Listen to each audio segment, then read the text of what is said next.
The mountain valley under the crimson sky was illuminated by bright flashes, and angry cries of "Kill him!" came from all sides.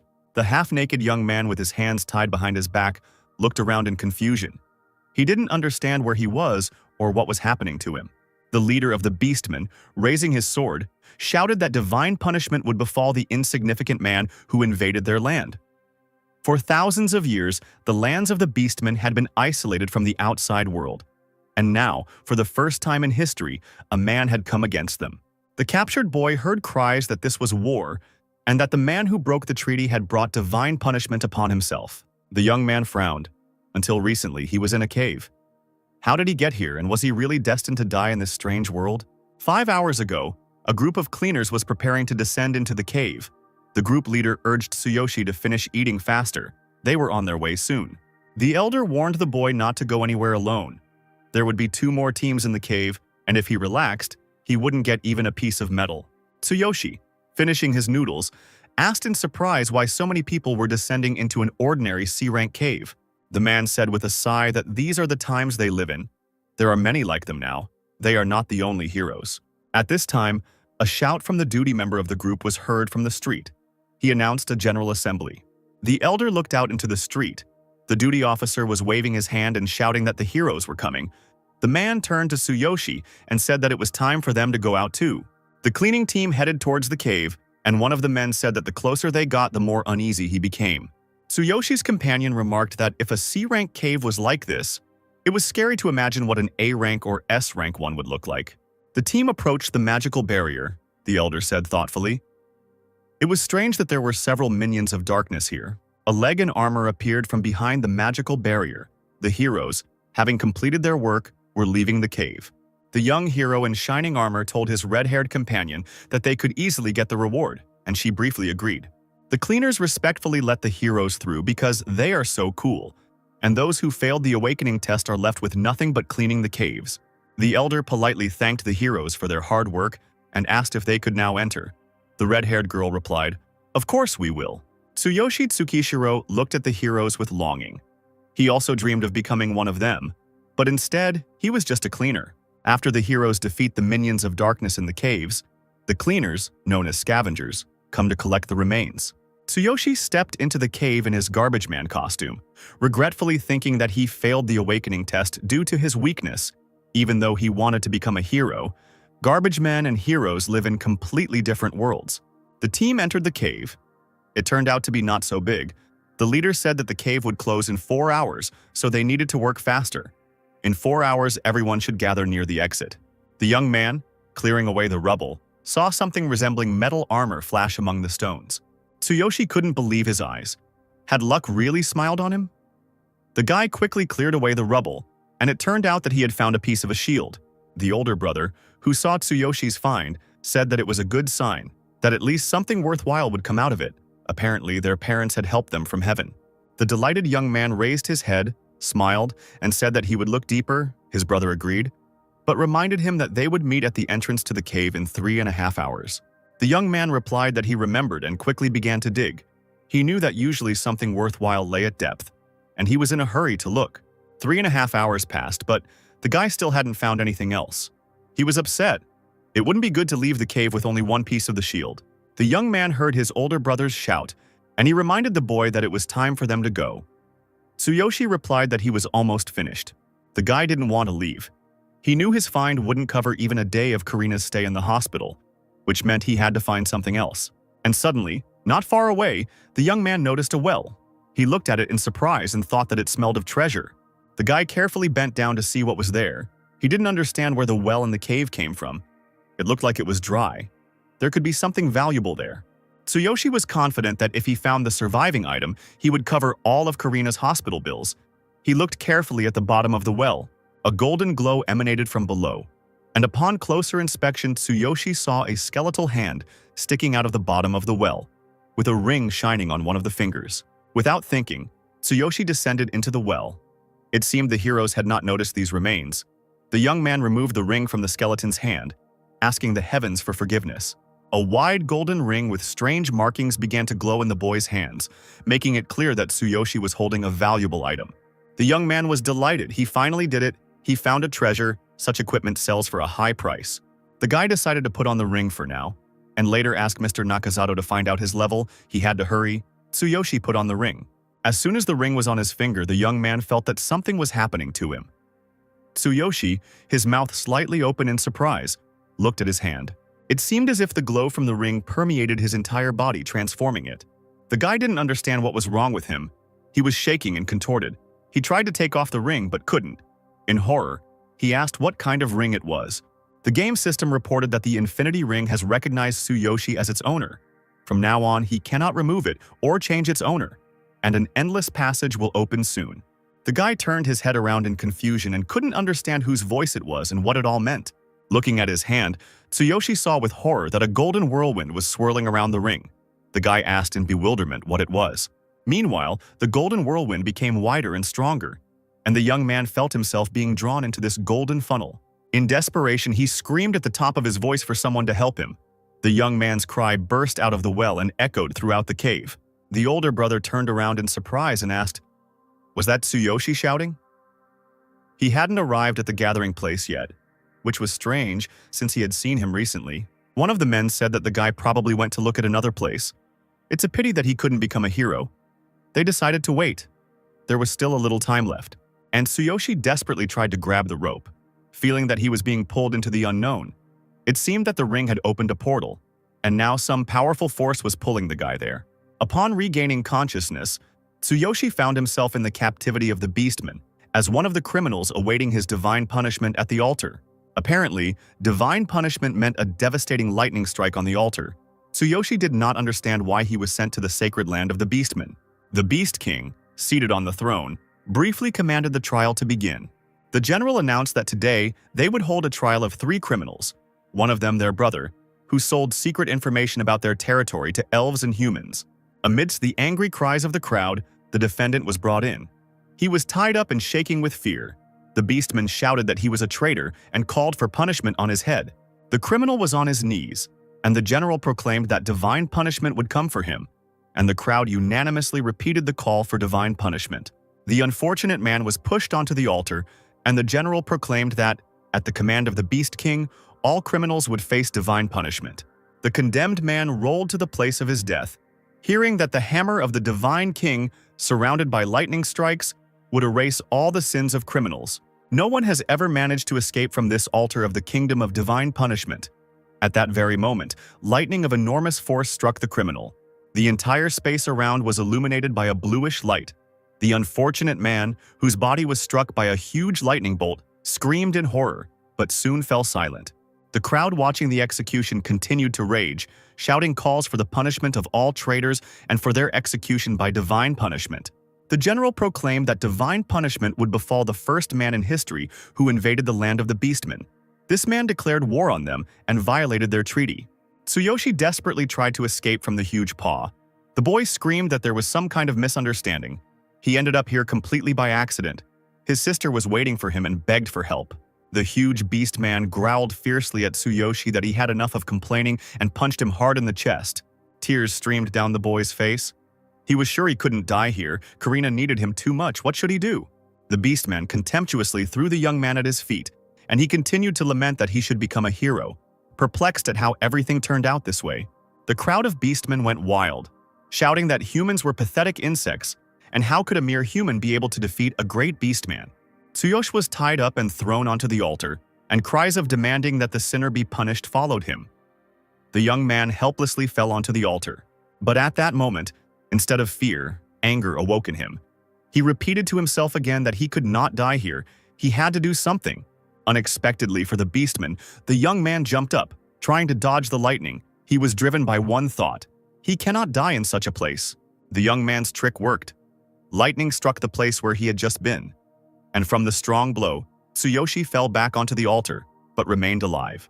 The beastmen's mouths dropped open in surprise. For the first time, lightning had not struck the criminal. They stuttered and asked each other how this boy had dodged the divine lightning. Among the crowd of observers stood a young, attractive girl, who, with her mouth open in surprise, also watched the impudent man.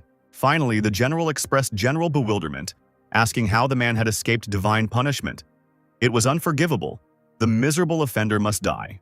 The young beastman watched closely what was happening in the arena, and how this young alien was behaving. Meanwhile, Tsuyoshi jumped up on the altar, turned to the general, swore loudly and said that he refused to die here. But the next second, lightning struck again. This time it hit the young man. Tsuyoshi arched his back and shouted loudly, "No!" The beastman general, seeing this, laughed and asked who said that the lightning of divine punishment strikes only once. He was sure that the pathetic man was dead, and now it was the turn of the next victim. The beastmen shook their fists and shouted, "Divine punishment!" The girl lowered her eyes and sadly whispered that it was a useless struggle. After being struck by lightning, Tsuyoshi continued to whisper that he couldn't die here. The ring on his hand began to glow, and he heard that the divine selection system of the infinity ring had been activated.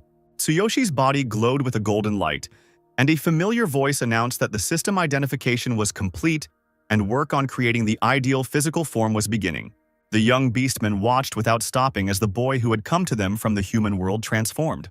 The divine lightning continued to pierce Tsuyoshi's body, but he did not writhe in convulsions like everyone else, but seemed to be absorbing the energy.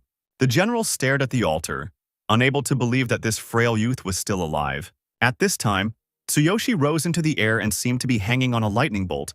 The creation of the ideal physical form continued. Now all the beastmen present looked at the altar in surprise and asked each other what the hell was going on. The young man's body changed right before the eyes of the astonished beastmen. He was surrounded by flashes of lightning. The system reported that the divine eye skill had been used. The guy felt something calling him. He sat down on the altar and slowly walked towards the hammer.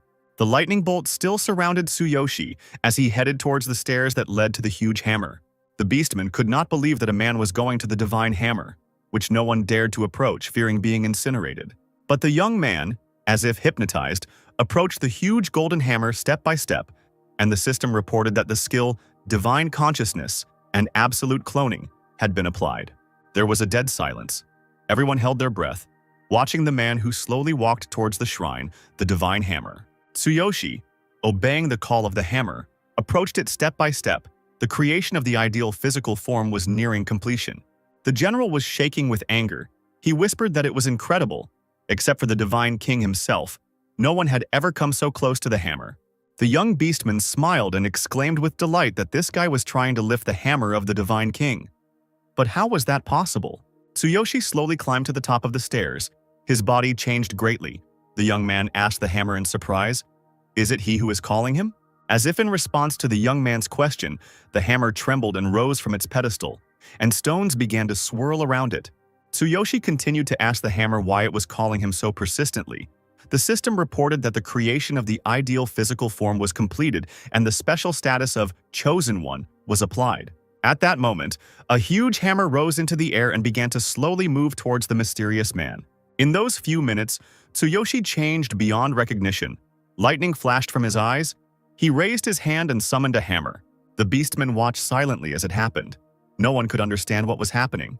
Tsuyoshi, as if enchanted, repeated that the divine hammer was calling him, and the lightning bolts around the young man grew brighter and brighter. The guy raised his left hand. Lightning of enormous power struck the hand of the renewed Tsuyoshi and disintegrated into small sparks. At that very second, a divine hammer descended from the outstretched hand on which the ring was placed. The young man clenched his hand and looked at the divine weapon with blazing eyes. Turning to the hammer, the boy exclaimed that he would use its power. The system reported that Tsuyoshi had reached level 3 and received the divine hammer, but he was unable to use the hammer's power due to a lack of skills. The young and pretty beast woman whispered in shock that the human had lifted the divine hammer. The general growled, "How could a mere human do this? It was simply unbelievable. They couldn't let him touch the sacred hammer. Even the great beast king couldn't lift it. Anyone who lifted the divine hammer would become the head of the beastmen." The general was sure that this was some kind of mistake. Tsuyoshi looked at his hands in surprise. Lightning was still sparkling around him. The guy felt that for some reason he had become much stronger. He activated the screen to check his status. The guy was surprised to find that he had reached the 3rd level. But how is this possible, since he had always been very weak? While Tsuyoshi was studying the skills he had acquired, the enraged general rushed towards the intruder to take the sacred hammer from him. The boy was so engrossed in learning the skills that he didn't immediately notice an enemy approaching him. The general dropped down behind Tsuyoshi. He was sure that he had to kill this impudent man who dared to encroach on their shrine. Burning with anger, the general growled at the damned human not to dare touch the divine hammer of the beastman with his filthy hands. The crowd roared with approval, the beastmen shouting that their great General Ryota would not allow this little man to behave as he pleased and would help them regain the pride of the beastmen. Ryota was very determined. He didn't know how this boy was able to avoid divine punishment and even lift the divine hammer, but he was sure that it was some kind of misunderstanding. With his eyes blazing menacingly and his fangs snapping, General Ryota shouted commandingly at Tsuyoshi that he must immediately return the divine hammer of the beastman to its place. The general's face twisted into a grimace, and he growled angrily that the violator of the treaty must accept his punishment and die. The game notified Tsuyoshi that his passive skill, Divine Eye, had been activated, allowing him to reveal detailed information about any item. The young man hadn't quite figured out what kind of passive skill Divine Eye this was yet, and he turned his gaze to the enraged general. At the same moment, a blue window appeared above Retta's head, indicating the general's status, level, and weapon. Tsuyoshi understood what the Divine Eye is. Now he can see all the information about the general. General Ryota took up his huge sword, his anger growing stronger as he couldn't understand how a puny human dared to oppose him. The general brandished his sword and said that he would have mercy on the man and allow him to die without suffering. But to the general's surprise, the man was able to dodge his sword. Tsuyoshi was still trying to avoid a fight. He peacefully extended his hand forward and told the general to stop. There had been some misunderstanding. In fact, Tsuyoshi was afraid to engage in combat with the general. He understood that he would never be able to defeat a warrior of the 84th level. Retta angrily shouted at the little man to shut up. The young man begged the general to listen to him and instinctively blocked the blow of the sword with a hammer. The girl who watched the battle thought that the fate of a human was not to be envied. Ryota is one of the 5 great generals of the Beast King, and even among the beastmen he is an incredibly strong opponent.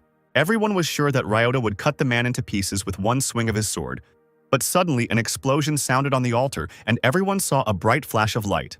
To quickly finish off the man, Ryota used the quick strike skill, but to the surprise of the general and all the onlookers, the hammer was protected by Tsuyoshi.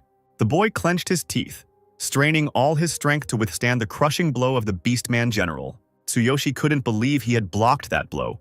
He looked at the hammer in confusion and felt like his hands weren't obeying him. That hammer was incredibly heavy. The general was shocked. He looked in confusion at the boy who managed to block his most powerful attack with only a hammer in his hands.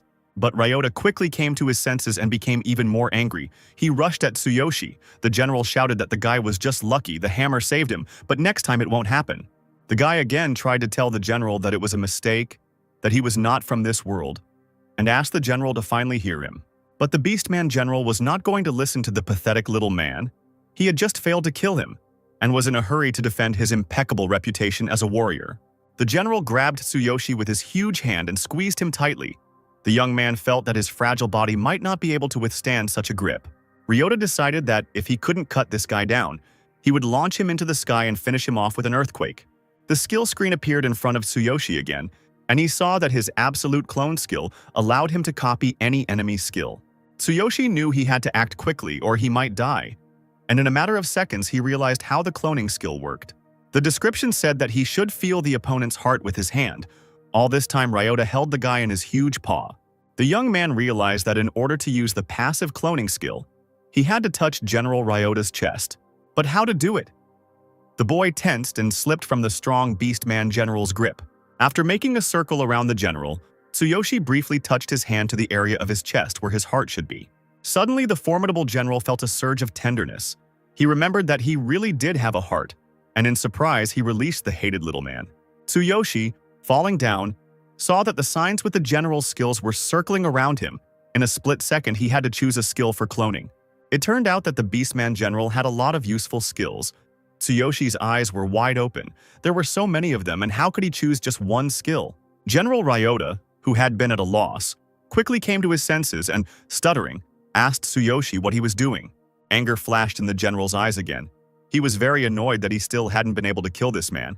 He swung his sword and shouted, "Take that!" Meanwhile, the young man chose a skill for cloning. It was the skill Heaven Shaker. The guy decided that this skill should be suitable for the hammer and decided to use it. The system reported that the skill Sky Shaker was copied, and General Tsuyoshi responded to his cry. He had said many times that he could not die here.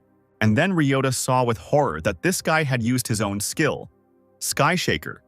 And for a moment the general froze in surprise. Then he asked in surprise because it was incredible how the guy was able to use his skill. Meanwhile, the skill began to work. A stream of frantic energy was directed at the place where Ryota was. Everything around turned into a solid stone mess. The crowd of beastmen watched this incredible battle with their mouths open. They could not believe that this frail youth was still alive, and the famous General Ryota could not kill him. A stream of energy and stones surrounded the general, but despite its terrifying power, it was unable to harm him. Soon the attack died down, and Ryota looked questioningly at his huge hands. Until now, no one had tried to attack him using his own skill. To his great surprise, the general, having examined his body, said that he did not feel any pain at all and even felt pleasant. Tsuyoshi read the system notifications that, since he was at level 3 without a profession or weapon, he was unable to damage the enemy. The young man was upset. He had copied a very powerful skill, but unfortunately he couldn't use it fully yet. It was a shame. And the general was again overcome with anger. How dare this worthless little man attack him? Ryota took up his sword again. Brandishing his fearsome weapon, the general rushed at Tsuyoshi. This time he was confident that he would kill the man. But then the sky turned red and a loud commanding cry rang out, "Enough!" Everyone froze. Every beastman knew that voice. The crowd began to move. Everyone recognized the Beast King. They decided that the Beast King himself had gone on the attack. Another explosion was heard on the sacred altar, and those present realized that the Beast King himself had landed on the altar. A powerful explosion almost knocked Tsuyoshi off his feet. He clenched his teeth and instinctively shielded himself from the new attack. But, to the surprise of everyone present, the Beast King silently sank to his knees. No one understanding what was happening, the Beast King bowed his head in submission and knelt on the altar in clouds of dust. Tsuyoshi stared wide-eyed at the powerful, muscular body of the young Beast King, who fell to his knees before him, lowered his head in submission, and did not rise. The beastmen's faces were distorted with horror and surprise. No one understood why the ruler fell to his knees before the alien, who was supposed to die on the altar. Finally, the king slowly stood up and walked towards Tsuyoshi. He said in a friendly manner that it seemed the divine hammer had chosen him. The boy didn't know what to say. He looked at the king with all his eyes, and he calmly put his hands on the boy's shoulders and said that the gods had sent them a sign.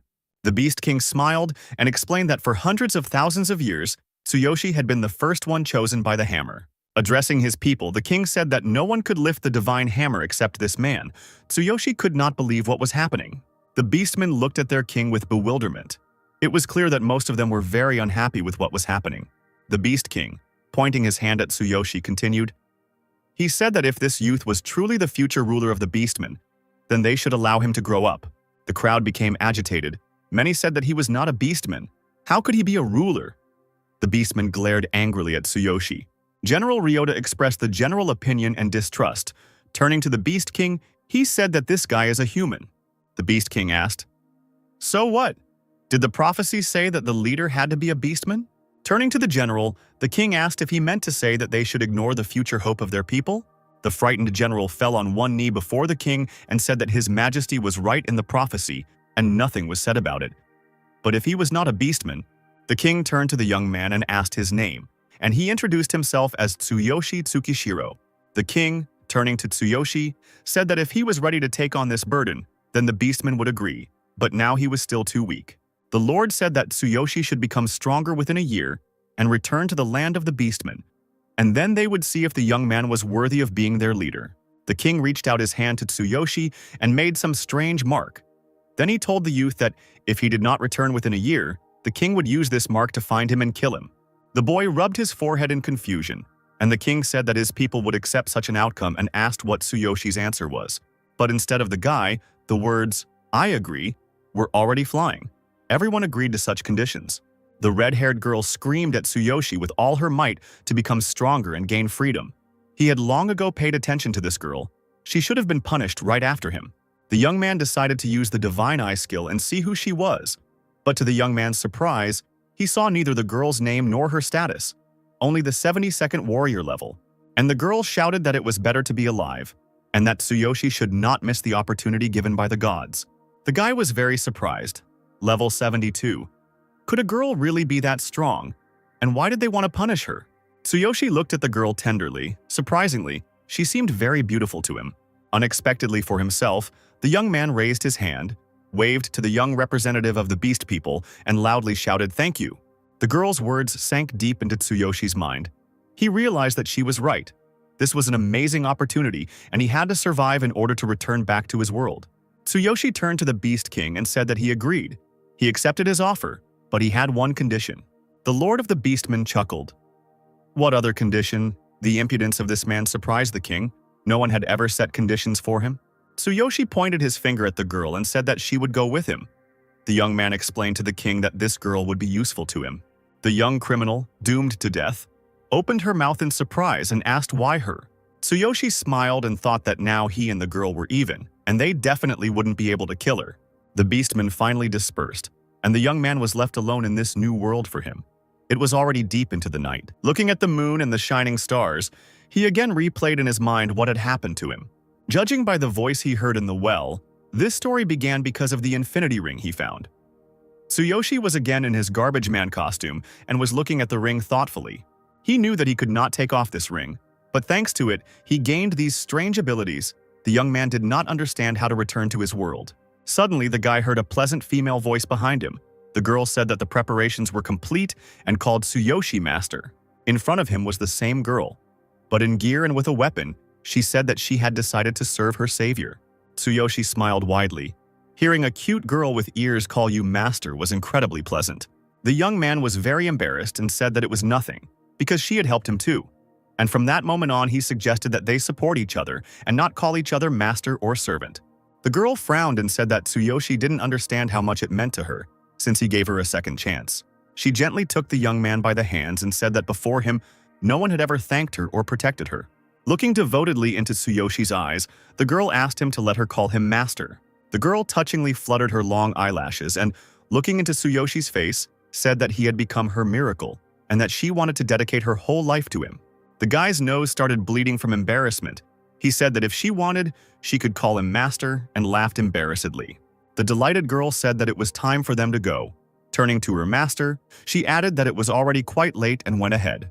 Tsuyoshi obediently followed this amazing girl. As if enchanted, looking at her, she advised him to watch his step. The guy sighed with relief. Now he liked this adventure much more. They walked through the mountainous terrain. Bright stars shone in the sky, and Tsuyoshi, looking around in surprise, thought how amazing this other world was. But then the guy came to his senses and stopped himself, asking himself what he was thinking about, because his sick sister Karina was waiting for him.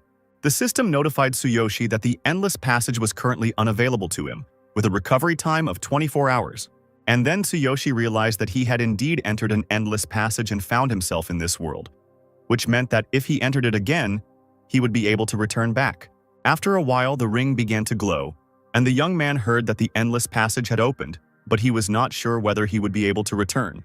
A golden whirlwind began to swirl around the ring again, and Tsuyoshi realized that yes, he really was finally going to return home. In the place where Tsuyoshi had just stood, only a golden vortex of the portal was spinning. The girl could not understand where her master had gone.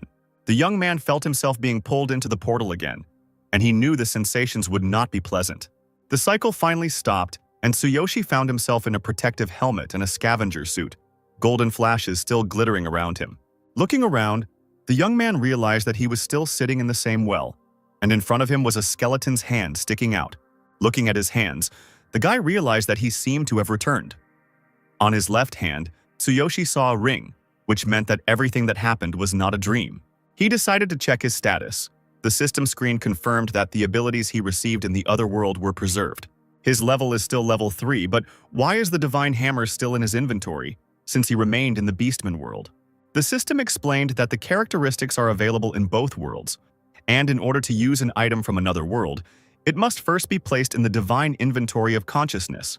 If the level is synchronized, then its increase is possible in both worlds. Tsuyoshi was able to bring the divine hammer to this world because it was in the divine inventory of consciousness. At this time, Tsuyoshi heard Nakazato's voice from above, asking what was going on and demanding that the young man get out before the cave closed. Tsuyoshi asked in surprise what the men were doing there and why they had been waiting for him for several hours. And then the young man began to understand that, despite the fact that he had spent at least 5 hours in another world, nothing seemed to have changed here. The brother grumbled that Tsuyoshi had been sitting here all this time. It was good that he had found him and once again demanded that he come out. If the cave closed, the young man would fall into a trap. Tsuyoshi grabbed the rope and climbed up, soon appearing on the surface of the well. While the young man was climbing out of the mysterious well, he realized that time had stopped in this world, so no one noticed his movement to another world. It was all quite strange. While the boy was in another world, time didn't pass here. Tsuyoshi thought with a grin that it sounded like a manga plot. The young man wondered if, while he was in this world, time had stopped in the other world too. Turning around, Tsuyoshi looked at the skeleton's hand, which was still sticking out from the bottom of the well, and he wondered who the infinity ring belonged to. And suddenly a thought struck Tsuyoshi. He looked at his brother with concern, who asked what had happened. The young man asked excitedly, "The awakening test is tomorrow after all, that's true, he wasn't mistaken." In the pouring rain, covered in blood, Tsuyoshi gritted his teeth and carried his wounded younger sister. Karina trustingly wrapped her arms around her brother's neck and hid her face on his shoulder. Karina's legs were covered in blood, and the young man tried to carry the girl away from the disaster as quickly as possible. Everything around was destroyed. Buildings were falling, cars were overturning, the heroes were rushing to meet the monster to save people. Raising his head, Tsuyoshi saw a huge monster that was destroying everything around him, escaping from falling debris. The guy was in a hurry to carry his sister away. Karina, raising her head, worriedly told her brother that she couldn't feel her legs. Tsuyoshi frowned. This was a bad sign. The girl asked her brother with concern what was wrong with mom and dad. Were they okay? And then the young man heard a huge explosion behind him. The monster stepped right into the place where Tsuyoshi and Karina's parents were. Everything around was ablaze. Debris was falling one after another. The guy started shaking. He realized that something irreparable had happened. The young man's eyes opened wide and he was shaking, but his mind refused to accept the fact that his parents could die.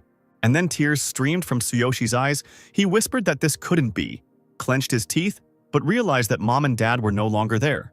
The boy stopped, the giant monster raging where he had left his parents. Tsuyoshi helplessly called out for his mom and dad, as if they could answer. The boy hugged his sister tighter. He was shaking violently. Tears were streaming down his face. Clenching his teeth, he decided to return to his parents. With tears streaming down his face and screaming, Tsuyoshi ran to where the tragedy had unfolded. And suddenly Tsuyoshi heard a familiar voice. It was calling the young man by name. The guy stopped. An adult, strong, male hand was reaching out to him. Nakazato took Tsuyoshi by the shoulders and shook him. He said that the children cannot stop, otherwise they might die. The boy, shedding tears and stuttering, said that mom and dad, they seem to have died. Nakazato told Tsuyoshi not to even think about following them, otherwise the darkness would kill him and Karina. The young man rushed to his parents. He said that mom and dad were still there. Nakazato stopped the guy and told him that he needed to calm down. He wouldn't be able to defeat the darkness. The monster continued to rage. Everything around was engulfed in flames. Tsuyoshi remembered his sister and said that Karina had something wrong with her legs. She needed to be taken to the hospital as soon as possible. Karina looked at her brother with concern, asking if he was really going to take the awakening test, since he had just returned from work that day. The nurse said that Karina was as caring as usual, but she also needed to rest more. Tsuyoshi asked his younger sister how she was feeling. Her legs still hurt. Karina was sitting in a wheelchair. The nurse replied that the nerve pain occurred regularly, so Karina needed to take medication. The girl snapped back, saying that she was fine, and although she couldn't get up, she had already gotten used to the pain. Tsuyoshi knew that his younger sister Karina was probably suffering greatly.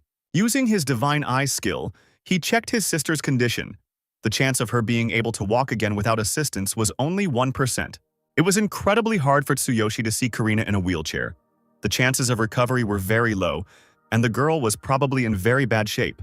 Karina was supposed to live a normal life, go to school, have fun with friends, travel, and spend every day with a smile on her face. After the death of her parents, Karina is Tsuyoshi's only family, and he decides he doesn't want to see her suffer anymore.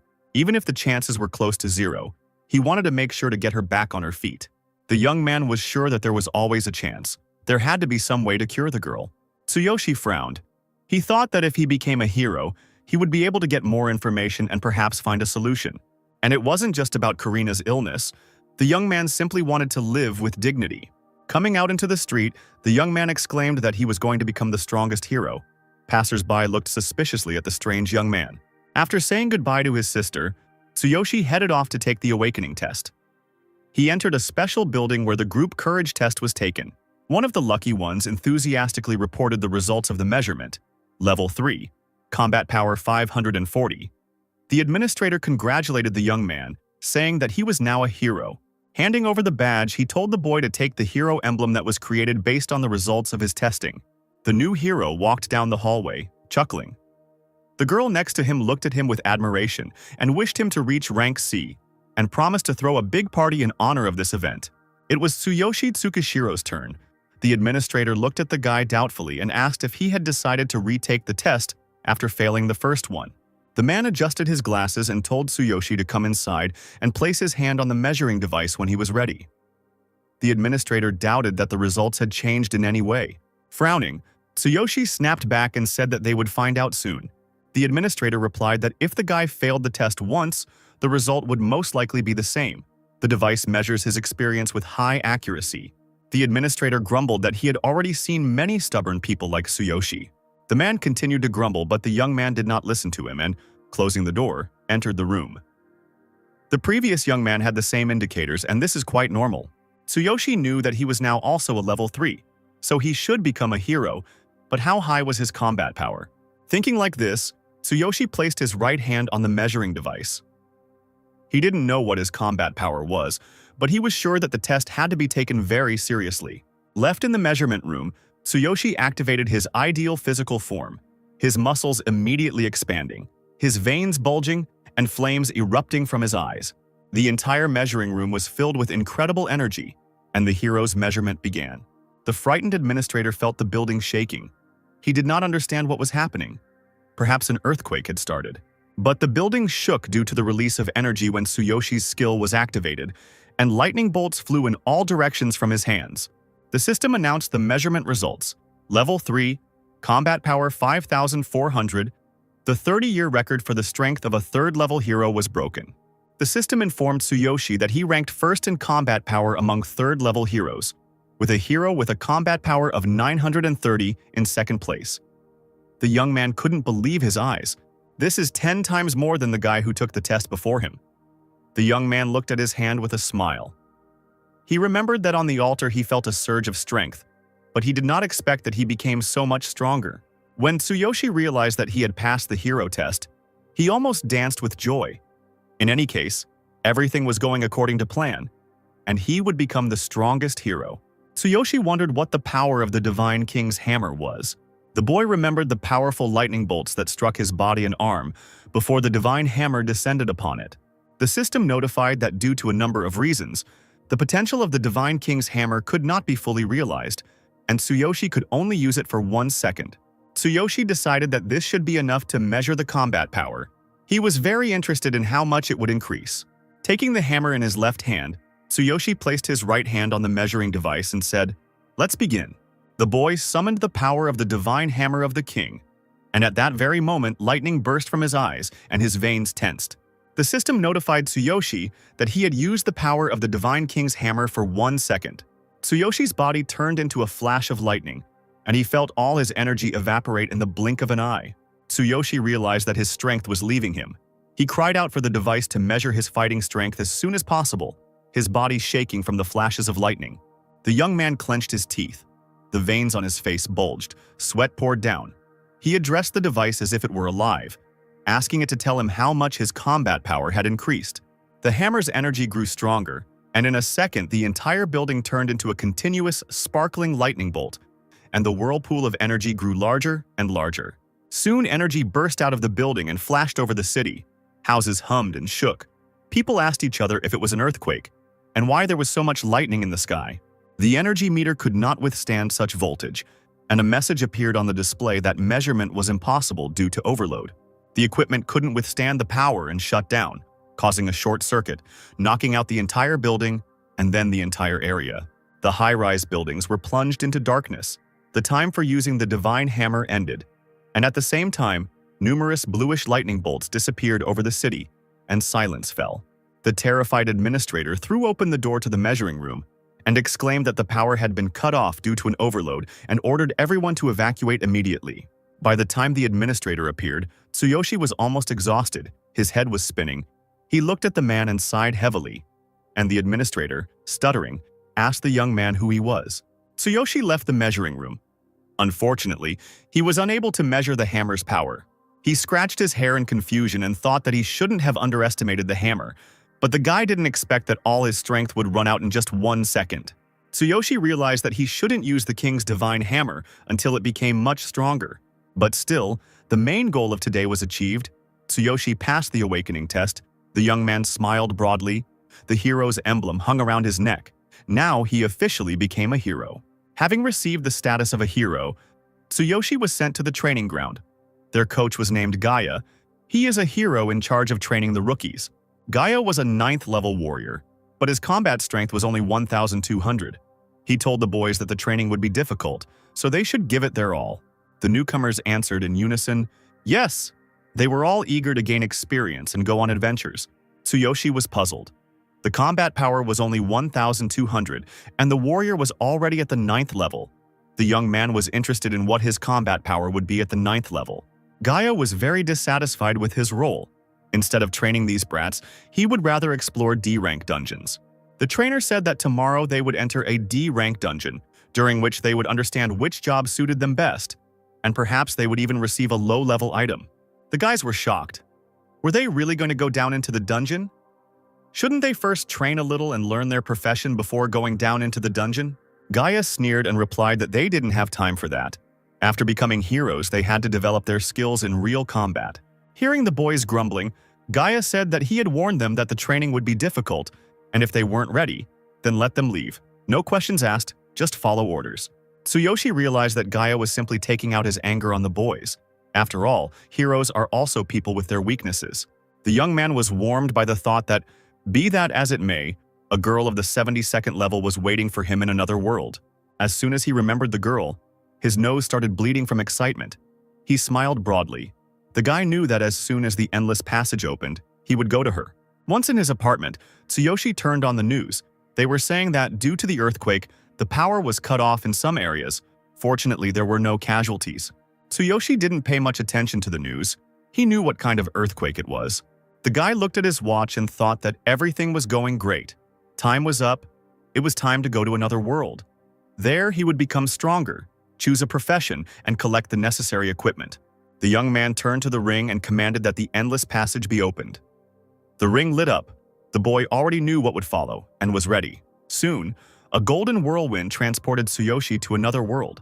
And the first thing he saw when he opened his eyes was the starry sky and mountains. He returned again to the place from which he had been transferred to his world. A huge bright moon, surrounded by stars, was still shining in the sky. Twilight lay strangely on the mountains. It was night, as if he had never left. Tsuyoshi took a deep breath. He was back here, in the same place he had been transported from. Surprisingly, he was infinitely happy with this unusual landscape. Looking around, the guy realized that the appearance remained the same. Even his garbage man clothes were the same. It seems that once he returns to this world, time and equipment remain. And then Tsuyoshi heard the pleasant voice of the girl he liked so much. She asked the master if something had happened. A little embarrassed, he replied that everything was fine. Nothing had happened. Smiling, he turned to the girl and, decisively clenching his fist, asked her to lead him. His companion smiled broadly and exclaimed that she was glad to see the master so inspired. The girl said that there were 3rd-level goblins nearby, and would the master like to practice? Even though their level was low, these goblins were cunning and depraved, so the master must be extremely careful. Tsuyoshi smiled and said that if goblins are depraved, then it is the girl who needs to be more careful. She looked at him in surprise. Tsuyoshi couldn't believe there were goblins here. It was as if he was in a fantasy world. The young man was eagerly waiting for the divine selection system to show its effects. Turning to his companion, the guy exclaimed that this was excellent. The first target was the goblins. The young man and his battle companion carefully approached the cave. The girl warned her master to be careful and not to wake the goblin sentries. Tsuyoshi turned to the girl and said that she was level 72. She would definitely be able to defeat them with ease. He knew that her combat power was equal to 63,000. The girl blushed a little and asked how the master knew her level. Tsuyoshi became embarrassed and said that it was not just for nothing that he was her master. He asked if she could show him how high-level heroes fight. The girl objected that if she helped him, he would not earn experience points. Tsuyoshi scratched the back of his head in confusion. Was this really such a rule? And he wanted to see her in action. The girl became embarrassed and said that if the master insisted, she could try. The warrior took up her dagger. She said that she did not know how useful it would be, and suggested that the master watch carefully. As soon as the girl's weapon flashed in her hands, sparks burst from her eyes. She prepared for battle, and it was as if she herself had turned into a deadly weapon. Having escaped from the ambush at great speed, the girl burst into the goblin cave like lightning. She used her instant strike skill, and the confused goblins didn't even have time to react before they were killed. It took the beast girl a few seconds to destroy all the enemies in the cave. Tsuyoshi, who had been watching the battle from cover, stood up from the bushes and, smiling broadly, clapped his hands in admiration. Such movements from a level 72nd warrior. How cool! The girl smiled contentedly. She was pleased with Tsuyoshi's praise. She blinked her eyes and said that the master was so kind. The girl explained that she always gives it her all, even against low-level opponents, and she really hoped that this helped the master. Tsuyoshi asked if she could teach him the technique she used. The girl looked down sadly and said that the instant strike was a skill for high-level warriors, so the master would not be able to learn it. Besides, he had not yet chosen a profession. Tsuyoshi, smiling, replied that he too would become a warrior, since he had a girl with him, and he was sure that he could easily copy her skills without worrying about his own profession. But since he can't use the divine hammer of the king, he must find a replacement weapon. The system notified Tsuyoshi that he has chosen the profession of a warrior. The girl timidly and gratefully took Tsuyoshi's hand, and looking at him in surprise, asked if it was really because of her that he had chosen the profession of a warrior, and said that she would try to be useful to him. Taking her master by the hand, the girl exclaimed that she would help him level up, but first she offered to pick out some combat equipment for him. The young man felt a flush of heat. He thought how wonderful this world was. The girl's closeness greatly excited him. There was an awkward pause, but at that moment the sentries entered the goblin cave, shouting that it was time to change. The goblin warriors saw their brothers dead and shouted angrily that this was an invasion. Without a second thought, the goblins rushed into battle. Tsuyoshi looked at the enemies that suddenly appeared and said that it seemed like he would have to deal with them alone. The young man asked the girl to lend him her dagger. He wanted to try something. As soon as he picked up the weapon, the system notified him that he had received a silver dagger. The girl was a little worried about her master and warned that attracting the enemy in this way was a little unwise. But Tsuyoshi had already formed a plan in his head. Clutching the weapon in his hands, the young man thought that he had not yet fully tested the power of the Sky Shaker and decided that these goblins would be his test subjects. Tsuyoshi concentrated, took a deep breath. He was a little nervous, because this would be his first real fight. The goblins were approaching. Tsuyoshi pushed off the ground and called upon the Sky Shaker skill. To the goblins' surprise, a guy in strange equipment fell on them almost from the sky. Stones rained down on the surprised goblins, and flames erupted from the silver dagger. The combat skill copied from General Ryota instantly destroyed all the goblins. The girl was surprised. Even a team of 6 heroes would have had difficulty defeating goblins of the same level so quickly. A pleased Tsuyoshi noted that it was easier than he thought and told the girl that he would deal with the rest. He was beginning to like the divine selection system. The girl apologized to the master for the inconvenience and offered him to use her weapon again. But Tsuyoshi approached the defeated goblins and decided not to use the girl's dagger anymore, but to arm himself with the goblin's club. Taking a wooden club in his hands, he told his companion not to worry. This club wasn't so bad either. The girl looked at her master and said that they should quickly get the basic equipment, because Tsuyoshi was practically defenseless now. The young man looked at his torn suit and thought that it was true. Without equipment, he was too susceptible to attacks. Now his defense was 0, which meant he needed armor. As they walked through the cave, the young man remembered that he had managed to find out something about the divine inventory of consciousness. This place exists in the human consciousness independently of the real world. Currently, Tsuyoshi only has 2 slots available. Unlike a normal inventory, items from the divine consciousness inventory can be used in both worlds, which is very interesting. Looking at his status again, Tsuyoshi saw that he currently only had 2 slots, and one of them was occupied by a hammer. Apparently, the divine inventory of consciousness would improve along with Tsuyoshi's skills, but he didn't know how to increase the slots, since he couldn't throw out a hammer, and having only one was too inconvenient. In both worlds, all equipment is divided into 5 types. Tsuyoshi, thinking, admired his companion. She asked the master in surprise if there was something on her face and why he was looking at her so strangely. The guy thought that girls with ears were simply impossible to resist. I wonder what other species exist in this world. Tsuyoshi smiled sheepishly and said that it was okay. He just wanted to make sure she was following him. But Tsuyoshi's companion saw that stronger goblins were approaching her master from behind, and she warned him of the danger. The languid Tsuyoshi didn't immediately understand what was going on, but the girl immediately pulled out a dagger, ready to rush into battle. This time, 4th-level goblins were walking towards them, and when they saw the girl, they laughed because they had come across a woman. Pushing her master aside, the girl rushed into battle. She exclaimed that the further they went, the stronger the goblins became, and asked Tsuyoshi to be more careful. But the young man had already gotten into the swing of things, and he replied that this meant the experience points they earned would also increase. To the girl's surprise, Tsuyoshi stopped her and asked her not to interfere. Otherwise, he would not get the experience. Armed with a club, the young man rushed at his confused enemies. They called him a fool. But Tsuyoshi didn't listen to anyone. Armed with a wooden goblin club, he rushed at his enemies at great speed, dealing them crushing blows. The confused goblins were unable to even put up much resistance, and soon they were all defeated. The young man was greatly helped by his perfect physical form, which he took advantage of, sparks bursting from his eyes. In a matter of minutes, all the goblins were dead, and the girl was surprised that her master was so skilled with a simple wooden club and was able to defeat enemies taller than him. Tsuyoshi's companion watched her master with interest as he defeated 4 goblins, gaining experience points even though he was only level 3.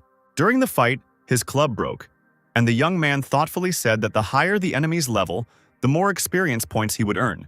But the weapon turned out to be too fragile. The girl thought that the master possessed incredible strength. He wielded a wooden club as if his level was much higher. He defeated several enemies at once despite the difference in levels. The deeper Tsuyoshi and the girl went into the location, the higher the levels of the goblins became and the greater their number. However, the strength of the young man made their numbers insignificant. The guy's experience was constantly growing, and his companion was completely delighted, exclaiming that the master was simply incredible, although his skill was good, but the weapon was simply terrible. Nevertheless, there were only 6 goblins left. Tsuyoshi didn't expect the bonus points in this world to be so high. He felt like he was quickly getting stronger, and now he had finished off the last goblin. When the young man worked as a scavenger, the heroes complained that the experience of 3rd and 4th level kobolds barely reached 10, and if they rarely entered the dungeon, they would not be able to increase their levels. In Tsuyoshi's world, the Hero Alliance requires a team to be assembled and the experience to be divided equally, and he heard the heroes talking about the guild taking everything for itself. But in this world, Tsuyoshi would be able to earn experience that was given for killing the monsters here, and it was simply incredible. The system showed that his experience was 2,100 out of 3,000. He's leveling up so fast at this rate he'll have to fight a boss soon. And indeed, heavy footsteps were heard from the depths of the cave. A huge boss was heading towards Tsuyoshi and his companion. Tsuyoshi peeked out from behind the rock. It looked like the goblin boss was approaching them. His appearance was all too familiar to Tsuyoshi, and the young man immediately began to sweat. The boss was exactly like the one because of whom Karina is now in the hospital and her parents died. The girl said that unfortunately this boss was possessed by darkness. Tsuyoshi was surprised. Is there really darkness in this world too? He said that in his world there is also darkness. I wonder if it is the same here. This dark goblin looks exactly the same as the one who killed Tsuyoshi's father and mother. Maybe it is him. The girl said that enemies possessed by darkness are dangerous. This boss is level 6. But because of the darkness, his strength increases exponentially. The girl explained that the darkness not only possessed crushing power, its very existence was shrouded in mystery, so she wanted to deal with this boss herself. But Tsuyoshi exclaimed no. He wanted to deal with him himself, either now or in the future. He didn't know how the darkness was connected with other worlds, but he was sure that he would definitely kill them all. Swinging his club, Tsuyoshi rushed at the giant monster. Anger overwhelmed him. He shouted that he would kill this monster with his own hands. Kill the one who killed his father and mother. The girl called out to her master in confusion. Tsuyoshi shouted that this damn darkness had ruined his sister Karina's life. The young man summoned the copied Heaven Shaker skill. Lightning flashed from the boy's eyes as he angrily screamed at the goblin boss to die. Using his Sky Shaker skill, Tsuyoshi jumped onto the very top of the boss and began to strike him. But this enemy was too strong for him. The boss quickly threw him off, and the young man rolled head over heels across the stone floor of the cave. Bloodied and with his clothes torn, Tsuyoshi fell among rocks and clouds of smoke. The guy felt a trickle of blood flowing from his mouth. The young man cursed. This boss turned out to be really strong. Meanwhile, the giant goblin opened its huge, toothy mouth to finish off its impudent human enemy. A giant snake-like tongue emerged from the goblin's gaping mouth and headed towards Tsuyoshi. But then, the master's companion came to his aid, cutting the boss's tongue with a silver dagger, and shouted to Tsuyoshi to use the weapon. Anger helped Tsuyoshi to his feet, shaking with rage. He cried out that this creature was trying to kill him, but he would not let the creature that took the lives of his parents kill him. Tsuyoshi's eyes lit up with a golden light. He wanted to kill this monster at any cost. The system informed the young man that the absolute physical form had been activated. The guy clenched his fist, and his whole body was filled with incredible strength. His veins bulged, and golden flashes danced around him. In the blink of an eye, Tsuyoshi's body changed, now becoming much larger and stronger, turning into a fighting machine. The guy was ready to tear the dark goblin boss to shreds with his bare hands. Clenching his fists, he rushed into battle. The system warned the young man that the power was concentrated in his right hand. It was incredibly tense, so the fighter needed to be careful. Tsuyoshi shouted that if he didn't have a weapon, then his body would become one. The young man clenched his right fist even tighter, turning into a spring and rushing towards the surprised goblin boss. Tsuyoshi turned into a raging golden whirlwind, obsessed with the idea of killing the boss who killed his parents and maimed his sister. Pushing off the ground, Tsuyoshi rushed at the monster, striking it with incredible force. Approaching the boss's head, the young man, his eyes blazing with anger, dealt him such a crushing blow that the monster, possessed by darkness, swayed. The girl watched in surprise as her master's blow sent the huge goblin boss spinning and falling. She never ceased to be amazed at the guy. Apparently, it was not for nothing that the king's divine hammer chose him. Meanwhile, Tsuyoshi did not stop, striking his enemy blow after blow, and finally an explosion followed. The dark goblin who killed Tsuyoshi's parents and disfigured Karina has been defeated. The young man watched with satisfaction as the pieces of the torn boss swirled around the cave. It was incredible that he, a simple scavenger, was able to defeat the monster. The system reported that Tsuyoshi's level had increased, and the youth whispered that he would exterminate all darkness. The girl looked at her master with concern and finally, turning to him, she asked what happened to his hand. Indeed, Tsuyoshi's right hand was shaking violently and began to darken, and the young man sighed heavily. The system notified the boy that his arm was seriously injured and was at risk of necrosis. Now the young man's entire body was shaking, and large drops of sweat were running down his face. He cursed, saying that he had used too much force. As he was losing consciousness, Tsuyoshi saw a system note that since he had concentrated his power in his right hand, it would not be able to withstand the energy load. Tsuyoshi felt his strength leaving him. A shadow fell over the young man's face. He swayed and began to fall. The girl called out to her master in horror. The guy fell right into the arms of his companion and, losing consciousness, whispered that his arm hurt. Laying the young man's head on her lap, the girl quickly took out her travel bag and told the master not to worry, she had a first aid kit.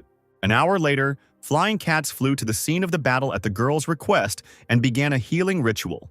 Soon, Tsuyoshi woke up and felt much better. The flying cats bowed respectfully to the girl and left, having completed their work. The young man was surprised that recovery in this world was much slower, but much more effective. Perhaps the history of pharmacology in this world is very ancient. Seeing that Tsuyoshi had recovered, the girl was as happy as a child. The guy really felt much better. When it became clear that the master had fully recovered, the girl reminded him that they could now go and collect their well-deserved reward. The flying cats showed the girl the way to the treasure in the goblin boss's cave. Tsuyoshi completely forgot about the reward and, dancing, followed his companion. Upon entering the goblin cave, Tsuyoshi received a system notification that he had broken the record by defeating the boss of the cave. So instead of a partial reward, he would receive the full one. The young man did not immediately understand what exactly this meant. It was only clear that the reward had been increased. Seeing the reward that awaited them, the girl gasped. It was a chest with the treasures of darkness. Tsuyoshi was stunned. This type of reward is quite rare. It is difficult to find even at auctions. The young man remembered how he worked and was glad to find even a piece of the shield. Finally, his efforts had paid off. The boy was delighted at how wonderful this world really was. Opening the chest, Tsuyoshi looked inside with curiosity. This was his first well-deserved reward. The system reported that he had received a dark goblin set. The girl was delighted. They were very lucky to receive a whole set. It will be very useful to the master for the next battles. Having closed the chest, Tsuyoshi thought he only had one space left in his inventory. Would this set fit there? The system asked the young man if he wanted to save the set to his inventory. He had 2 slots in his divine consciousness inventory, and only one free. The guy decided to take a risk and clicked yes. He didn't know if the set counted as one item.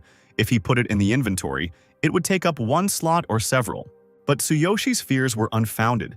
The system notified him that he had added the Dark Goblin set to his inventory and could use it at any time. The young man smiled broadly. It worked. The girl was surprised, looking at her master, and finally asked why he was smiling like that. The guy embarrassedly replied that he was just admiring the award. Turning to his companion, he asked if she could sew. She answered in the affirmative and said that she had been sewing her own clothes since childhood, so she always carried a sewing kit with her. The companions chose a convenient and safe place and stopped. The girl got to work to sew clothes for her master. Soon she handed him a sparkling t-shirt and, smiling, said that everything was ready, asking the master if he liked it. Tsuyoshi was delighted. He thanked his companion and, trying on the t-shirt, said that it turned out just great. The girl smiled contentedly and said that she was glad to serve him. But no matter how much Tsuyoshi disliked this world, he knew that since he had leveled up, it was time for him to go back. So that his companion would not notice his absence, he said that they should stop here for the night to rest. The girl agreed with her master in everything. It was still night in the human world, and the young man's journey to another world went unnoticed. A golden portal began to spin in Tsuyoshi's room. The boy was returning home to his apartment. The guy fell tiredly onto the bed and sighed with relief. He was finally home. Tsuyoshi and the girl had a hard time finding a place to spend the night, and the young man had to wait until she fell asleep to return to his world. Hugging the cozy pillow on his own bed, Tsuyoshi whispered that he had received a lot of useful things this time. Already half asleep, the guy thought that he would not be able to stop time in this world, and therefore he needed to get some sleep and regain his strength. Tomorrow, together with the novice heroes, he will go into the cave for the first time. It's good that he has already gained a little experience. The next day, Tsuyoshi woke up in a great mood. Everything was going as well as possible. The guy decided to figure out his new acquisition. The system asked if he wanted to put on the Dark Goblin set. Tsuyoshi clicked yes to see what kind of set it was and how to use it. It turns out this set has a special skill, Tearing Tentacles. When the skill is activated, all low-level enemies scream, freeze in place, and the user's hand turns into a giant tentacle that deals a fatal blow. Tsuyoshi was delighted. It's incredible. There's even a special skill here. It'll be fun. But the guy understood that he couldn't show this costume to the other heroes. Unfortunately, in his world, heroes kill each other to steal high-level equipment. Besides, if a newbie is seen in such a suit, they will definitely suspect that something is wrong. And then the system gave another surprise. It reported that Tsuyoshi could disguise his equipment as ordinary clothing. Great move. Disguise it as regular clothes. Yeah, that's just great. And I pressed yes, the equipment immediately became invisible. There were only a few minutes left before the meeting at the cave, and Tsuyoshi thought he needed a little snack. At this time, the recently purchased phone in his pocket rang. The young man was surprised who could be calling him at this time.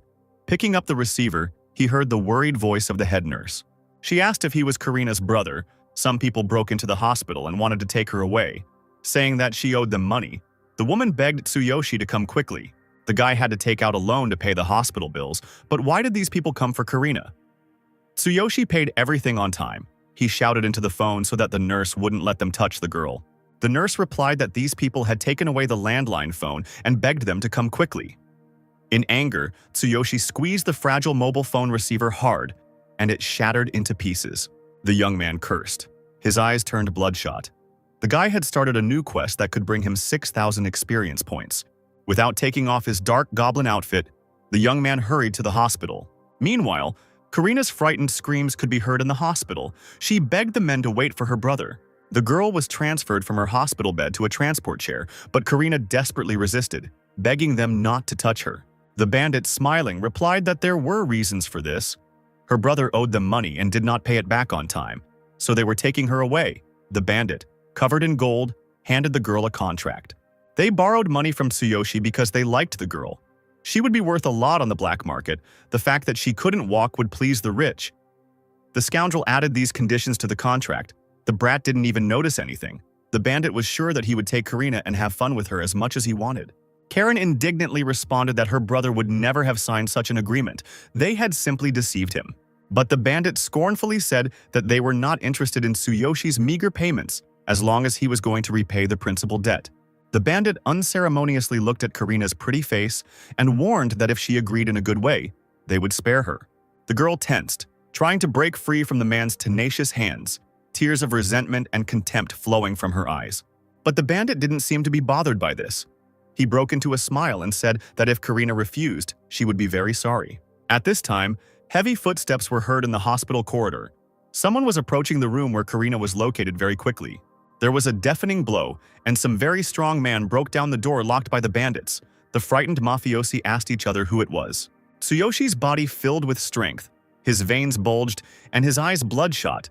Blazing with anger, he barked at the uninvited guest to get ready. The young man was still holding the hospital room door he had just broken down, and he looked questioningly at the men gathered around Karina. 3 thugs stood next to Karina's wheelchair and stared at the guy with wide eyes. He had changed a lot since their last meeting. The delighted girl whispered that her brother had finally come to save her. The main bandit standing opposite Karina looked at Tsuyoshi, and with a grin suggested that everyone should look and see who had come to visit them. Seeing the clenched fists and anger in the young man's eyes, the bandit asked why he was angry, that such was the agreement, and why he needed such a pathetic sister anyway. Instead of answering, Tsuyoshi punched the bandit in the face, knocking out several of his teeth, causing blood to gush from his mouth and shattering his glasses.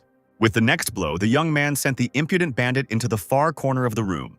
The system reported that Tsuyoshi had increased his leg strength and his movement speed had increased. The mafia boss crashed into medical equipment and fell helplessly to the floor of the hospital room. One of the bandits rushed to the boss's aid, calling Tsuyoshi a freak. The tall bandit swung his huge fist at the young man, confident that he would now smash this kid against the wall. The guy's eyes flashed angrily. To the thug's surprise, he wasn't afraid of them at all. The counterattack that Tsuyoshi used twisted the bandit's arm like a meat grinder, causing the huge man to feel pain. The fighter, considered invincible among the bandits, fell to his knees, his whole body shaking, and he continued to scream, clutching his twisted arm. The leader of the group angrily clenched his teeth. He called Tsuyoshi a piece of shit and said that no one had ever defeated him. The bandit pulled a pistol from his bosom and pointed it at the young man. He asked if he really wanted to destroy the Blue Snake Gang. The angry bandit shot at the guy, shouting for him to take a bullet since he couldn't pay his debts. Karina screamed, "No!" in horror. Her eyes were full of tears. She was terrified of losing her brother. The bullet flew straight at Tsuyoshi, but the young man didn't even flinch. He didn't try to dodge the bullet, as if he was clad in armor.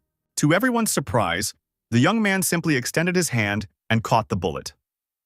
Light smoke came out of the young man's fist, and the bullet did not cause him any harm. Karina looked at her older brother with wide eyes. She did not understand what was happening and how her sweet brother was able to catch a bullet in flight. The bandits were stunned, stuttering. They asked each other how this kid caught a bullet with his bare hands. It simply couldn't be possible. Tsuyoshi contemptuously threw the bullet on the floor and said that he was a hero after all. The bandits looked at the guy with fear, sweating profusely. They huddled close to each other and stuttered, asking if he really was a hero. They didn't know that. Meanwhile, the head nurse hurried the police officer and said that some men had burst into the ward and started threatening the patient and her brother. When the nurse and the police entered the room, the bandits very politely asked Mr. Tsuyoshi to repay the debt as soon as possible. Otherwise, their boss would not stand aside. The beaten thugs bowed and, leaving, said that it was time for them to go, apologizing to Tsuyoshi for calling him. The nurse looked questioningly at the beaten bandits in torn clothes, who just a few minutes ago had behaved completely differently. The beaten messenger of the Blue Snake Gang boss cursed under his breath. How could this guy become a hero? He would have to report this to the boss. Their boss is a level 100 warrior, and they would easily destroy this kid. Karina sighed with relief and said that finally those bandits left. Tsuyoshi apologized to his sister that he rarely visited her. The young man said that the Blue Snake would return if they didn't pay them. The guy had been dealing with debts all this time, but now he had become a hero, so there was nothing to worry about. Karina was genuinely surprised that her brother had really become a hero. Tsuyoshi confirmed, but he is still a newbie and will be officially recognized when he goes down into the cave today. The young man borrowed $60,000 from the gang for Karina's treatment. Earning that amount of money would take a long time, even taking into account the hero's work, which means he would have to sell all his hero equipment. The guy was sure that today the hard times would end and he would officially become a hero. Gaia stood at the entrance to the cave and asked his students if everyone was ready to enter the cave. He said that today they would see if the newcomers were ready to become heroes. Gaia said that there were several rules. First of all newcomers must hand over to him the heroic equipment that they find in the cave. The young heroes unanimously answered that they understood everything. Tsuyoshi heard about this. It seems the heroic alliance is simply turning a blind eye to it. Well, there is most likely nothing valuable in a low-level cave anyway. Gaia continued, regarding the test. He suggested that no one should worry, because he, a 9th level warrior, would be going with them, and if they followed his instructions, everything would be fine. As a thank you for his work, the newbies must pay him 20,000 yen each. Gaia looked around at everyone and asked if they understood. Most were unhappy, but they still agreed. Tsuyoshi raised his hand and asked why they should pay the trainer when he would get all the equipment from the cave anyway, and then the trainees would have no money left at all. One of the newbies whispered to Tsuyoshi to keep quiet. Guy was from the Crazy Wolves Guild. The guild was covering for him. The young man understood why Gaia was asking for money so brazenly. But Tsuyoshi would never pay such a person. The coach said with a grin that such were his rules. The hero mentor laughed and said that if there was no money, the young man could take the test alone. Guy silently called this boy an idiot and thought that he didn't care about his provocations. The newcomers were worried. Everyone had heard that no one had ever taken the test alone, and most of the guys thought Tsuyoshi was a fool to argue with the examiner over some 20,000. But, to the surprise of everyone present, Tsuyoshi calmly threw up his hands and said that in that case he would take the test alone. The guys timidly asked Tsuyoshi if he was serious. Maybe he had mixed something up or misunderstood, because it was very dangerous. Tsuyoshi stubbornly lowered his head and said that he understood everything perfectly. The administrator came up and asked to conduct the check again. He whispered to Tsuyoshi that although this was a C-rank cave, it was incredibly dangerous for beginners. The young man thanked him for the advice and said that he had already decided everything and asked permission to go. The administrator wished the newcomer good luck, but thought to himself that he was crazy. With a shaking hand, the man made a note on his tablet. The system confirmed that trainee Tsuyoshi Tsukishiro submitted an application to take the test alone. The type of this cave was forest.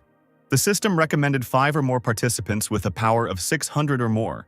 Tsuyoshi entered the cave and looked around with interest. He had only seen caves after clearing out the heroes before, but this is what they looked like before. Then Tsuyoshi heard an enemy appear behind him. It seemed to be a goblin. A goblin dropped silently from the tree behind Tsuyoshi, hoping to attack the lone newcomer. At the time of testing, Tsuyoshi's combat power was already 6,400, and he could also use equipment and skills. The young man's eyes lit up in anticipation of the fight. Turning to the goblin, he said with a grin that surprise attacks did not work on him.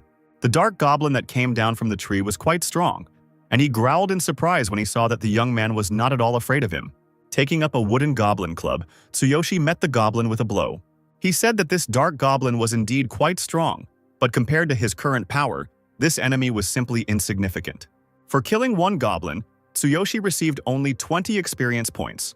The young man knew that in this world, the experience gained from defeating real enemies was different from the experience in another world. Turning to the other goblins who were hiding in the foliage of the trees, the young man told them not to hide and to attack. Obeying the man's call, the goblins fell from the trees like peas. They were absolutely sure that they were facing a weak enemy. But for Tsuyoshi, this situation turned out to be just perfect. He immediately removed the disguise from his dark goblin set. As soon as the equipment appeared on the young man, he activated the special skill Roaring Tentacles and directed them at his enemies crowded around. Numerous deadly tentacles shot up over the forest, killing all the goblins that came down from the trees and approached Tsuyoshi. Pieces of goblins flew in all directions, and the young man continued to call upon his enemies to attack him. The administrator waited anxiously for the young man at the entrance to the cave. Almost an hour had passed. The man was confident that if the intern had held out there for so long, everything was going well. The man was surprised. Such a fearless newcomer. No one in their right mind took the test alone. It looks like this guy will soon be written about in the newspapers. The administrator mumbled in surprise. The results of the individual test were updated again. Trainee Tsuyoshi Tsukishiro passed the test. According to the system, Trainee Tsukishiro received 960 experience points in the cave. At that very moment, Tsuyoshi emerged from the cave and, turning to the administrator, asked where he could take a shower. The rest of the newcomers left the cave dejectedly. They all passed the test for money but were very unhappy with Guy. The corrupt mentor barked at his students, saying that if it weren't for him, they would all have died. They became heroes without even having basic skills. 20,000 is still cheap. The boys, with their heads down, grumbled that Gaia himself had told them not to interfere. The mentor had refused to help, and besides, the boys had entered the cave first, and Gaia hadn't even given them any instructions. But Gaia said that at that level they should pay him 40,000. He lowered the price so as not to listen to the whining of newbies. But then the coach's phone rang, and he asked the caller to get to the point because Guy was busy. The caller's message shocked the coach. He couldn't believe his ears. He was told that Tsuyoshi had passed the test alone. Gaia was furious. It was simply impossible. Meanwhile, the young man was taking a shower after leaving the cave. Guy, in a rage, demanded an explanation of how he did it. The coach said that the young man was only at level 4. How could he defeat the goblins alone? The mentor was sure that the young man must have used high-level equipment. None of the newcomers had ever taken this test themselves. Tsuyoshi replied that this did not mean that it was impossible in principle. Apparently, the whole point was that otherwise he would have to give up 20,000. Gaia was furious. He grabbed Tsuyoshi by the shirt and shouted that this boy was making fun of him and demanded to answer because Gaia was a member of the Crazy Wolves Guild. The guy chuckled and said that with a 9th level and a combat strength of 1,200, it seemed that this guild was not that strong. Gaia swung his fist at Tsuyoshi and asked in a rage, "Who does this boy think he is? How dare he insult a hero?" But the threats had no effect on Tsuyoshi. He calmly extended his hand and stopped the fist aimed at him. The guy looked straight and hard into Guy's eyes and asked if he really wanted to beat him to death with his 9-level fists. The bribe-taking mentor broke out in a sweat. Where did this young man get such speed and power? Guy couldn't believe that he was only level 4. Gaia shook with anger. He was literally choking and could not utter a word. None of the newcomers had ever insulted him, much less offered resistance. A blade flashed in the trainer's hands. This boy made him feel uneasy and even afraid. Tsuyoshi, seeing the weapon in the mentor's hands, looked at him questioningly and exclaimed that he should stop. Where had he seen a mentor attack a trainee with a blade? Guy's eyes flashed with anger. He swung his blade at Tsuyoshi and demanded to know what he was hiding. Tsuyoshi blocked the blow from the dagger that Guy dealt him with his hand. The defensive effect of the Dark Goblin set plus his absolute physical form protected the youth from the attack. Seeing that the dagger had broken, Gaia stuttered and asked how this was possible, since he had struck the newcomer's bare hand. The mentor of young heroes continued to advance on the young man, asking if the boy was apparently hiding some kind of equipment, high-level armor. Tsuyoshi remained silent. He accidentally showed his abilities. Although he knew that he shouldn't reveal his secret to people from this world, now there would most likely be negative consequences.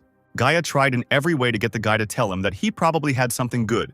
The mentor asked if he had found it in the cave or stolen it. The young man tried to feign confusion. His head literally spun, and he plaintively answered his mentor that he was so scared. Tsuyoshi, almost in tears, told his mentor that without the dagger he found in the cave, he would never have survived. The trainer of young trainees watched the boy and did not know whether to believe him or not. At this time, the administrator's voice was heard from behind Tsuyoshi, the man apologizing to the young man for the wait. The administrator said that his certificate was ready. Now Tsukishiro-san was officially a hero. The young man thanked him and said that he would be there soon. Turning his back to the coach, the guy thought that the administrator was his savior, because Guy wouldn't make a scene in front of the staff. But the mentor looked after the trainee greedily. He was sure that the boy was hiding something and dreamed of taking possession of this equipment. Tsuyoshi silently followed the administrator to get his certificate. He could feel Gaia literally staring at his back. The young man slowly looked around. Thanks to the system, his combat power had become much higher than that of the average level 4 hero. But fighting high-level enemies was still difficult. Evening came. Tsuyoshi went home and decided to think about the situation. It seems like Tsuyoshi has attracted Guy's attention. There are no girls with ears in this world, and his level is still low, so he should be more careful from now on. At this time, 2 dark figures crept silently, like shadows, through the house in which Tsuyoshi lived. Finally, they found the right door. It was the door that led to the young man's apartment. The 2 figures stopped to make sure that it was here. Gaia told his companion that when he broke down the door, he should immobilize the young man with the help of magic. In the corridor stood members of the Crazy Wolves Guild Gaia and a 10th level mage. The newcomer's mentor took out a dagger and, with a sparkle in his eyes, said that they would soon get the treasure that this boy was hiding. The magician hissed at his companion, warning him to be quieter, otherwise the young man might hear them ahead of time. Guy's companion prepared his staff and said that they would first destroy the chain with magic. The magician brought his staff to the lock and directed the magical flame at it. Soon the lock was broken and the door was open. But suddenly the door swung open and Tsuyoshi appeared on the threshold, armed with a goblin club, and the uninvited guests were at a loss. Tsuyoshi, clenching his teeth, said through gritted teeth, looking at Guy, that he turned out to be a very quick scoundrel, having decided to rob and kill his own student. Swinging his club at the mage, Tsuyoshi shouted that he would destroy him. The youth called upon General Ryota's Heaven Shaker skill. The guy frowned. That scoundrel Gaia brought a 10th level mage with him? The difference in levels was too great. The guy knew that he would not be able to defeat such opponents for sure. Combat power is just one indicator for evaluating a hero's abilities. His is 6,400, but the level is too low. Tsuyoshi could have won if the difference wasn't so big. His opponents can compensate for their low combat power with their level. It's like a low-level warrior fighting a weak, high-level boss. The young man realized that there was no point in rushing into battle, relying only on skills and equipment, because if he failed, he would be finished. They would simply kill him. The magician screamed that the guy was trying to trick him. Fortunately, he had strengthened the protection of his cloak, and now he would kill Tsuyoshi and take everything for himself. The magician pointed his magic staff at the young man and summoned a wave of fire, the raging flames engulfing the young man. Tsuyoshi felt that it was very hot. The suit was immune to physical attacks, but not to magic. Fighting the goblins turned out to be much easier. The guy realized that he had to run, otherwise he would lose. Guy shouted loudly for the magician to catch him. In desperation, Tsuyoshi ran into the apartment and jumped out the window. The guy decided that he would focus on improving his legs. With the protection of the dark goblin's suit, he will be able to land softly. Confident that his opponents were behind him, the young man hoped to land on the asphalt and run away. The system reported that Tsuyoshi had increased the physical strength of his legs and reminded him that the rest of his body was now unprotected. Suddenly, the young man saw that here too he was being pursued by Guy's comrades. Another member of the Crazy Wolves Guild struck Tsuyoshi out of the air. His pursuers had thought of everything and set up an ambush. Guy's companion shouted that he had caught the fugitive, laughing. He asked the young man. Apparently, he did not expect to see him here. The warrior of the Crazy Wolves Guild dealt a crushing blow to Tsuyoshi and, laughing, exclaimed that it was a pity. This young hero would surely die. It was good that the young man had increased his entire body's physical strength during the fall, but he was hit by a knee because he had previously removed his defense. But with the help of the Dark Goblin set, he could reduce the damage. The surprised magician asked Tsuyoshi if he was still alive and how he managed to survive such a fall. The mage was curious about what skill the young man used when he attacked him. How could a newbie do such a thing? Enraged by the hero's vile behavior, Tsuyoshi thought in anger that he was ready to kill them and activated his Dark Goblin set equipment. The young man activated the special skill Roaring Tentacles to destroy his pursuers, who clearly wanted to kill him in order to rob him. The heroes did not expect such a turn of events, and the three figures began to shake. None of them wanted to die. But the mage quickly got his bearings and placed restrictions on Tsuyoshi's actions. The restriction stops the target for 1.5 seconds if the enemy's level is lower than the user's. The special skill was blocked, Tsuyoshi cursed. This mage stopped him. Gaia and his friends rushed at the young man again. The members of the Crazy Wolf Guild laughingly said that they would kill the boy and divide the spoils. But then a system notification came that the Infinity Ring's recovery time had expired and the Endless Passage could be opened.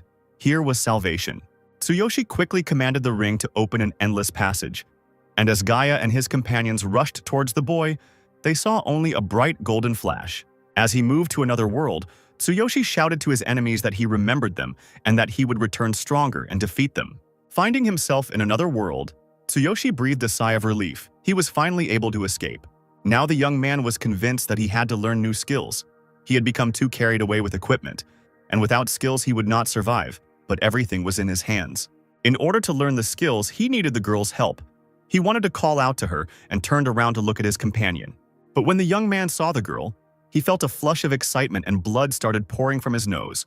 He completely forgot that she was still sleeping. The sweet girl with touching ears was sleeping peacefully. Her figure was so seductive that the young man forgot about everything in the world. The girl turned on her side in her sleep, and Tsuyoshi was enveloped in the scent of cherry blossoms. His companion always smelled like cherry blossoms. He had noticed this long ago. Tsuyoshi was overcome with an uncontrollable desire. He thought that he was not a man if he did not do something in this situation. His whole body tensed. The system reported that adrenaline had strengthened his muscles and he had increased strength, speed, and the work of his entire body. But then Tsuyoshi remembered Guy and his friends, and he realized that first he had to kill those who were trying to kill him. The desire that had gripped the young man quickly faded away, and Tsuyoshi immediately felt weak. He fell to his knees and told himself that now was not the time for romantic infatuations. First, he had to sort out the problems in his world. Settling into the hut where his girlfriend slept, Tsuyoshi thought that he had to come up with a plan to raise his level and skills. Otherwise, he wouldn't be able to survive in his world. Soon the sun rose. The leaves rustled merrily, and his beautiful companion woke up. Stretching sweetly, the girl said that for the first time in a long time she finally got enough sleep. Although Tsuyoshi was unable to sleep, he told his companion that he had also slept well and asked the girl if she could make him another suit. The young man shared his plans with her, and the girl said that in order to learn new skills, a master needs to obtain a skill scroll, and to do this, he must enroll in the Martial Arts Academy. The girl escorted her master to the Academy of Martial Arts of the Beastmen tribe. The master of this academy came out to meet the travelers. He asked if this was the person who had attracted the attention of the Beast King. But to enter, one had to reach level 6 and then pass the test. And with level 4, it was still too early to enter. The young man was confused. What kind of bad luck was this? Why so early? The new t-shirt that the girl had sewn for him had a heart on it. Tsuyoshi's companion apologized.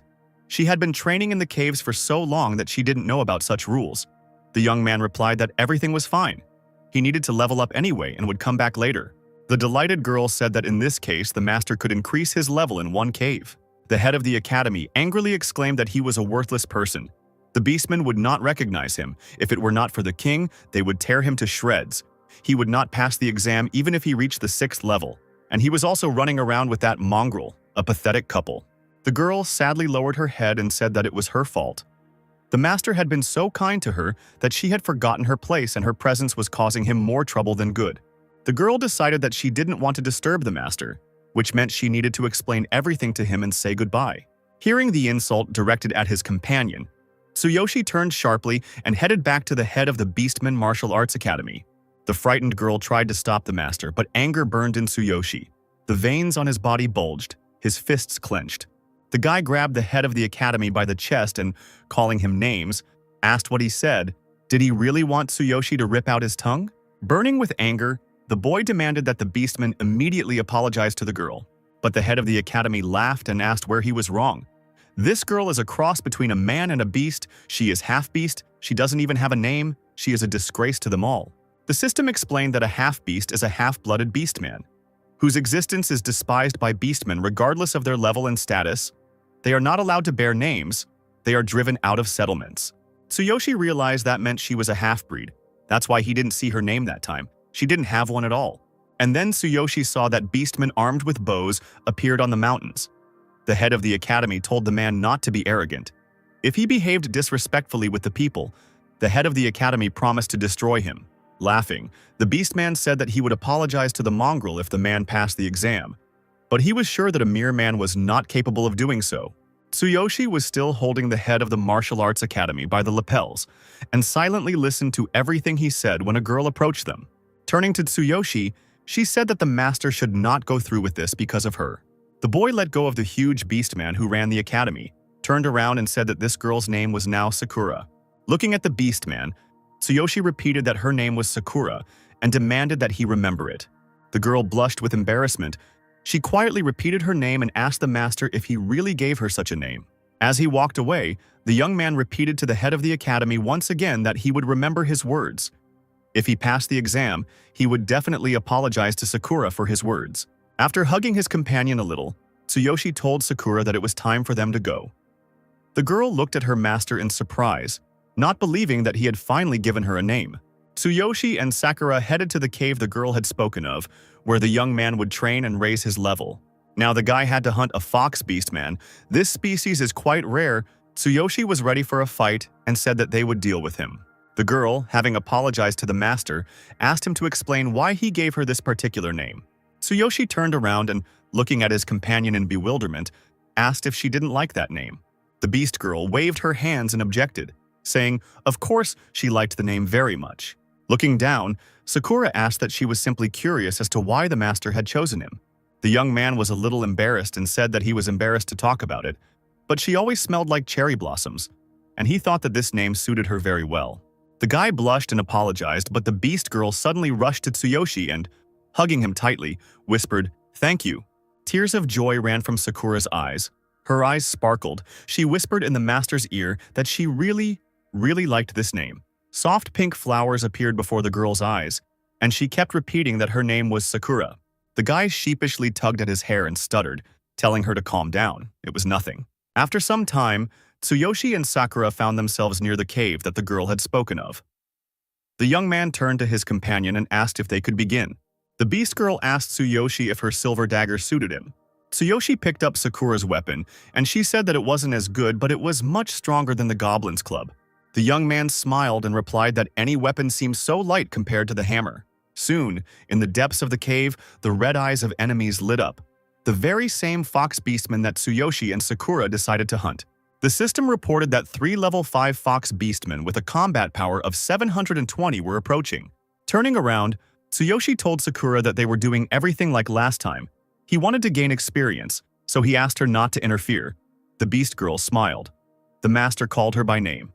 As if in response, the system warned that if the difference in levels between the strong and weak participants was more than 5 levels, then no experience or items would be received as a result of the battle. Tsuyoshi shouted, "Forward!" He wanted to try out his new dagger as soon as possible. Sakura shouted after her master that this kind of beastman was cunning, so she advised against making any sudden movements. Rushing into battle, the young man noticed that these enemies were indeed very fast. Before the guy could even swing his dagger, one of his opponents was already hovering over him, raising his weapon. Tsuyoshi instantly activated his physical strength. The system noted that when it was concentrated in certain parts of the body, their endurance increased. Thanks to such protection, the enemy's weapons shattered into pieces when they met the young man's hand. And the surprised fox beastman stared with wide eyes at this unusual enemy. And Tsuyoshi, covering himself from them with his left hand, sternly said that with such a level of combat power they would not be able to touch him. The beast girl, who was watching the battle, thought that the master's defense was incredible, as expected of a hero who raised a divine hammer. Low-level enemies were no match for him, but despite the rebuff they received, the fox beastmen were in no hurry to retreat. They rushed into the attack again. Tsuyoshi realized that against such enemies, speed was more important than strength. In this world, leveling up happens quickly, so the young man does not need to fight for resources to gain experience points. Tsuyoshi remembered his opponents left in his world. Those 3 had little combat power, but they were at the 12th level. The guy knew that no matter how strong he was, with such a difference in levels it was impossible to defeat them. He was obviously inferior to them in terms of level, so it would be difficult to win.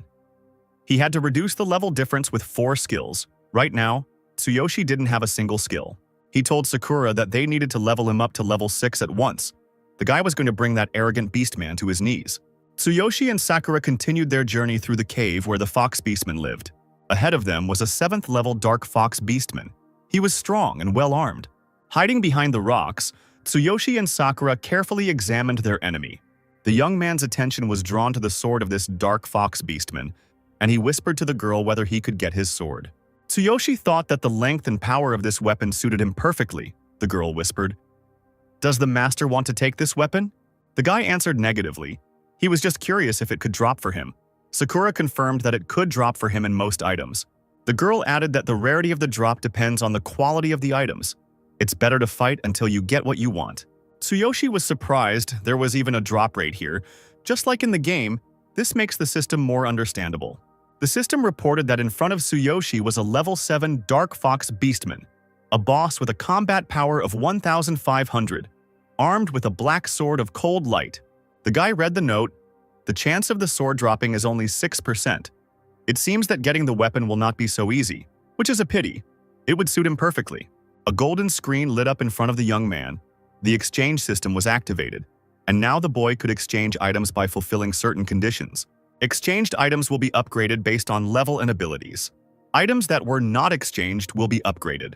Tsuyoshi thought about the exchange system. He still has a lot to learn. Now only the scroll is available for exchange. The system explained that the scroll increases the drop rate of all items by 30%. The exchange conditions are to defeat 30 normal monsters of level 5 and above. The young man's current number of victories is 114. The conditions are met. The guy thoughtfully rubbed his chin. It seemed the number of defeated enemies counted in both worlds. The guy realized that if he exchanged 3 scrolls at once, the probability of getting a sword would increase to 96%. It was very cool. Tsuyoshi was sure that in this case the sword would fall to him instantly. 3 scrolls lit up in the young man's hands. The system notified him that he had exchanged 3 scrolls, fulfilling the conditions, and now he had no items that could be exchanged. The young man shouted to Sakura that it was time to go for the sword. With it, he would become even stronger. Taking the dagger in his hands, Tsuyoshi felt fire coming out of his eyes. He told himself to concentrate and ask Sakura what next. The dark fox beastman sensed the enemy. His red eyes flashed, and his mouth with huge fangs bared. With a loud, thunderous roar, the dark boss of the fox beastman cave rushed towards the youth. Drawing his huge blue glowing sword, the dark monster rushed at Tsuyoshi. The boy felt that the sword that was in the hands of the dark fox boss had a cold effect. Sakura suggested that the dark fox was agile, cunning, and strong. His weapon had an effect that slowed his movement and reduced his stamina. But if the master took advantage of his weakness, he would quickly end the fight. The beast girl suggested that the dark fox was afraid of fire, and if the master added fire oil to the weapon, it would become more effective. Tsuyoshi quickly poured fire oil onto the dagger. Fire oil is a mixture of resin and combustible ash that gives the weapon fiery properties and ignites on contact with air. Tsuyoshi said loudly that now they would see what was cooler, cold, or fire. The dark fox boss howled questioningly as he saw his enemy's weapon burst into flames. Tsuyoshi jumped on his enemy's head and shouted at the boss to give him the sword, but the fox gritted his teeth and was not about to give up. Sakura told her master that the fox beastman's weak points were the armpits and neck, and advised the master to aim there. The young man replied to his companion that he understood everything, mentally thanking the girl. The guy twisted and struck his enemy in his weak spot, causing blood to gush out. The fox beastman's body shook as he challenged, receiving a blow to the armpit, and then the boss's status changed to coward. The system suggested that when attacking an enemy's weak points, his status changes to coward, allowing him to inflict double damage. During this time, his morale decreases, making him more vulnerable. The effect lasts for 15 seconds. Tsuyoshi was surprised. So that's what this effect means. Very interesting. The guy decided to take advantage of this and rushed at his enemy again. Sakura shouted to the master that in this state, it would be even easier to defeat the enemy, and advised him to dodge in different directions to strike. The young man once again thanked his experienced companion and mentor and rushed into battle. The fox beastman tried to strike his nimble enemy, but the warned Tsuyoshi dodged in different directions. The guy only now realized that without Sakura's advice, he would have died very quickly in this battle. Soon, the young man saw that his enemy was exhausted, which meant it was time for him to begin implementing his plan. Tsuyoshi rushed forward, asking if it was all over and now it was his turn. Sakura shouted at him to aim for the neck now. To achieve maximum results, the young man concentrated his physical strength in his hands, which provided him with 200% efficiency. A successful attack reduced the dark boss's stamina to a minimum, and victory was very close. The system informed the guy that he had hit a weak spot and dealt triple damage. The enemy was severely exhausted, and the duration was 15 seconds. The beast girl was delighted. She thought it was incredible, but it was still too early to relax, and even though the master's level was low, he made this battle exciting. Tsuyoshi exclaimed that it would soon be over and jumped over his enemy. To finish off the dark boss, the young man summoned the Sky Shaker skill and thrust the burning sword into the fox's head. A delighted Sakura exclaimed that it was excellent. Her master was simply a natural-born warrior. Turning to his pretty companion, Tsuyoshi thought that he had enjoyed the fight too, and then the guy realized that he had almost forgotten to use the scrolls before the fall. The system reminded the guy that he had used 3 scrolls. The item drop rate increased to 96%, and the duration was 1 minute. Tsuyoshi sighed with relief. He managed to use the scrolls. They flashed in his hands and disappeared. The system reported that he had earned 3,000 experience points, defeated the 7th level dark boss, and received a black sword of cold light. The guy was delighted. Sakura said that he was lucky. It was rare for a weapon to drop on the first try. Taking the sword in his hands, the boy thought that even with absolute physical strength, he remained susceptible to attacks. If he found a suitable weapon, he would be able to inflict more powerful blows. Tsuyoshi had never seen such a powerful weapon before. Perhaps he could defeat those 3 with this sword. There was very little time left. By dawn, he would reach the 6th level together with Sakura. Placing the sword he had just received on his shoulder, Tsuyoshi asked Sakura where else he could level up, as he wanted to reach level 6 as soon as possible. The girl advised simply using a scroll of reset. The Fox Beastman Cave is considered a low-level zone, so monsters appear there faster. Sakura told the master that she had several of these scrolls, which should be enough to reach level 6. But maybe she should take a break first. She had some healing potions. Tsuyoshi was surprised at what she didn't have. The companions came outside again. The girl pulled out a scroll and said that this should work. The system reported that they used the scroll of zeroing. The cave was zeroed. The young man, armed with a sword of cold light, exclaimed that this was excellent. He could not wait any longer, and he returned the silver dagger to his companion. The young man believed that the new sword was truly incredible. It could even slow down enemies. Sakura replied that in the future the master would be able to find an even more attractive weapon. Having dealt with another monster, Tsuyoshi remembered that he had the king's hammer in his divine inventory of consciousness. If he increased the time he wielded it, he would become invincible. During the second boss fight in the cave, Tsuyoshi made the giant dark fox tremble before him. The boy shouted to his enemy, asking what was wrong with him. Since he had already defeated his kinsman and reached the 5th level, now Tsuyoshi's combat power was 7,600. Sakura and Tsuyoshi used the scrolls of reset again and again, and each time the young man shouted more and more cheerfully to the next boss that he had returned and that he missed them. Having used the scroll of zeroing again, the young man, seeing the dark boss, exclaimed that he was here. Tears gushed from the fox's eyes. The beast girl noticed that the master was very cruel the last time the defeated boss himself presented his weapon to the young man. The guy was so carried away by the fight that it amused him. Looking at his score, he happily exclaimed that he was almost finished. Having defeated the cave boss once again, Tsuyoshi saw a system notification about his level increasing. Now his level was 6, combat power 8,800. He said that he had restored his stamina several times during the night and had probably already collected a full set of fox beastmen. Finally reaching level 6, the young man's eyes were shining. He was confident that now he could avenge Sakura and shouted for the beastmen to wait for him. At the martial arts academy, they were discussing Tsuyoshi's statements, and the academy master asked if he really said that he would take revenge after reaching the 6th level. What a fool. One of the beastmen was talking about how a person could level up in their land. He seemed a bit arrogant. Another replied that even if he reached level 6, only the strongest could enter the academy. But then one of the academy masters heard a familiar voice. Tsuyoshi called out to him. He returned to the academy again and said with a grin, "What a shame, he had already reached level 6. The master couldn't believe it. It couldn't be true, how a person had increased his level in just one day. Tsuyoshi, dressed in the fox beastman outfit, demanded that the examiner be woken up. He was not going to wait until tomorrow and demanded that he prepare an apology for Sakura. The system showed that the young man's level was indeed 6th.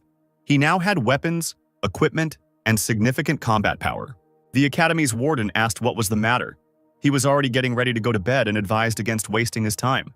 The young man replied that he had fulfilled the conditions and that he also wanted to obtain new skills from the skill repository.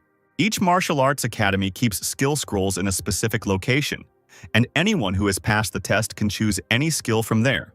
But the academy's overseer, a level 20 warrior, dismissively replied that the man was asking for too much, and that even level 6 did not guarantee passing the test.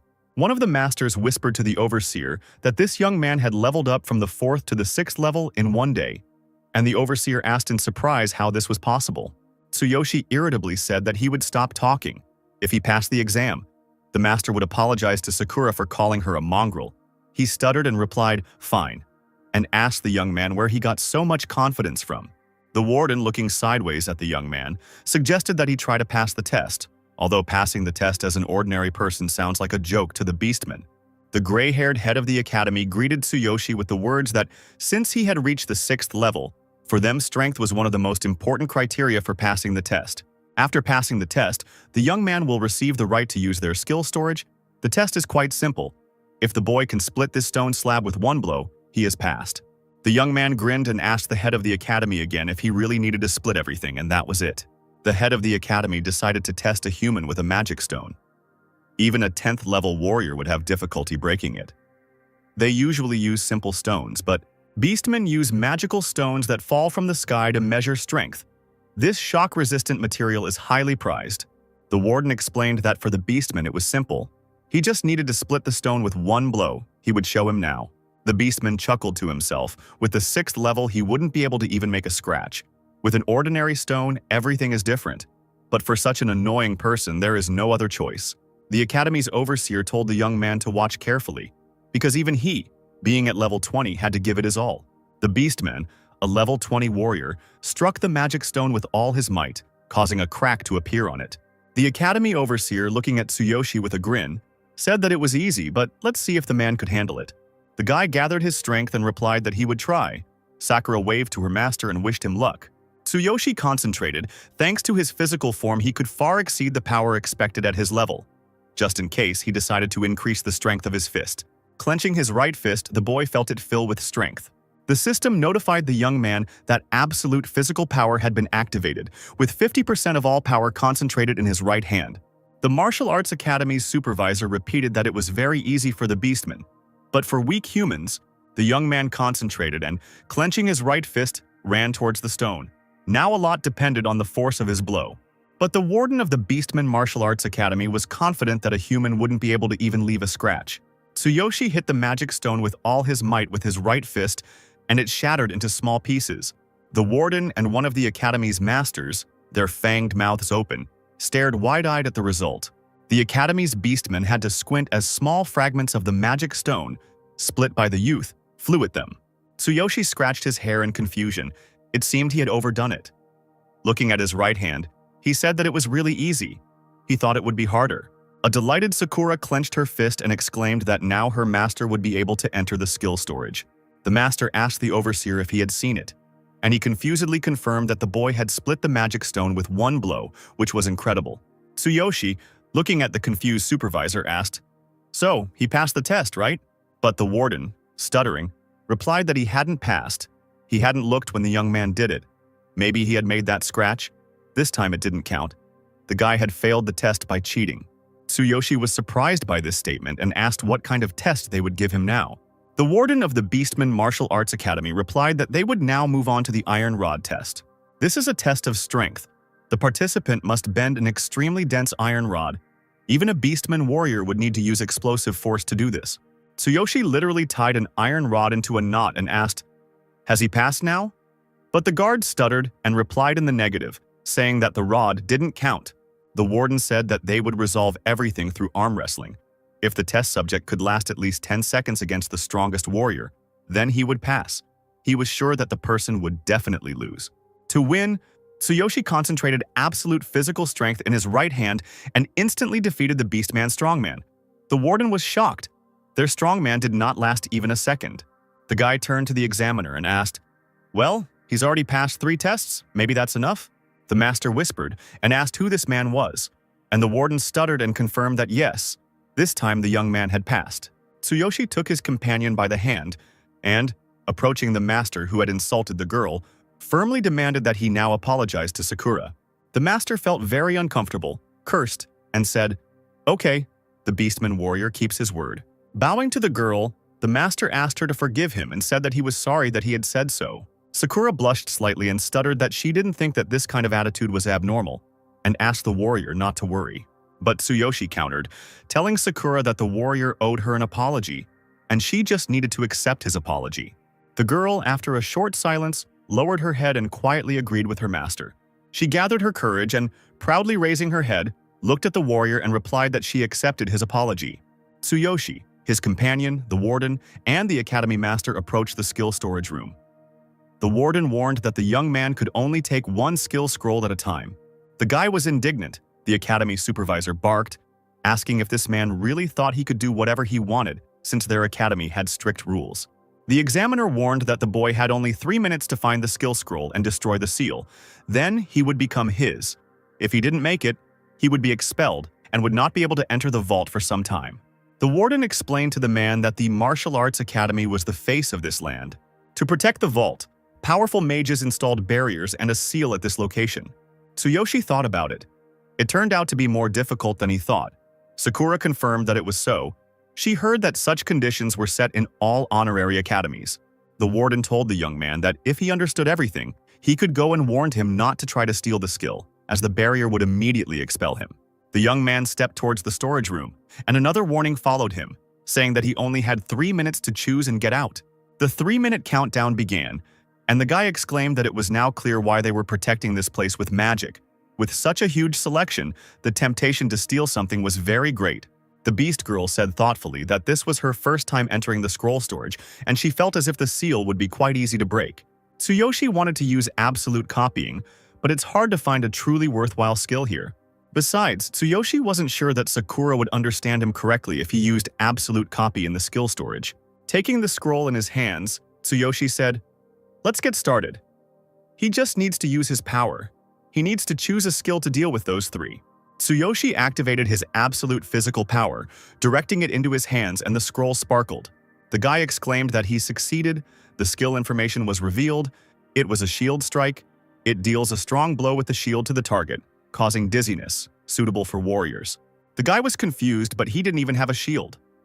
Sakura turned to the master and said that she didn't need skill and asked permission to show him something. Sakura showed the assault step scroll, which moves the user 5 steps to a chosen location to evade enemy attacks. But Tsuyoshi shook his head. It wasn't for him. The battle cry scroll allows you to unleash a roar that inspires nearby allies, boosting attack and defense, suitable for warriors. The girl said that the war cry technique was quite popular among warriors, but Tsuyoshi shook his head and said, "No thanks." There were only 2 minutes left. Tsuyoshi was going through his skills. Sakura asked the master about the counterattack skill. Tsuyoshi thought about a counterattack. It might be useful and said that he would keep it in mind. The guy came across a mad dash, charm, awakening, but Sakura said that she thought none of them were suitable for the master. There was only 1 minute left, and Tsuyoshi hadn't chosen yet, but the skill could only be seen by breaking the seal. The young man thought that it seemed he would have to use brute force. The guy asked his companion if she had any energy potions left, as he might need them, and asked her to hide behind something hard. The girl looked questioningly at her master, but without further questioning, she did as he ordered. Seeing Sakura hide, Tsuyoshi said, "Okay," and concentrated all his power into his right hand. The academy's warden heard something happening in the vault and looked at the door in bewilderment. Suddenly, he and the master saw flashes of energy escaping from the tower, and they stuttered and asked each other what was going on there. The young man decided that he would destroy all the seals at once to quickly see the skills. Sakura peeked out from her hiding place cautiously to see what the boy was doing, her eyes wide. She thought that even she was stunned by the master's power. The system warned that using the hammer would consume a huge amount of energy and would only last for 1 second. Tsuyoshi had already accepted this condition and replied that 1 second would be enough for him to achieve his goal. Bright blue lightning flashed around the scroll storage. It was the explosive energy of the Divine King's hammer. The warden of the Martial Arts Academy opened his mouth in surprise. He couldn't believe that this was the strength of an ordinary person. Tsuyoshi summoned the Divine Hammer, and in that instant, the hammer of the Divine King appeared in his hands. Sakura, looking out from her hiding place, thought that this was simply unbelievable. She would not have believed it unless she saw it with her own eyes. The system notified the youth that the power of the Divine King's hammer had been activated, and striking the floor of the vault with the hammer, Tsuyoshi exclaimed that he would destroy all the seals at once. The hammer's impact on the floor in the tower caused a flash of enormous power to erupt, and the academy's warden covered his face with his hands in fear and gasped. Hammer struck. Sparks flew throughout the entire room. Everything was covered in smoke, and incredible energy rushed through the skill storage. The entire storage of scrolls was filled with bluish lightning. They scattered across all the shelves where the scrolls were kept. Lightning struck the skill scrolls, and at the same moment the magical seals on them were destroyed. Now they were available to Tsuyoshi. The entire vault sparkled, scroll after scroll revealing their secrets. The girl came out of hiding and stared at the hammer's magic with wide eyes. She whispered that the seals on all the scrolls were instantly destroyed. The system informed the young man that the power of the Divine King's hammer had been deactivated. Tsuyoshi whispered that he had done it, but there were only 50 seconds left to choose a scroll. From all over the storage, golden threads of information about the skills hidden in the scrolls stretched out. The young man opened his eyes wide and whispered that he saw information about the scrolls. Sakura was very worried about her master because there was so much information that she, a warrior of the 72nd level, could barely stand on her feet. The girl was afraid that the master's brain would not be able to cope with such a volume of information at once. She rushed to Tsuyoshi and asked the master to stop. The guy grabbed his head. It was boiling. He saw all the information, and then he asked the system to give him the strongest skill that suits him best. Time was ticking inexorably. With only 40 seconds left, Tsuyoshi looked through skill after skill and repeated that this wasn't it. This wasn't enough, and again he asked to be given the strongest one. And suddenly the young man noticed that one of the scrolls was sparkling with bluish lightning. Intuition told the guy that this was what he needed. This blue scroll was sharply different from all the others, which glowed with a golden light. Time was ticking. They only had 30 seconds left. Sakura filled the master that they were running out of time. Tsuyoshi thought that the blue scroll was definitely what he needed and asked Sakura to bring him the third scroll from the top shelf. After using the hammer, the boy was almost exhausted and sat on the floor of the storage room. Sakura immediately ran for the scroll. Jumping up, the girl repeated that she needed the top shelf, the third scroll. Time was running out, and they had only 20 seconds left to choose a skill and get out safely. Taking the scroll indicated by the master, the girl looked at it in surprise. The scroll in her hands was split. This was probably some kind of mistake. Scrolls that are broken for any reason usually have incomplete power, and to obtain this skill, the remaining fragments must be collected. Returning to the master, Sakura asked if he was sure that this was what he needed, as he pointed to the broken scroll. Looking at Tsuyoshi, the girl said that they didn't have much time. It was time to get out of here, and indeed, they only had 10 seconds left. Realizing that Sakura wanted to carry him out, Tsuyoshi replied that it was still early, and he would get out himself. Taking the girl in his arms, he concentrated half of his absolute physical strength in his legs. The warden was closely watching what was happening inside. Now everything was quiet. There were only 5 seconds left until the end of the 3 minutes. The warden was sure that the man had not been able to find the scroll he needed. Time was running out. There were only 3 seconds left. The examiner folded his arms across his chest and looked at the doors, sweating. There were 2 seconds left. The doors of the entrance to the skill scroll storage glowed with blue light. Someone was approaching. With only 1 second left, the doors swung open and a huge vortex of energy burst out from the skill vault. Tsuyoshi emerged from the skill storage carrying his companion in his arms. The boy exclaimed that he had chosen everything. Sakura took her master's hand with concern. Going to the scroll storage and using the divine hammer had taken a lot of his strength.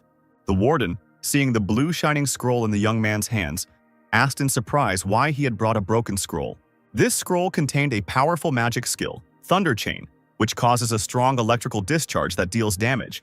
This skill was suitable for warriors and magicians. Using a magic staff or weapon, the target is first attacked by a powerful lightning bolt, and then by lightning from the sky, requiring exceptional abilities from the user. If the remaining fragments are collected, the skill can be improved. For the last 1,000 years, no one has attempted to take the broken scroll. The skill is divided into 6 pieces, 3 of which are located nearby, but collecting the remaining parts without hints is almost impossible. Moreover, the beastmen who tried to master this skill in the past died from lightning strikes, their bodies exploding, probably because they were unable to control this power. Tsuyoshi was upset. They wanted to master this skill. They collected the remaining pieces for this ending, which means no one has mastered this skill yet. The Academy Elder, who was gray-haired, said that there was once 1,000 years ago the strongest king of the beastmen, known as the Divine King. He also managed to lift the king's sacred hammer, leaving behind only this divine skill. The elder added with a sigh that after him, not a single beastman had been able to master this most powerful skill. The young man asked.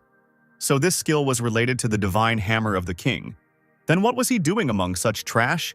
The elder roared, asking the young man if he was mocking them. Having calmed down a little, the elder said that no matter how strong a skill was, if no one could master it, it became useless, even though this skill was left by the Divine King. Clutching the scroll he received, Tsuyoshi suddenly exclaimed that it would suit him perfectly and told Sakura that it was time for them to go. Elder said after the young man that this was only the beginning. Whether he could find the remaining fragments and master this skill would depend only on him. Suddenly, the old head of the academy turned to Sakura. The old man called out to the girl. He asked the half-beastman who had been punished how she could do this to her people. The academy elder asked, since this person probably doesn't know who she really is yet, is she also going to sacrifice him? Sakura narrowed her beautiful eyes and, after a short pause, replied that it was none of the elder's business. The gray-haired warrior and chief master of the academy chuckled. The girl clenched her fists and walked on, a shadow falling across her face. The old beastman martial artist said to the girl's back that they would see how far she would go. A little later, Tsuyoshi and Sakura stopped to rest. The young man said that the girl's healing potions were very effective, but they tasted terrible. The guy, swallowing another healing potion, even burst into tears and started coughing. He asked the girl what she made them from. Tsuyoshi noticed that his companion had changed a lot after visiting the academy. He told Sakura that she was acting strange and asked if something was wrong. The girl hastened to reassure her master and said that she was just a little tired. Tsuyoshi decided to ask a question that had been bothering him for a long time. Turning to the girl, he said that he was interested. She should have been punished too, but for what reason? The girl looked down sadly. Her hands began to shake. She clearly did not want to talk about this topic. Tsuyoshi remembered seeing the beast girl there in the square near the altar. She was also being held by the guards. He asked, She was supposed to be next, wasn't she? Sakura tried to distract her master and cheerfully said that there was no point in talking about bad things, and asked the young man if he had studied the scroll he had received. Tsuyoshi remembered that the beastman elder said it was impossible, but he was willing to try. The thunder chain required a strong body. This was more than suitable for the youth. He was eager to find the remaining fragments and see this skill in action.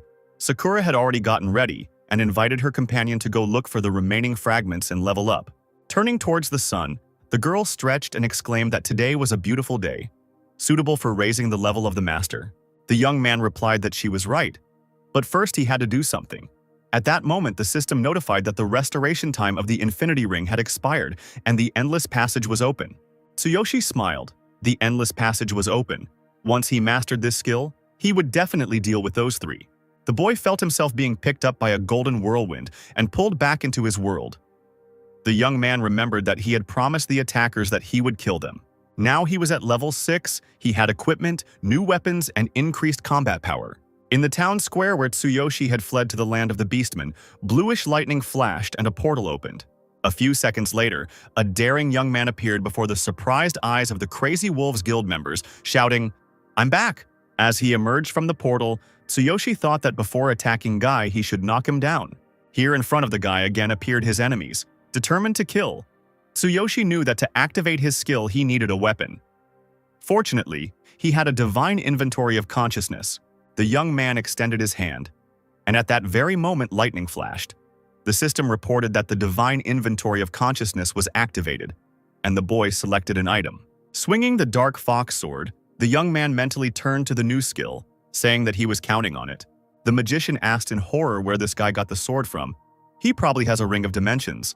Gaia greedily exclaimed that this guy is definitely hiding something. "This sword is very valuable."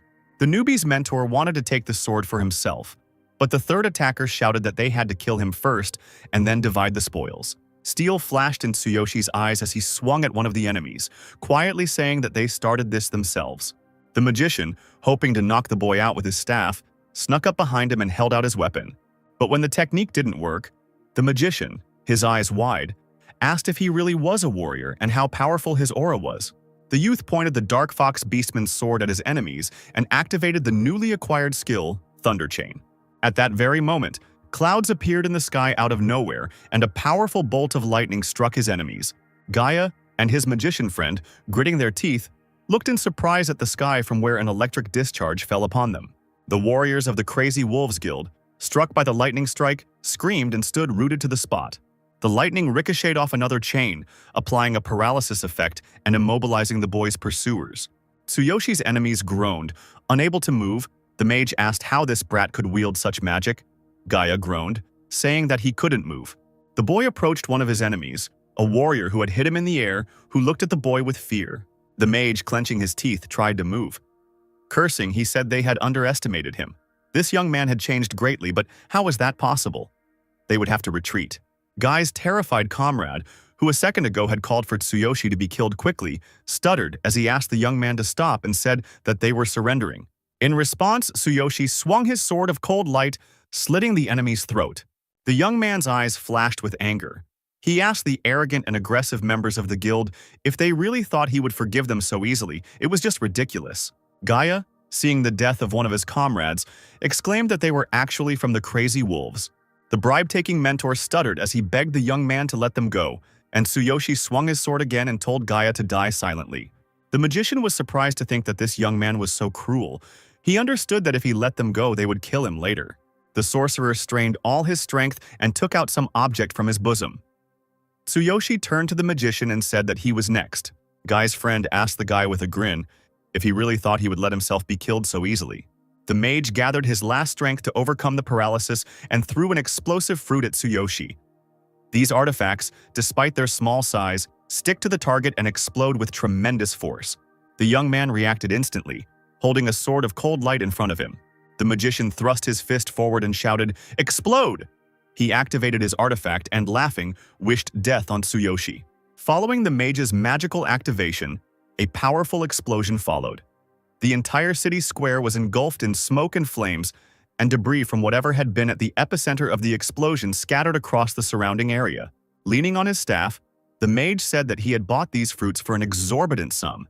Even a level 12 hero would receive enormous damage from them, and they would even tear this boy's body into tiny pieces. Seeing the cold radiant sword that had recently been in Tsuyoshi's hands fly off from the explosion, the magician laughed and told the young man that he was too inexperienced.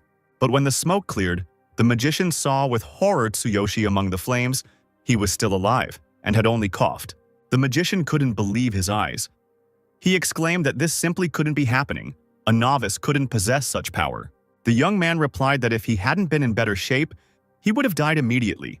The dark goblin suit and absolute physical strength were instantly activated and saved the guy from death.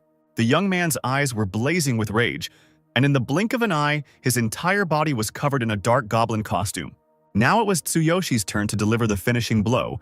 He activated the special skill of this equipment. Bright tongues of flame of anger burst from the guy's eyes. He firmly decided that this time he would finish off his enemies. Tsuyoshi rushed around the square at breakneck speed, not giving the surviving mage a chance to come to his senses. He looked like an angel of death. Using sheer physical strength and the dark goblin costume, the young man transformed the square into a continuous whirlpool of stones and energy. Soon all his enemies were swimming in a pool of their own blood. The young man, looking at them, asked as if they were alive, did they really think that he would let them go so easily? In his hands, turning to the dead men, he said that they were members of the Crazy Wolves Guild, and the reason for their fight was his low level. Looking back at the battlefield with regret, the boy noted that in this world the weak are eaten alive. Suddenly, among the stone debris, Tsuyoshi noticed the magician's pouch. The young man looked at it questioningly. Bending down, Tsuyoshi opened the bag and looked at what was inside. A ring fell out of a small bag that served as a storage place for the magician, and the young man asked in surprise if this was really a ring of dimensions. This ring is forged from a special material. It assigns the user a storage space. The choice of location depends on the ring's level, material, and its rarity. The guy smiled. It was indeed a ring of dimensions. What a catch. A simple hero cannot find a ring of dimensions. It is practically impossible to obtain, and the price is too high. Having put the ring on his finger, the young man decided to try it out. The young man whispered, "It can't be. The ring was activated only now. It turns out it's completely new." The system reported that the boy had activated the dimension ring, and it had synchronized with his mana. Tsuyoshi smiled, turned to the dead magician and said that nothing could be done about it, thanking the slain enemy for the item. As he left the devastated square, Tsuyoshi saw that the hero's security service was already there. It was good that he had managed to escape. A crowd had already gathered around the scene of the massacre, mingling with onlookers. The guy thought that he had managed to cover up the traces and take everything of value, so they would not be able to prove his involvement. Tsuyoshi walked slowly towards his house. He was safe now. Guy's phone was pretty good and he linked his information code to it, so now it was his. Suddenly the phone rang. The young man got scared. Who could be calling him at such a time? But the guy decided to pick up the phone and, pressing the button, asked who was calling. And in response, he heard a female voice. It was his teacher calling. The boy realized that it was his class teacher, Lily.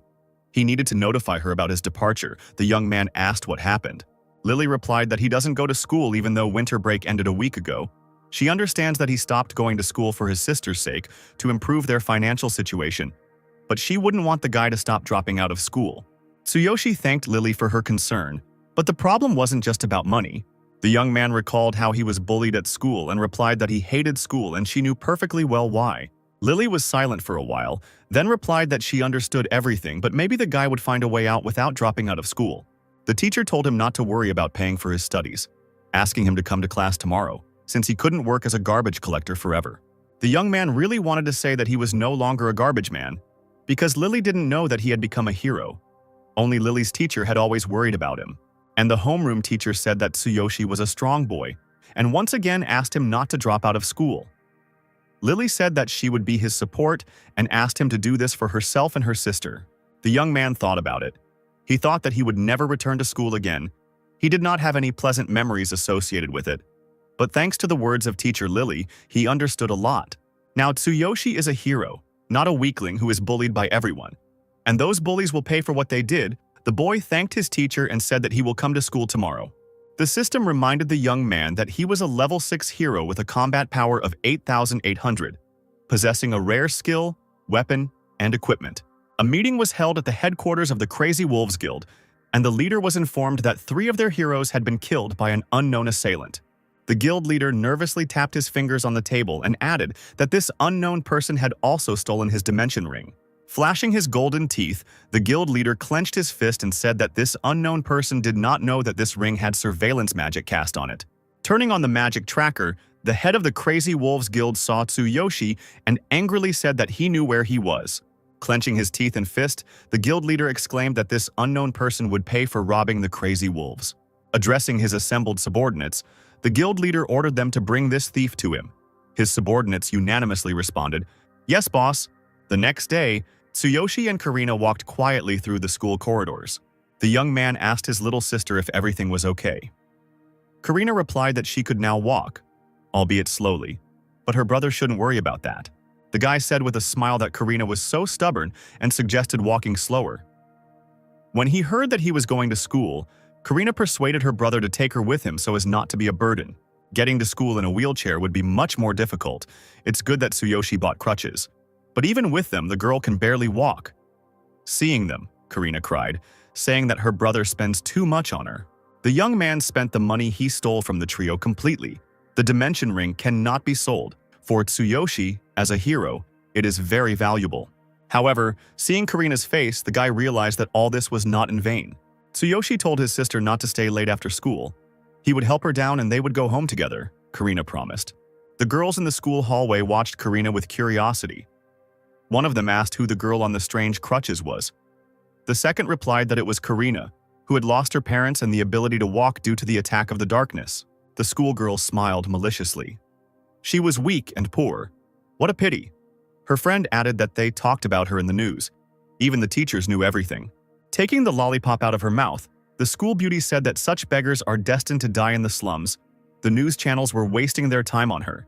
She is acting innocent. It is infuriating. The girl asked Mina if she would bully her again in case the school administration found out.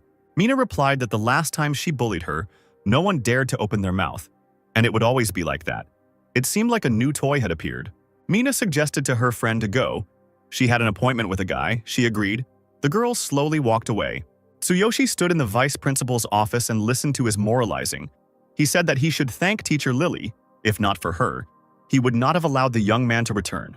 The vice principal told Tsuyoshi that he should take his studies more seriously. Lily explained that she had already talked to the student.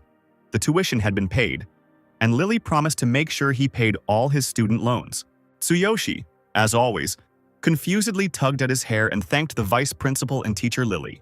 As he left the office, Tsuyoshi apologized to Lily for the inconvenience, and she said she needed to check the schedule. The vice principal greedily looked at the perfect figure of the homeroom teacher, Tsuyoshi. He didn't care about this idiot. He was only interested in Lily. He thought he was perfect for the role of her lover. Tsuyoshi and Lily were walking down the school corridor. The teacher said that she had paid for his sister's tuition so that the boy wouldn't worry. They would definitely manage. The young man apologized again and promised to definitely return all the money. Lily stopped the young man with a gesture and said that they would discuss it later. He was in his 3rd year, and therefore it was better for him to prepare for the exams. Looking over her student, Lily noted that he looked much more cheerful now, and she was happy for him. The young man was surprised and said that he had been working tirelessly lately and would definitely live up to his teacher's expectations. He mentally apologized to her for not admitting that he had become a hero. The problem with the Crazy Wolves had not yet been resolved, so he had to be careful. But now he would be able to show that he had become a different person. A moth flew into the school where Tsuyoshi studied and settled on one of the walls, watching Lily and her student. The teacher told the young man to go to class. They were currently having drawing. The boy took his bag and headed to class. The moth flew unnoticed after him. No one paid attention to the small insect. Most of the students were already in the auditorium when Tsuyoshi entered his class. One of those who constantly humiliated the young man noted with surprise that he thought Tsuyoshi had been expelled, but he returned again. Another guy suggested knocking out a classmate in the toilet after school. Riley enthusiastically agreed, saying that during the weakling's absence his wallet had noticeably emptied, and it was time to rectify this matter. Riley laughed and said that it wasn't Tsuyoshi who needed sympathy, but him, Riley, who was the reason he hadn't been able to let loose at karaoke. The local bully crumpled up the paper and threw it at Tsuyoshi, saying that now he would remind this weakling of himself. A crumpled piece of paper flew through several desks and headed towards Tsuyoshi. To the hooligan's surprise, the young man, without turning around, raised his hand and caught the wad of paper thrown at him. Riley and his friend looked questioningly at the back of their victim. Something in the young man's behavior had changed. He became different. The guy felt like two pairs of surprised eyes were boring into his back. Those who had been torturing him for many years were looking at him. Turning his head slightly, Tsuyoshi calmly told Riley that they should talk in the restroom after school. The bully couldn't believe his ears. Did Tsuyoshi really call him to talk? Riley slammed his fist on the table, saying that this weakling was getting cocky, but no matter. He would explain everything to him soon. The bell rang, signaling the end of the lesson, and the old enemies went to talk. One of Riley's friends stood near the toilet door and did not let anyone in, saying that Riley was in the toilet now and they should go somewhere else. Riley, chuckling, told Tsuyoshi that he heard that after dropping out of school, he became a garbage collector. The young man, clenching his fists, remained silent. The bully declared that it was time to pay the bills. His friend laughed, extended his hand and told Tsuyoshi to move the money differently. But, to the hooligan's surprise, the young man was not afraid. He looked straight and boldly at them and calmly asked, "Otherwise what?" The hooligans froze in surprise. They couldn't even immediately find what to answer. Their classmate had really changed a lot during his absence. Riley clenched his fist and growled at Tsuyoshi to stop, or he would beat him up.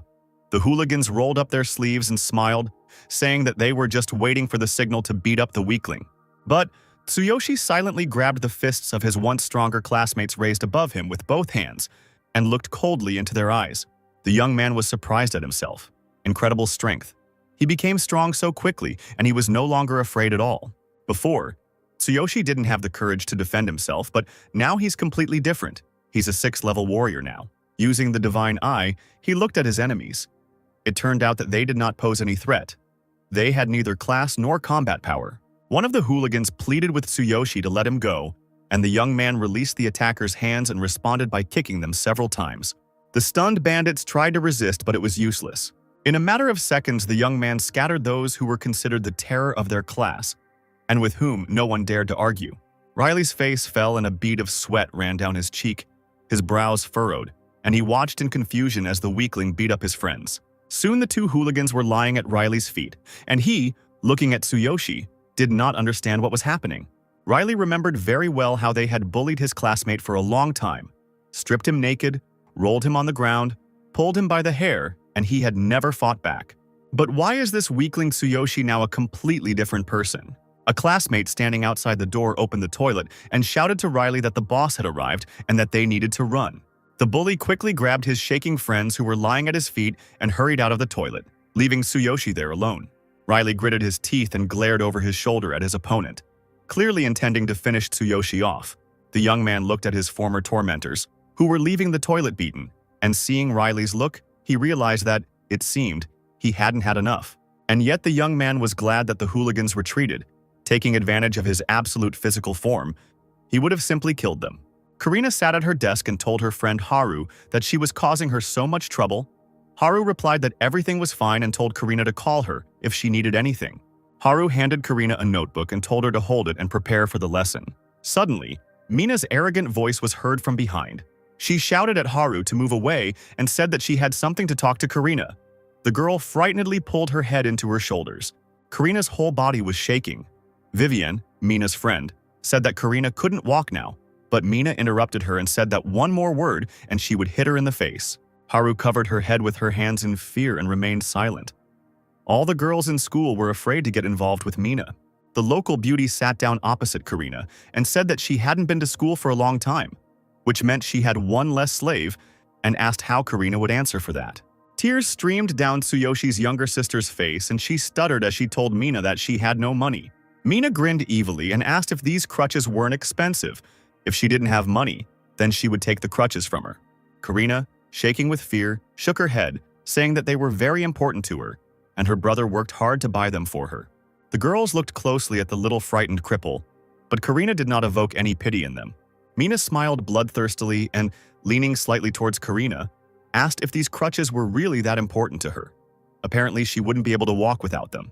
Karina stuttered and confirmed that yes, they were very important to her. But before the girl could finish, Mina stood over her, her eyes flashing.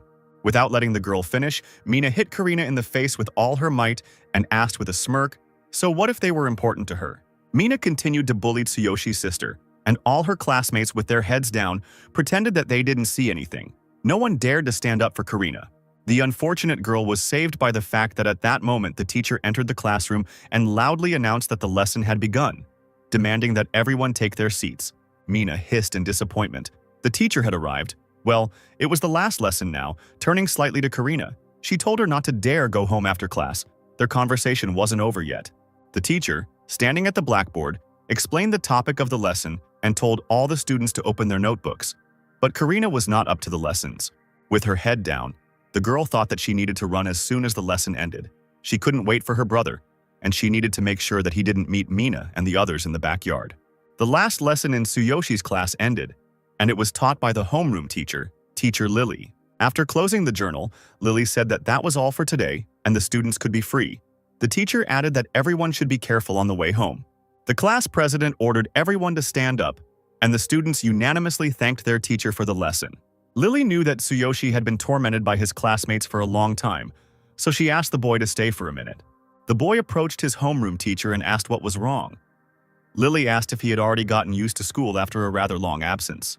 The teacher felt uncomfortable offering her help and saying that she knew about her classmates, so she delicately asked if there was anything she could do to help him today. The young man understood what was going on, smiled slightly, and answered Lily that everything was fine and that she shouldn't worry about him so much.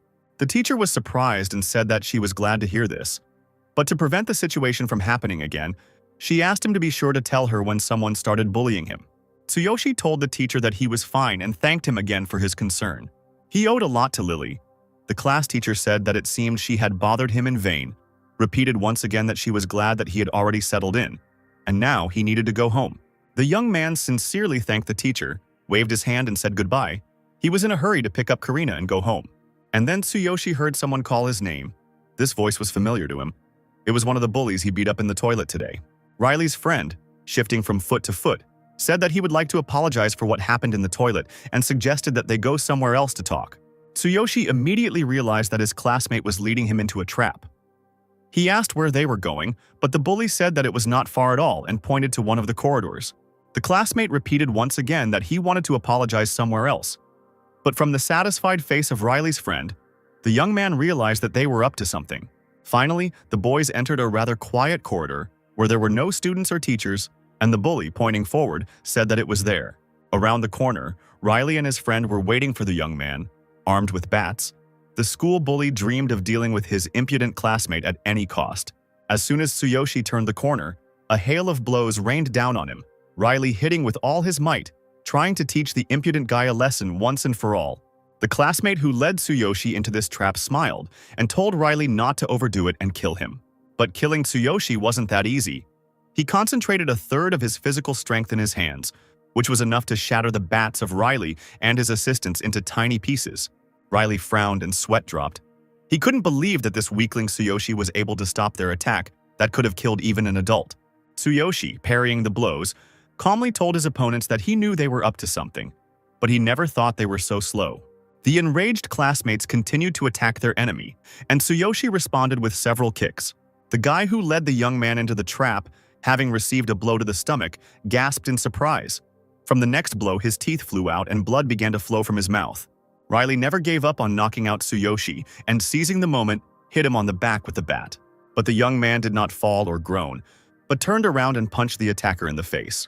The big guy Riley had brought in for the beating was lying on the floor, his whole body shaking. His eyes rolled back in his head and foam coming out of his mouth. Tsuyoshi remained surprisingly calm, scattering the attackers. He told them that they had not learned their lesson. Losers. But Riley already had a new bat in his hands, his eyes flashing with anger, and swinging it, he shouted at Tsuyoshi to go to hell. The young man turned to the bully and calmly said that if they had not been at school, he would have killed them all. Gritting his teeth, Riley felt his whole body shaking and unable to move. The words of the young man he had been tormenting for so long frightened him greatly. Riley couldn't believe how it could be that he was afraid of Tsuyoshi. In order to stop this useless fight, Tsuyoshi extended his hand and ordered Riley to go to sleep. Tsuyoshi swung and hit Riley. The bully staggered, the broken bat fell from his hands, and he fell helplessly to the floor. Looking at Riley sprawled on the floor, Tsuyoshi said that it was time for him to go get his sister.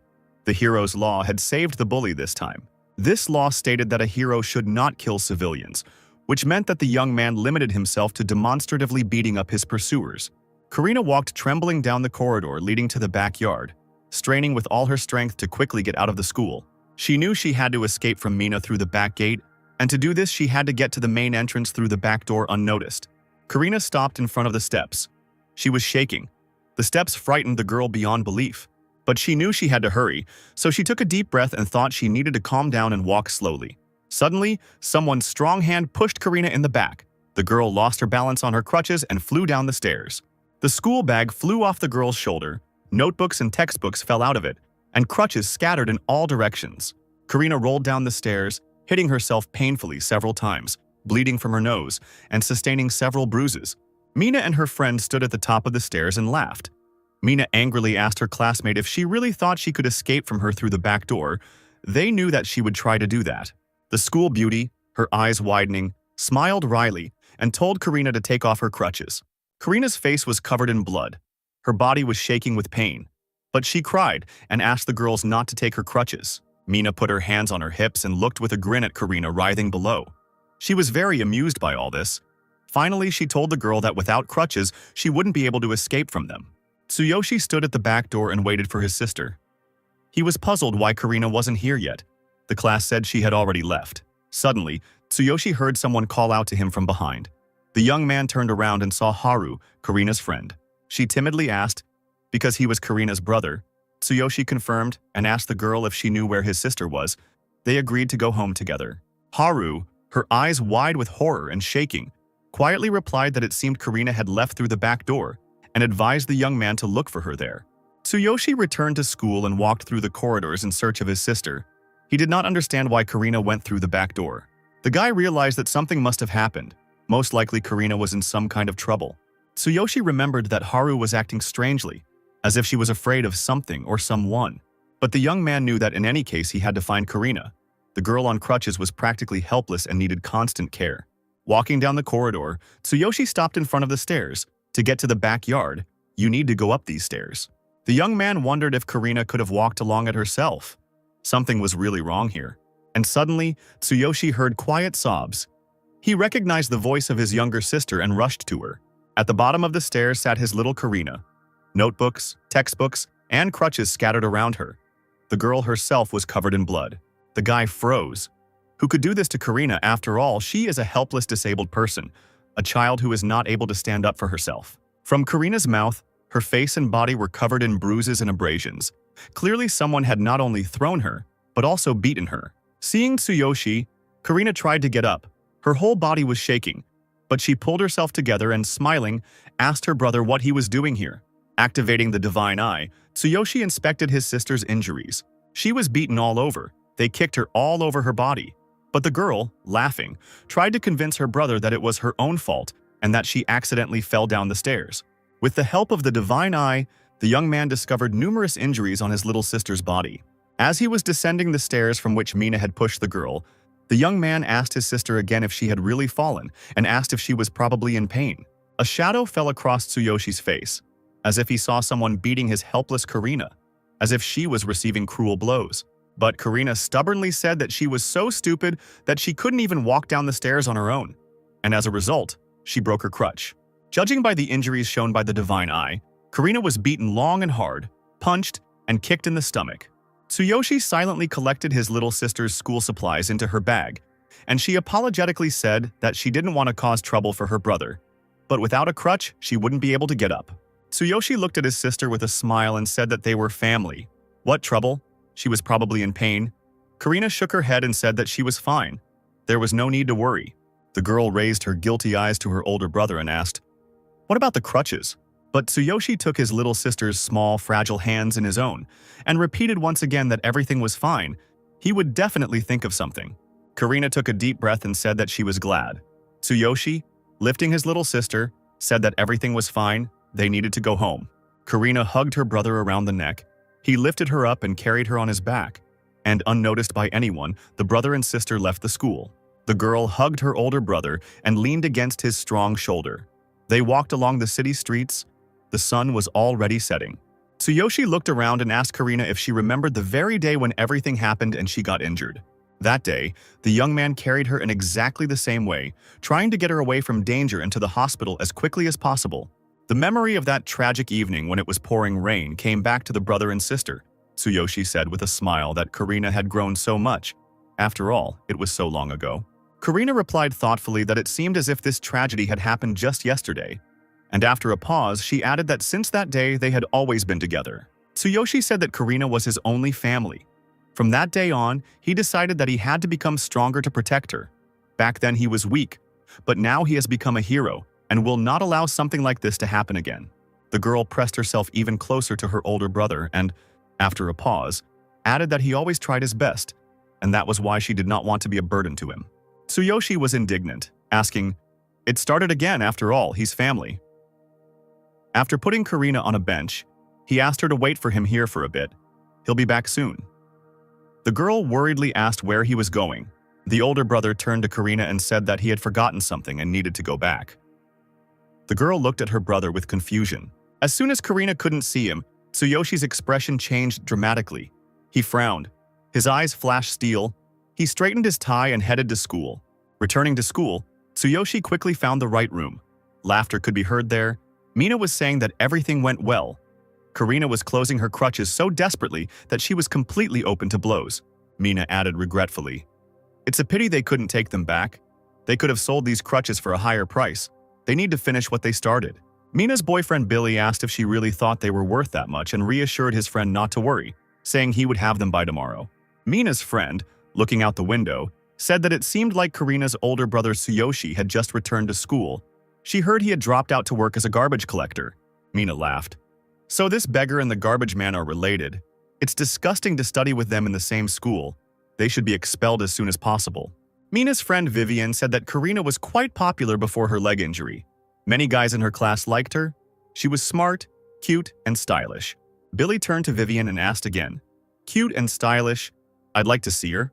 Mina immediately frowned and angrily asked Billy what he was saying. How could he pay attention to a beggar? Mina's boyfriend laughed and told her not to be angry because he was just joking.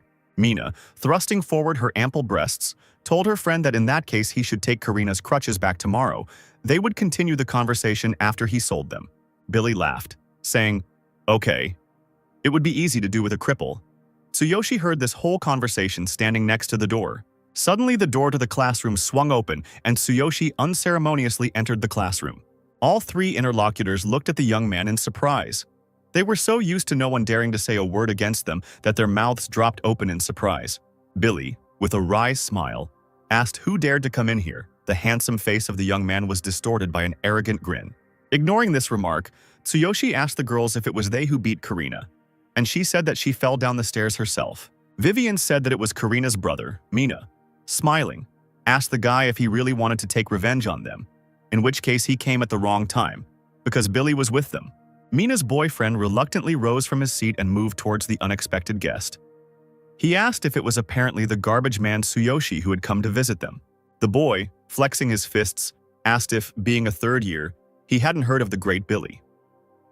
Mina had a little fun with his sister. Tsuyoshi, turning to Mina and Vivian, asked, "They decided to push the sick girl down the stairs, right?" This conversation was starting to bore Billy, so he turned to Tsuyoshi and asked if the garbage man was in any trouble and if he wanted to apologize to the girls. Without getting up from her seat, Mina languidly told her friend to explain everything properly to the garbage man so that he would remember this lesson for a long time. Billy waddled towards Tsuyoshi and, frowning, asked how some garbage man dared to steal their time. He swung his huge fist at Tsuyoshi, but Tsuyoshi calmly met his fist and bent one of his fingers back. Billy howled in pain, grabbing his hand. It looked like his finger was broken. Mina's friend was furious. He asked Tsuyoshi how this scum of society dared to cripple him. The girls' mouths dropped open in surprise. They clearly hadn't expected such a turn of events, having gotten used to Billy beating up literally everyone. Tsuyoshi calmly closed the door to the classroom behind him, anger blazing in his eyes. He was clearly intent on punishing these arrogant upstarts. Having closed the door behind him, the young man calmly looked around at everyone and said that he would not allow them to escape. Activating his divine eye skill, Tsuyoshi looked around at everyone present. It turned out that none of them had any class or combat power. They were all ordinary people, just very arrogant.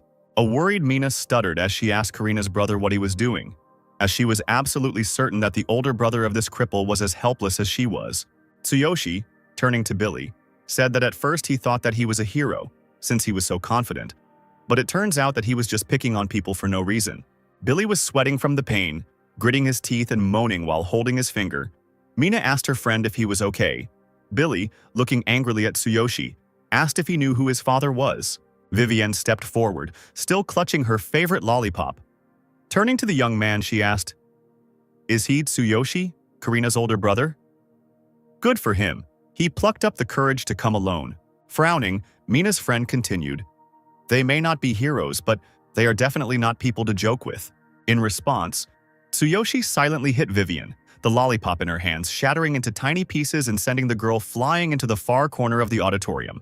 Vivienne collected school furniture in flight and raised clouds of dust. Tsuyoshi asked. She apparently thought that he would not dare to hit the girl. Mina looked back at her friend with concern and asked Vivienne how she was. This story seriously angered Karina's main offender. Billy looked at Tsuyoshi with fear. This guy is so fast. Even the athletes from their school are not so fast. Mina's friend did not understand what the hell was going on. Mina looked back with fear at her silent friend, Vivienne, with her head down, sat among a pile of classroom furniture. Billy tried to attract Tsuyoshi, but the young man did not pay any attention to him. Now he went to Mina. She was seriously scared. Karina's brother said that he did not see them as girls. Billy repeated that Tsuyoshi simply didn't know who his father was. The young man struck Mina's friend, which knocked out several of his teeth and caused blood to gush out. Tsuyoshi told him to shut up. He would deal with him later. A frightened Mina, seeing that Karina's brother was now heading towards her, helplessly called for Billy. Tsuyoshi reached out and grabbed Mina by the neck. The girl's eyes widened in fear, her beautiful face distorted by a grimace of fear. The young man gave his younger sister's offender a good shake, and it took him a lot of effort to restrain himself from breaking her neck. The guy dragged the frightened Mina to the window. She was shaking, not understanding what he was going to do with her. There was no trace left of her former arrogance. Tsuyoshi's grip was iron. Sweat and tears ran down Mina's face. She began to choke, afraid that he might kill her. She whispered for him to stop and let her go. Tsuyoshi put his finger to his lips, indicating that Mina should shut up. He said that he heard that she was the one who started all the bullying towards Karina. With an angry glint in his eyes, Tsuyoshi told Mina to listen to him carefully like her brother. He would never forgive them for this. Tsuyoshi's hand squeezed Mina's thin neck even tighter, and she began to wheeze and drool quietly flowed from her mouth. Tsuyoshi continued. He said that they all made him very angry. The grip tightened even more. The girl shuddered in a spasm. Everything swam before her eyes. Her body went limp and covered in cold sweat. The young man told Mina that from now on, she should stay away from Karina. He didn't expect an apology from them, just not to approach her. Mina's eyes rolled back. Her whole body was shaking. Tsuyoshi's eyes flashed with anger as he told Mina that if she dared to approach his sister again, he would twist her head off and asked if she understood that. Mina, with the last of her strength, confirmed that she understood everything. The girl was ready to confirm anything just to save her life. Finally, Tsuyoshi released Mina's neck, saying, "Okay," and the girl sank to the floor in a half-fainting state. A frightened Mina started coughing and gasping for air. Karina's brother lost interest in her and turned to Billy, asking if he was her boyfriend, wasn't he? Picking up a ruler from the floor, Tsuyoshi asked Mina's friend if he still wanted to bully Karina. Tsuyoshi angrily said that just one ruler would be enough to finish off a scumbag like him.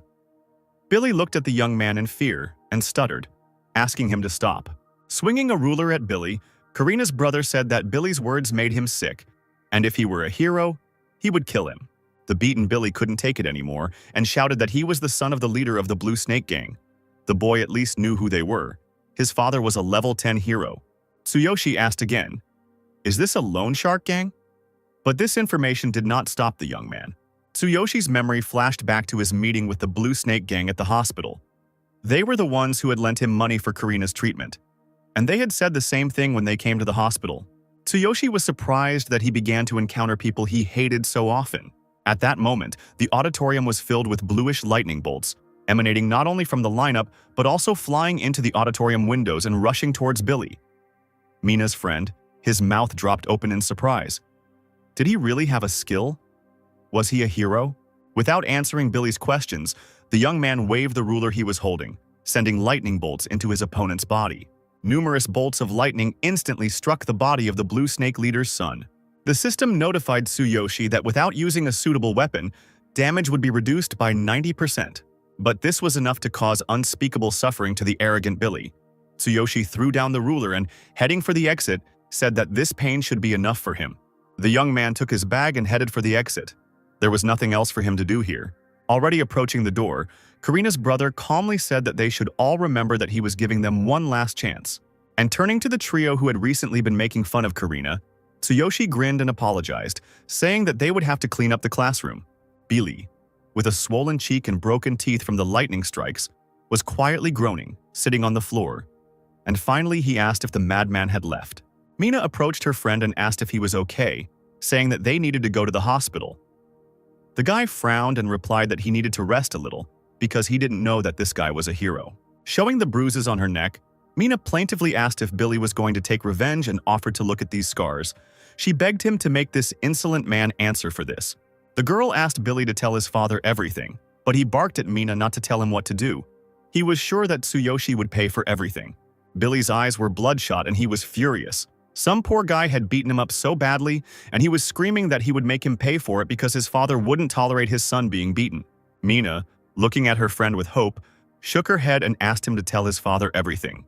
Billy slammed his fist on the floor and repeated that yes, he would tell his father, and then he could wipe the insolent man and his sister off the face of the earth. Karina sat in the park and watched what was happening around her. Birds were flying in the sunset sky, everything was quiet and calm. The girl couldn't move without help, so she sat quietly on the bench where Tsuyoshi had placed her, hoping that everything was okay with her brother. Looking at her sore legs, Karina thought that if she could take care of herself, she wouldn't have to bother her brother, who had already recently acquired hero status. Suddenly, Karina heard someone call her by name. The girl was so lost in her thoughts that she shuddered in surprise and screamed. But it turned out that it was her brother who had returned. He squatted down and, looking into his sister's frightened eyes, apologized for keeping her waiting and suggested that they go home. Tsuyoshi told Karina that he would carry her on his back again, the girl gasping, then suggested that she take their bags. On the way home, Tsuyoshi thought that Billy would probably complain to his dad and set him on them. There were too many bandits, so Karina was in danger and he had to be extremely careful. The young man knew that the time had come, and it was time for him to return to another world to gain even more strength. He promised himself and Karina that he would not allow the bandits to harm her. Using the infinity ring again, Tsuyoshi was transported to another world. Sakura informed her master that they had arrived in the north of the beastmen world, and that she would now tell him everything. The girl smiled and said that in the city, the master could take part in an official quest. To do this, you needed to join the Adventurers Guild. There was also a tavern, a forge, and a tool shop in the city. Tsuyoshi was pleased. This was just what he needed. He had long wanted to gain experience in combat. This all sounded like a fun game. The young man urged his companion on, saying that he couldn't wait. Tsuyoshi and Sakura approached the city of Beastmen in the north. They stood on a mountain and looked at the large, beautiful city. Having descended onto the streets near the city, the young man looked around with interest and exclaimed that it was incredible. It turns out that there were several tribes of beastmen. Sakura added that this city, by the way, was where the rarest ones had gathered, each with their own peculiarity. The young man literally turned his head from side to side with curiosity. Tsuyoshi was shocked. He asked if there were really people here. The girl asked if they really looked like the creatures from the Master's world. The companion warned Tsuyoshi that there was a rule that fighting outside the arena should be avoided. After all, there were many tribes living in this beastman city. Sakura added that, although proud elves and noble beastmen are quite rare here, the young man was very interested in all of this. The beast girl thought about something, and for a while, lost sight of her rather naive companion. Tsuyoshi, happy that he saw people, ran up to the two interlocutors and joyfully greeted them. Shocked, Sakura shouted to the master that it was impossible to do so suddenly. The creatures, remarkably similar to humans, looked at the young man warily. They asked who he was and warned him not to come closer. A dagger flashed in the hands of one of them. Tsuyoshi raised his hands peacefully and asked in confusion if there was some kind of rule regarding greetings. To prevent a conflict, Sakura quickly stepped between Tsuyoshi and the adventurers, holding out her hand and calmly saying that there was a misunderstanding. It seemed that the adventurers the young man approached recognized Sakura, and looking at the girl in confusion, whispered that it was her. Having put away their weapons, the adventurers left, but having moved a little away from their companions, they questioned each other about what the hell was going on. The girl explained that one shouldn't talk to adventurers in the city, Most of them are wary of others. The young man muttered that there are so many rules in this world. Tsuyoshi noticed that everyone around them was paying attention to them for some reason and whispering. He asked his companion why this was happening. Sakura was silent for a moment and then answered the master in an apologetic tone. It's all because she is half beastman. Beastmen hate hybrids. The girl suggested that the master join the Adventurers Guild as soon as possible. Tsuyoshi snorted and told them to leave them alone. Extending his hand to Sakura, Tsuyoshi said with a smile that discrimination exists everywhere and suggested that she not worry about it. The girl silently and timidly placed her small hand in the outstretched hand of her master. This man never ceased to amaze her. Hand in hand, the two of them walked through the amazing city, over which dragons circled and beastmen flew on top of them. Soon the companions approached the building where the Adventurers Guild was located. A sign informed them of this. Tsuyoshi laughed and said that it was all just like in games or anime. The young man stopped in front of the sign in confusion, but the girl told the master that without registration they would not be able to complete any of the tasks. With nothing else to do, the companions entered the room where the guild was located. Sakura approached the receptionist and said that they had come to join the Adventurers Guild. Blowing smoke from a long pipe, the beast woman chuckled and said that a team of a human and a half-beast was interesting.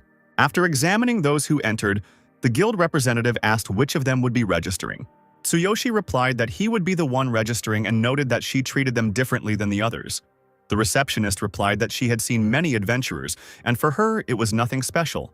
Handing over the document, she asked the young man to write down his class and name. The form would be distributed to all adventurer guilds, and next time he would be able to complete the quest even while in other branches. Tsuyoshi asked if they were signing an official document.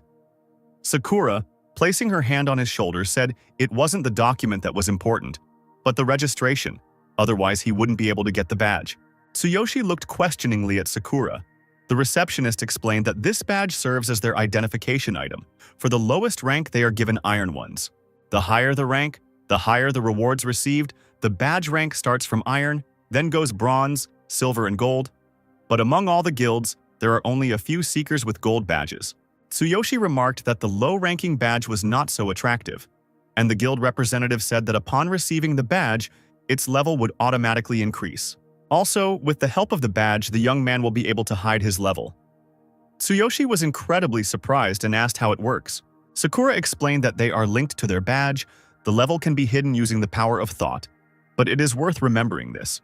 The young man closed his eyes and tensed up. Thanks to the divine selection system, it was easy for him to do this. The guild representative was surprised. Usually, newbies don't manage to do this on the first try. It's beyond their capabilities. At that moment, the door to the guild office swung open and two huge beastmen entered, one of whom was carrying a large bag of loot. He pushed Tsuyoshi away, shouting, "Get out of the way, scum!" Throwing their loot onto the table where the guild representative sat. The beastmen said that they had come to report on the completion of the task. The group leader, folding his muscular arms across his chest, asked if there was any other task.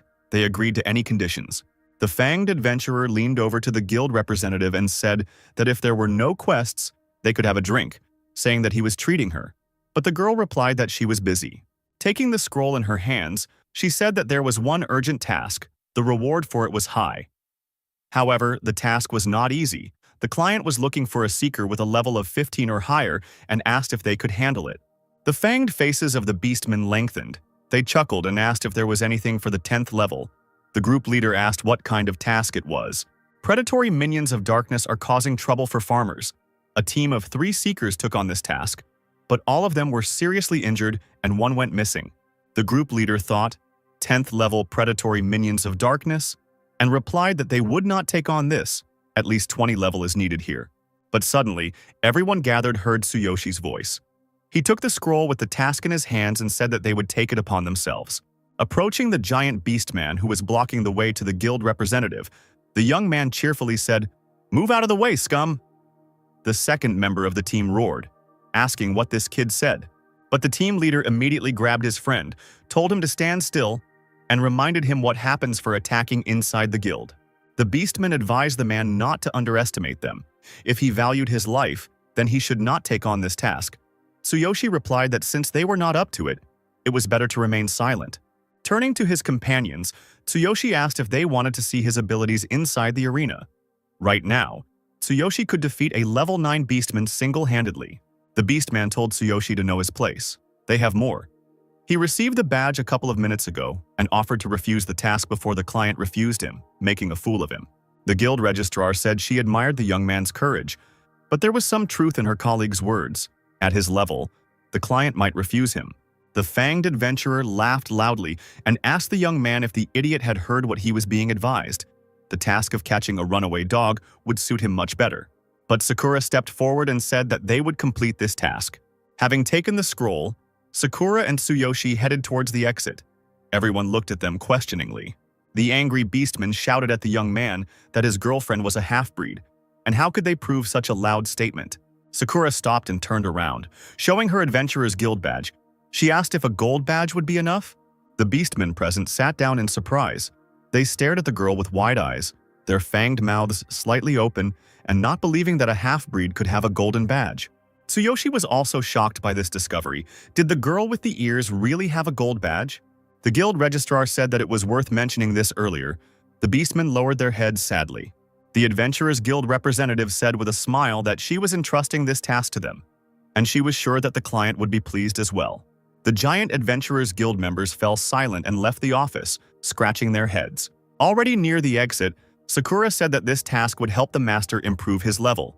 Tsuyoshi tugged at his hair and, agreeing with his companion, said that they would do it. The guild representative watched them very closely. She did not understand why the seeker with the golden badge called this young man a master, and she was very curious about who he was.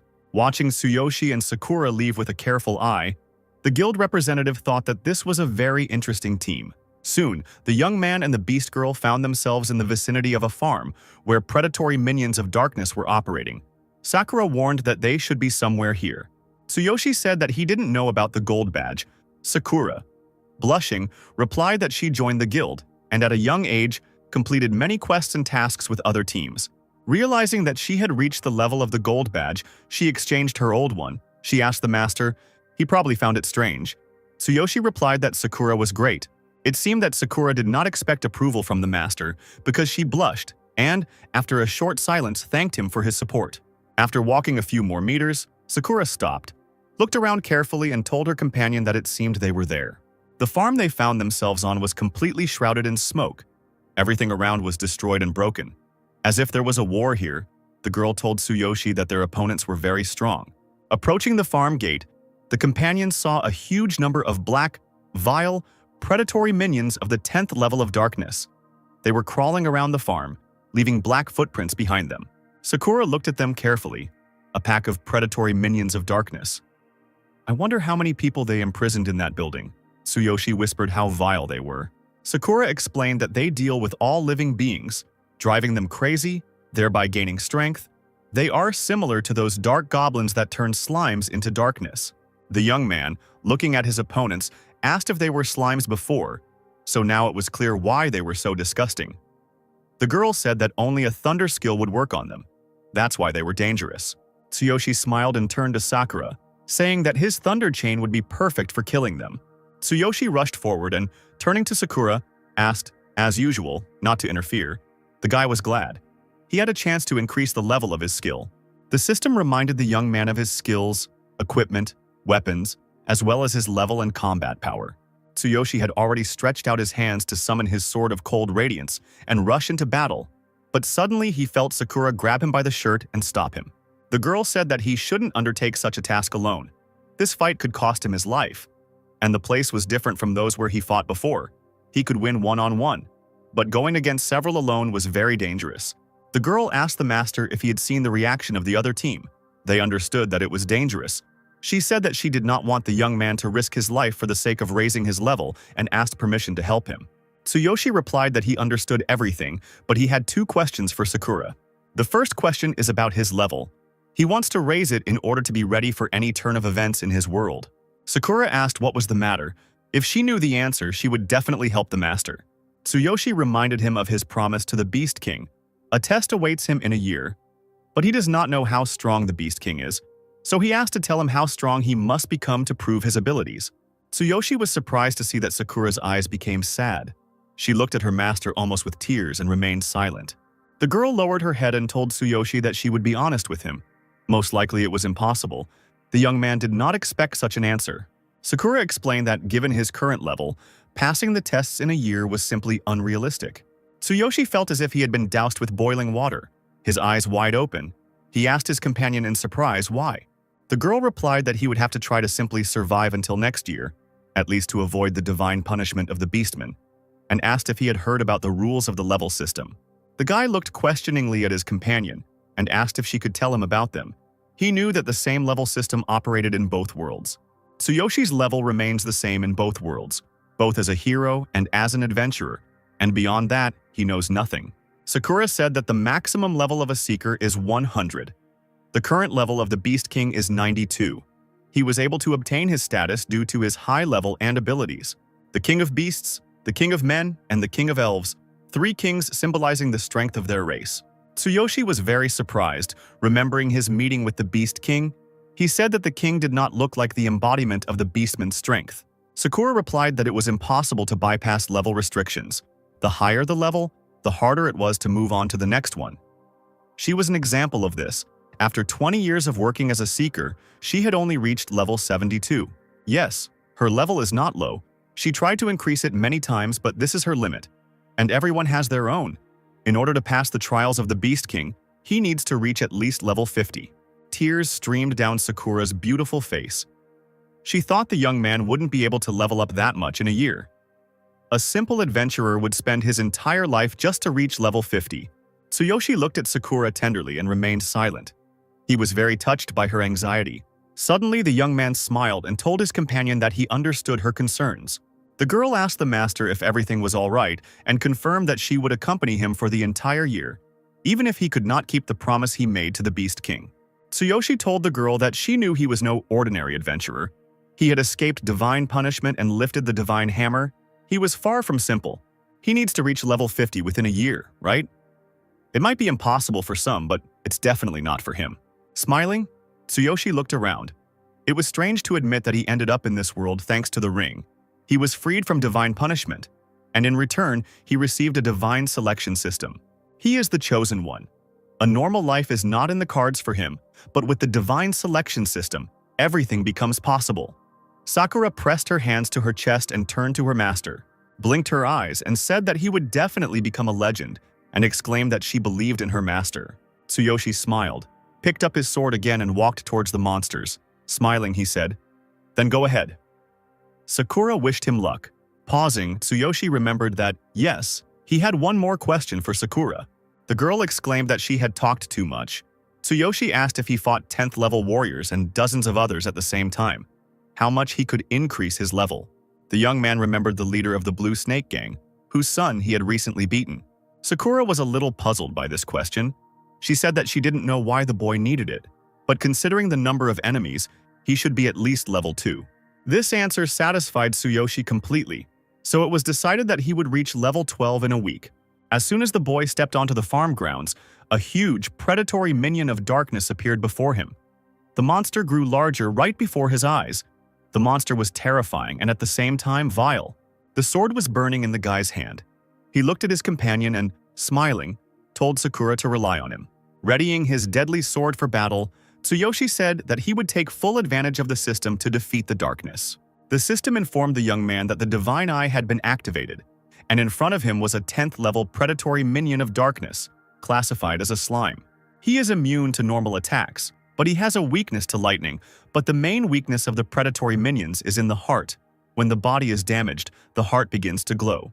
Tsuyoshi realized that in addition to being vulnerable to lightning, this giant slug also had a vulnerable heart. The guy jumped high and decided that he needed to find the heart first. Sakura shouted after him that the slime's touch could destroy his body and asked him to be careful. Tsuyoshi, armed with a sword, rushed towards his opponent, but the slug was not asleep either. And then, the young man felt that he seemed to have found the heart of the dark minion of darkness. The system reported that the fully physical form was activated. The guy moved quickly, trying to get closer to the heart. Circling around his enemy, he was surprised to discover that the heart was not located in the chest. The slug recovered very quickly, despite the fact that the young man inflicted several wounds on it. In a matter of seconds, the monster was ready to attack again, and yet Tsuyoshi's sword had harmed the enemy. His vitality had diminished, but his anger had increased. Opening its gigantic, vile mouth, the dark slug pointed it at Tsuyoshi, seeking to devour him. Before the young man could jump back, a huge mouth descended on him, scattering stones around. The young man found himself inside the slug. He laughed loudly, asking if the dark minion really wanted to eat him. He had picked the wrong one.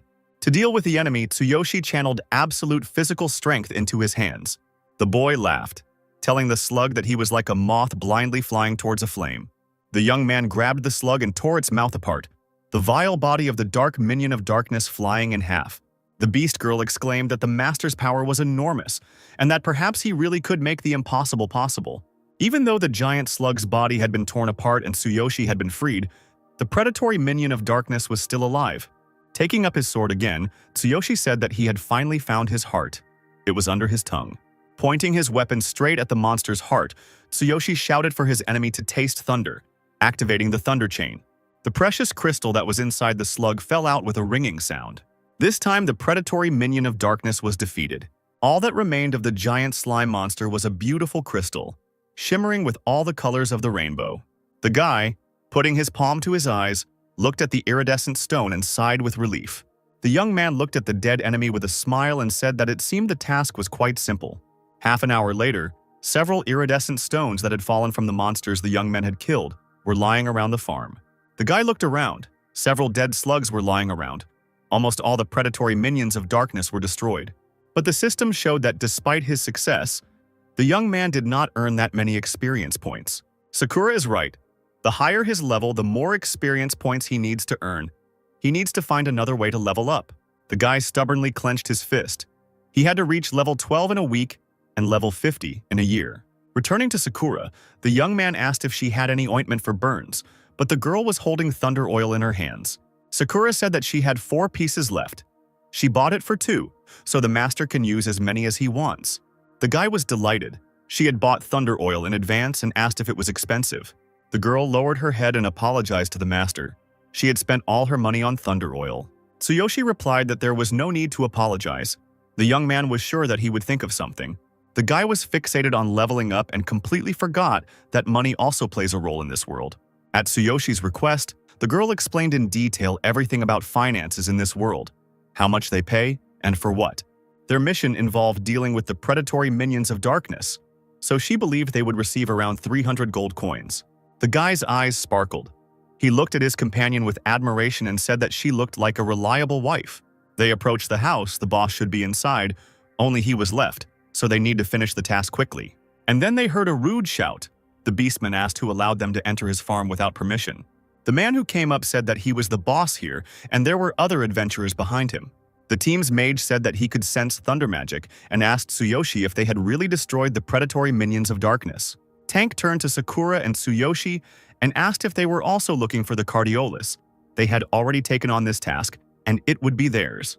Tsuyoshi turned to the farmer and asked the customer. Apparently there was some misunderstanding. They took this task from the guild. Surprised, Sakura asked again if a Cardiolus really dropped for defeating a boss. The farmer confirmed that he had sent a request to the guild, but he didn't think they would arrive so quickly, meaning they hadn't heard of the Cardiolus. The members of the rival team took up arms. If they haven't heard of this item, then let them leave it to them. Tsuyoshi and Sakura also took up their swords. The young man asked his companion what kind of Cardiolus it was.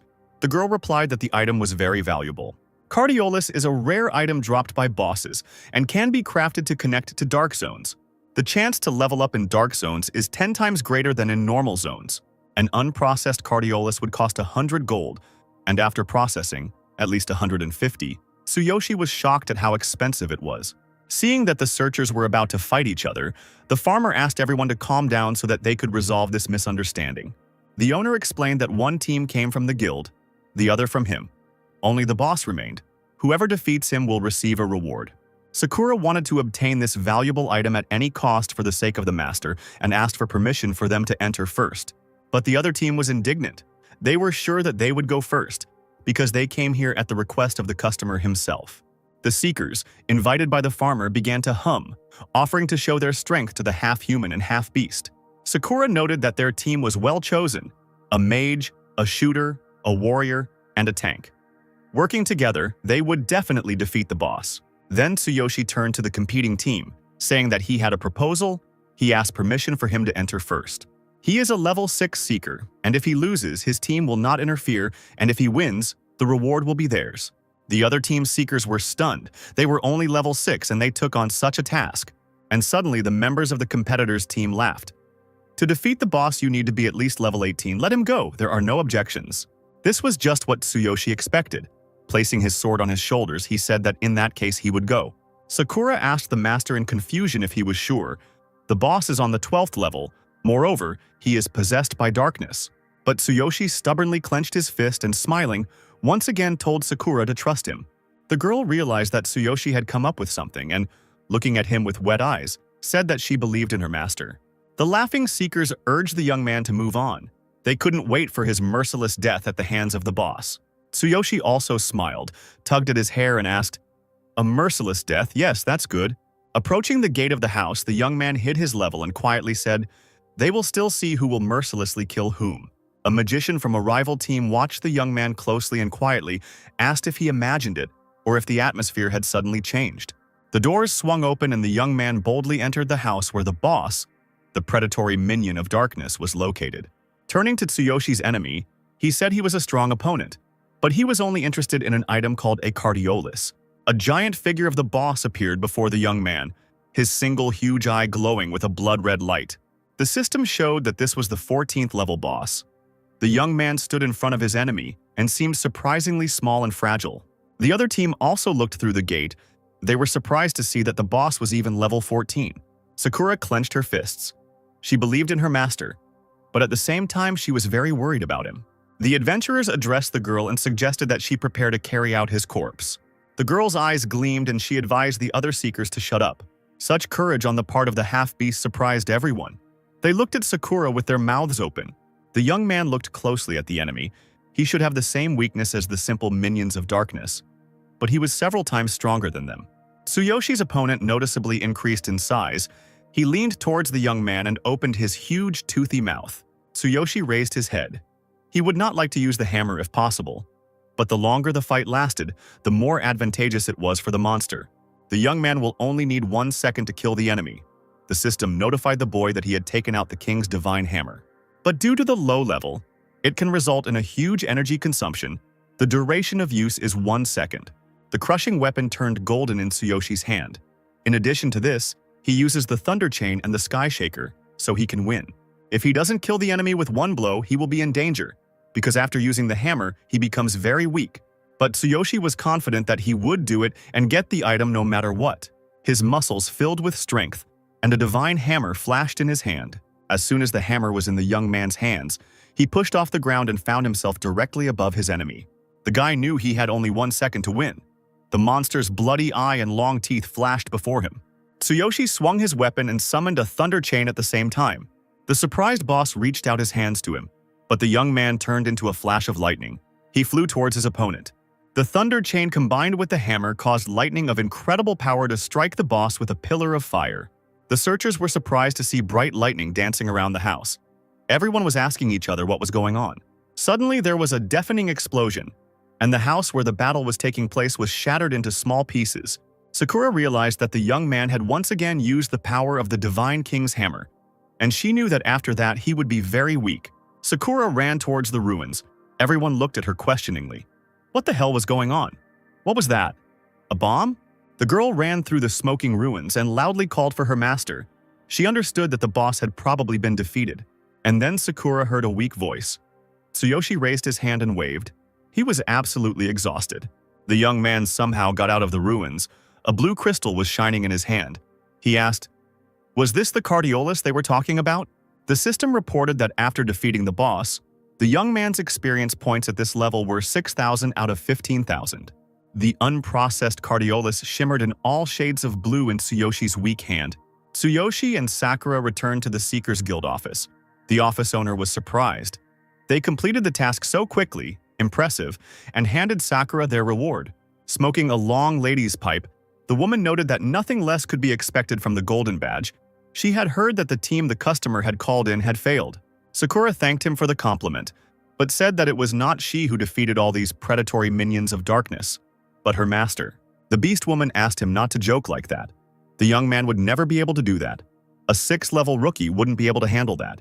While Sakura was receiving her reward, Tsuyoshi, greatly weakened, lay to the side, and the guild representative asked why he looked so exhausted. Sakura explained that her master did it alone. He spent all his moral and physical strength, which led to the depletion of his characteristics. Finally, Tsuyoshi's period of weakness was over. His body was filled with strength again. He stood up and headed to the counter. As he approached, he asked the girl if she had learned anything about the cardiolus. The guild representative was surprised. They found a cardiolus. If they put it up for auction, they could make a lot of money. This could be done in the square in the city center. But Sakura objected. They were not going to sell it, and asked the guild shaman who was in the city now. She wanted to ask him for processing. The woman was thinking about starting to use cardiolus. It definitely needed to be treated with magic by a shaman. The shaman guild is in the southern part. The shaman exam is coming soon, so he might refuse. But she will give a letter of recommendation. You just need to wait a little. Tsuyoshi was surprised. The shaman exam? Is it really true that even shamans are divided into ranks? The girl said that the title of shaman is obtained in the same way as the title of healer and awakened elves. It is divided into 6 ranks and is awarded based on the results of an exam. So, shamans are different from simple adventurers, the girl confirmed. They are considered noble representatives of adventurers, can make medicines, and even influence the level of an adventurer. Tsuyoshi was surprised how they could affect the level. Sakura replied that items made by a skilled shaman can influence the course of battles, and some medicines help with leveling up. The girl told a legend about a conflict between a seeker and a shaman that ended in war. Tsuyoshi rubbed his chin in confusion. This was very interesting. The guild representative returned and handed over a letter of recommendation, saying that with it they would be able to enter the shaman's guild and process the cardiolus. Sakura took the letter and thanked it politely, saying thank you very much. Having received the letter, Sakura and Tsuyoshi went to the shaman guild. There were a lot of people near the entrance. Everyone was worried and walking back and forth. The young man was surprised. So many shamans had gathered for the exam. Sakura confirmed that on exam days, representatives of prestigious families, schools, and organizations gather here. Taking her master by the hand, Sakura said that they should go. With the guild's letter of recommendation, they would be able to enter inside. Turning to one of the shamans, Sakura politely asked if he could tell her where they could process the cardiolus. A member of the shaman guild replied that it would not be possible today. On the day of the exam, only shamans could enter the building. The girl handed over the letter and apologetically said that they had a letter of recommendation from the Seekers Guild. The girl's persistence angered the shaman. He called her a disgrace and repeated that there was an exam taking place here today and they would not be able to enter, and demanded that they leave. Tsuyoshi stepped forward, shielding Sakura with his body, and firmly said that they would not leave. They had a letter of introduction, so he had to let them in. The shaman asked the boy where he got so much courage and explained that the shaman's guild kept power, so they wouldn't be able to enter until the exams were over. But the young man, clenching his fists, nevertheless moved forward towards the door to the guild. A worried Sakura whispered to the master not to anger the shaman. And then the door opened, and the president of the Association of Northern Shamans, the Blue Shaman Doug, came out and sternly asked what was going on. The gatekeeper addressed President Dog respectfully and apologized for the disturbance and the noise he had caused. Pointing at Tsuyoshi and Sakura, he said that those rude people showed up on the day of the exam to treat the cardioles. They had already tried to drive them away 1,000 times. The shaman told the president that he would deal with them. Tsuyoshi asked the president if he was the one in charge here. They had a letter of recommendation. Why weren't they allowed in? The gatekeeper was furious. But Doug noted that a shaman should not make a fuss, and answered Tsuyoshi that he was ready to help him with the processing, but not today, telling him to come later. The young man politely apologized to the president and said that he was in a hurry, asking if there was another way out. Doug replied that the boy could take part in the shaman exam and get the maximum score. And as a bonus, as the president of the Northern Shaman Association, he would arrange everything. Tsuyoshi tugged at his hair and asked what requirements needed to be met to pass. The shamans gathered for the exam burst out laughing. He doesn't even know this, what a shame. President Doug replied that to become a shaman, he must have at least the abilities of a magician. The test includes creating a potion and an item. The boy asked if he was a magician and would pass, wouldn't he? He extended his hand and asked the president if he could put down his staff. The guild's chief shaman asked again in surprise. He needed a staff. This guy was definitely acting very unusually. The gatekeeper shaman was angry. He called the young man a fool and asked how he dared to so unceremoniously ask the president for his staff. But Tsuyoshi didn't pay any attention to the white shaman. He persistently asked to lend him the staff, in which case he would prove that he met all their requirements. President Doug was silent. He looked at the guy attentively. Apparently, he was interested in him.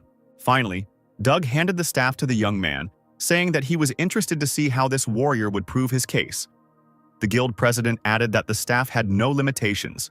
Confused, Sakura quietly approached her master from behind and whispered what he was going to do. But the young man, as always, turned to the pretty beast girl and whispered that she should trust him. Sakura smiled touchingly and said, "Okay."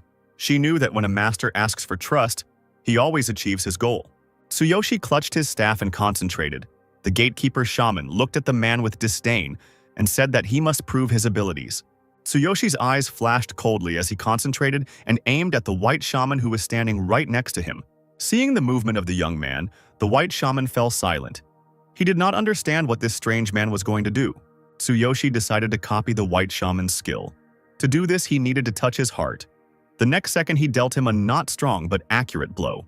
The gatekeeper shaman sighed tenderly, gasped, blushed, and felt his heart as if roses were swirling around it. If Tsuyoshi's guess was correct, then by copying the shaman's skill, he would be able to use magic and this weapon. The system notified the young man that the absolute copying skill had been activated. The skills that the white shaman had began to spin before him again. His choice was not limited by class.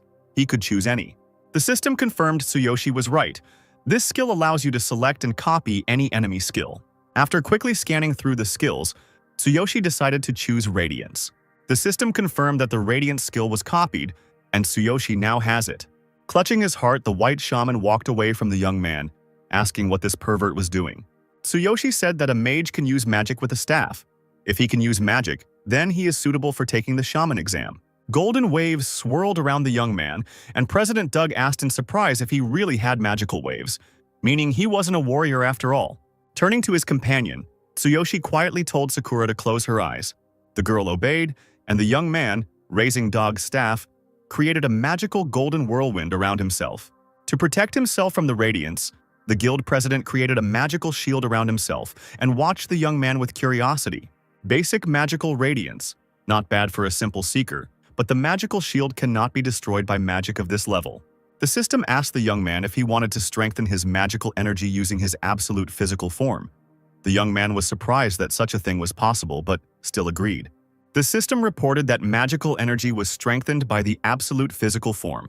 At that very moment, President Dog's staff flared up much brighter, the power of the radiance increasing. The leader of the Shaman Guild was amazed. The guild leader felt that his shield was giving way. It couldn't withstand such an intense light. A huge flow of magic covered the entire area of the city, and now a golden magical glow was shining everywhere. Finally, the young man stopped the magic and, putting his staff aside, turned to the head of the Shaman's Guild.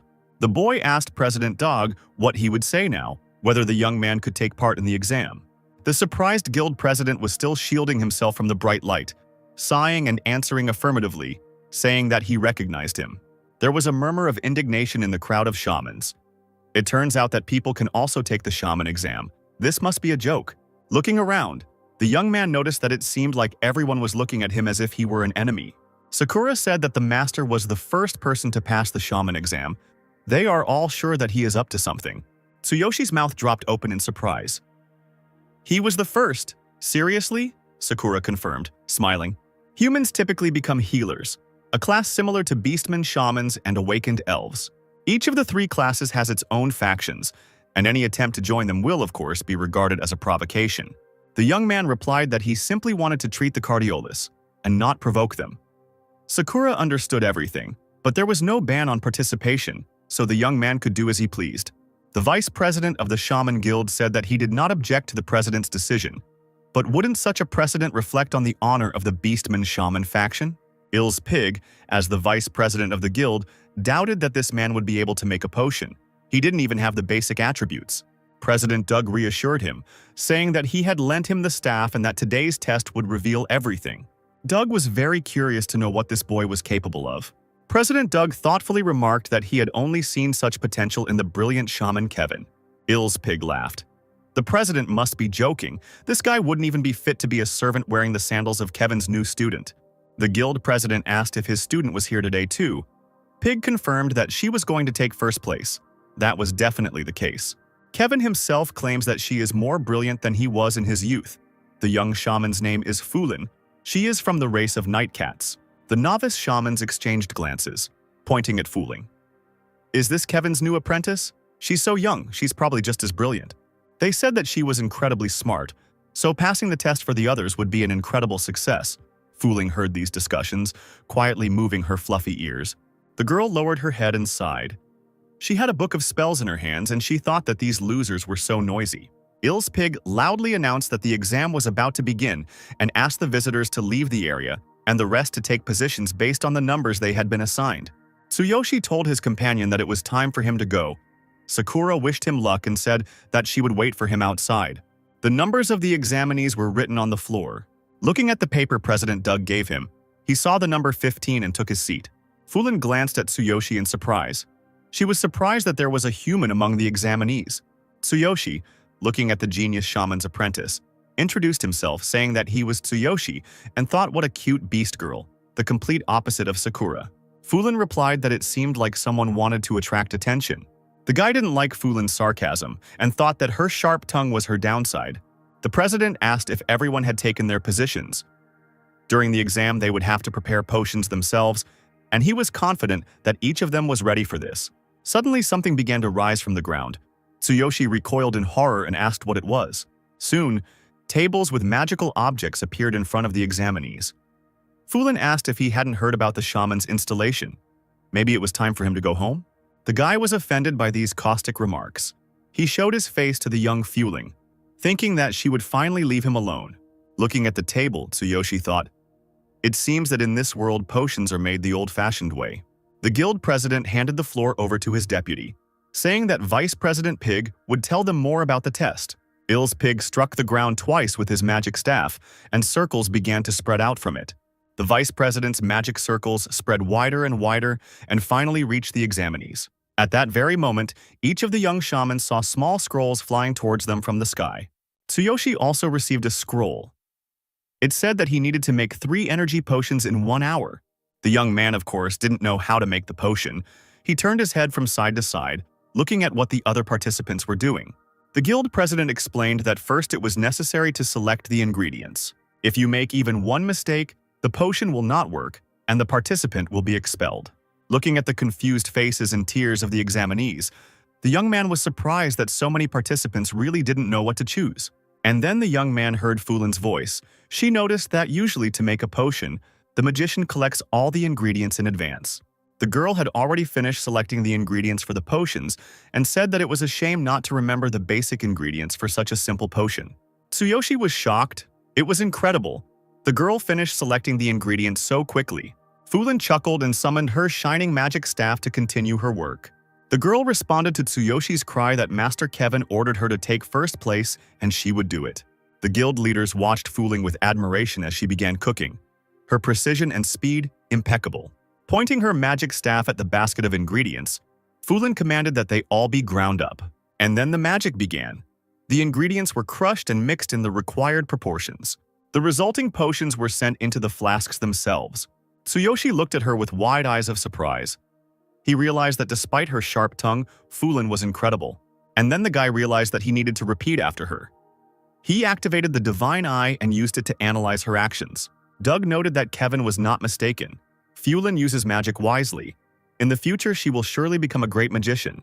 Obeying Fulin's magical staff, her potions swirled in the air, shimmering with different colors. Along with them, the test tubes and stoppers rose.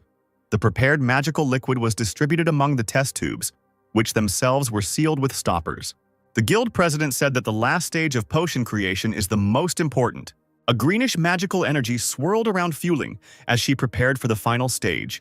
The processing of the finished potions began. Mixing ingredients using magic reflects the student's magical abilities. Doug was confident that this would not be difficult for Fulin, and at this rate, she would take first place. Everyone watched Fulin's actions with delight. Processed potions swirled around her. Tsuyoshi also watched his neighbor. The guild president looked at Tsuyoshi with interest and wondered in surprise if he hadn't started yet. But what was he waiting for?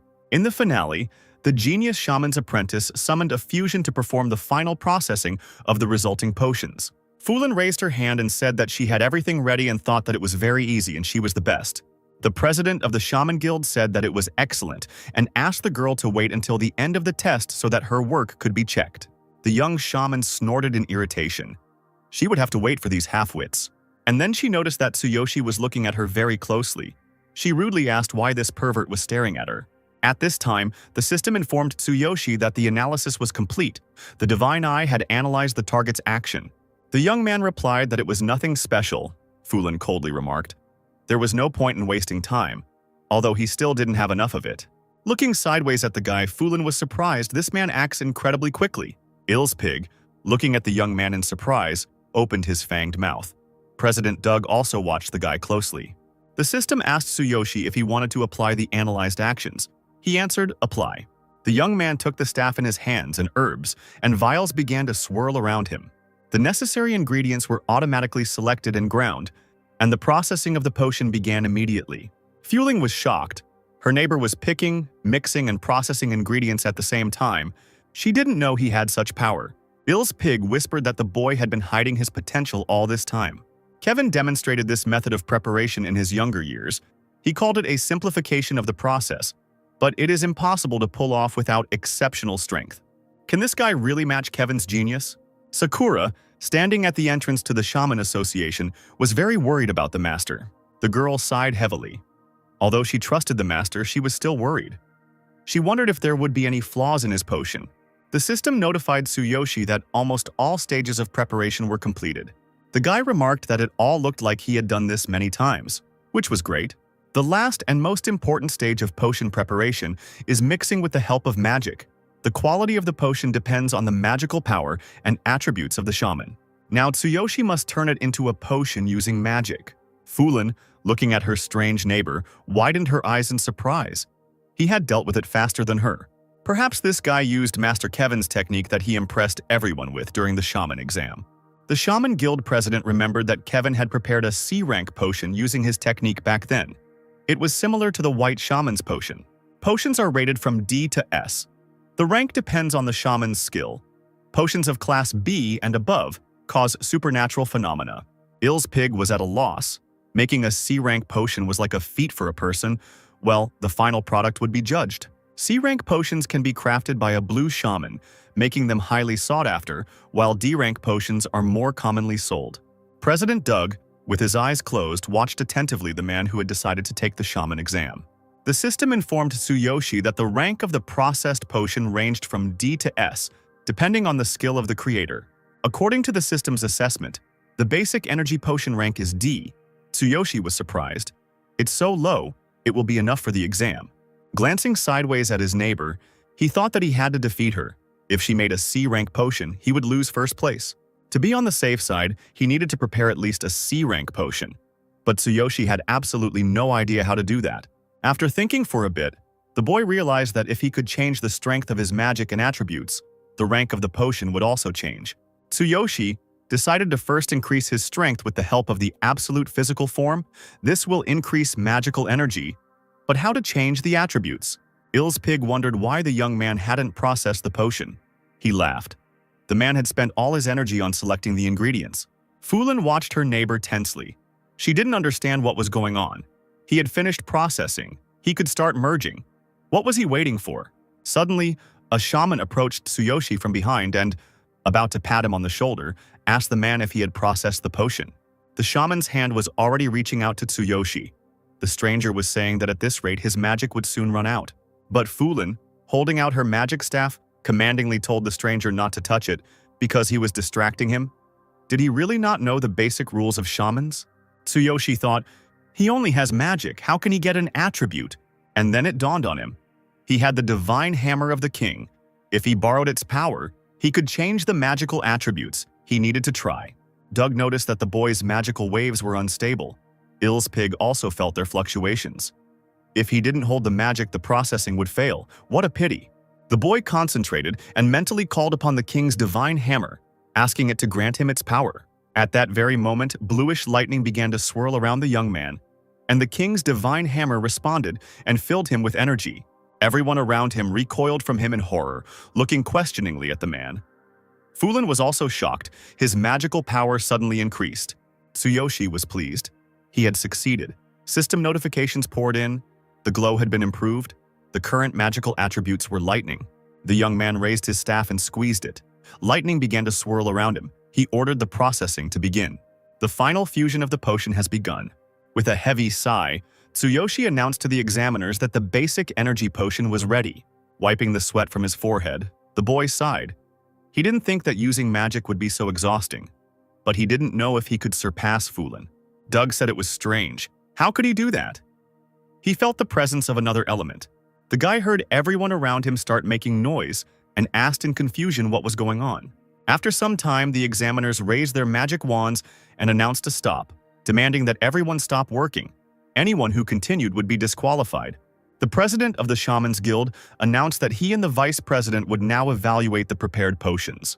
After opening the vial of potion, the president said that the smell was weak and rather simple. The potion barely qualified as a D rank. However, he congratulated the manufacturer. It passed. The young shaman bowed, thanked the president, and said that it was a great honor.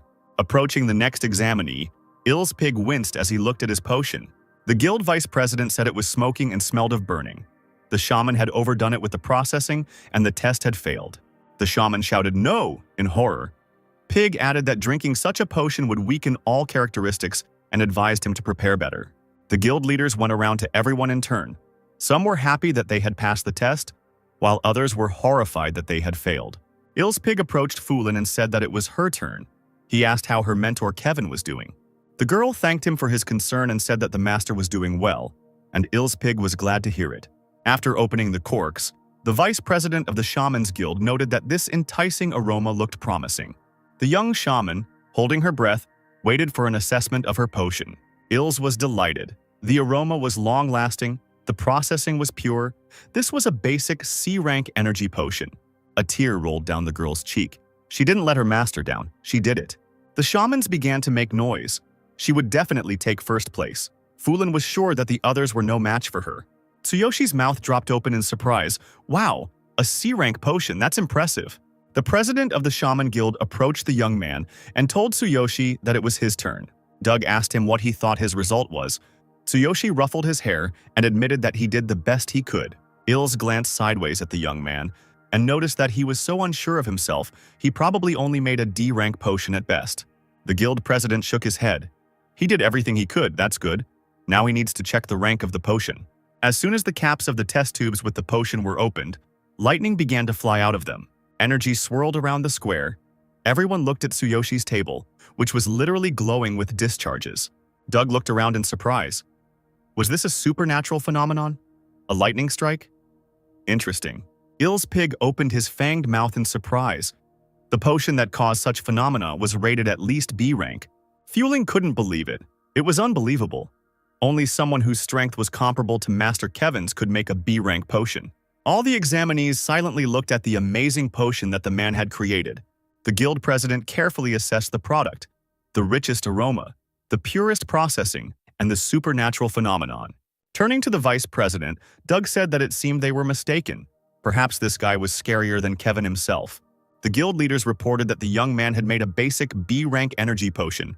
The boy sighed with relief. He heard Doug's words that he was in first place.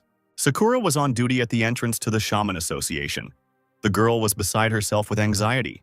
The exam ended. The shamans came out, some happy, some sad, but the master was still not there. But then Tsuyoshi appeared. He waved his hand to Sakura and called the girl by name. She asked if everything was okay. She was so worried. He had been gone for ages. The young man apologized and said that the exam was over.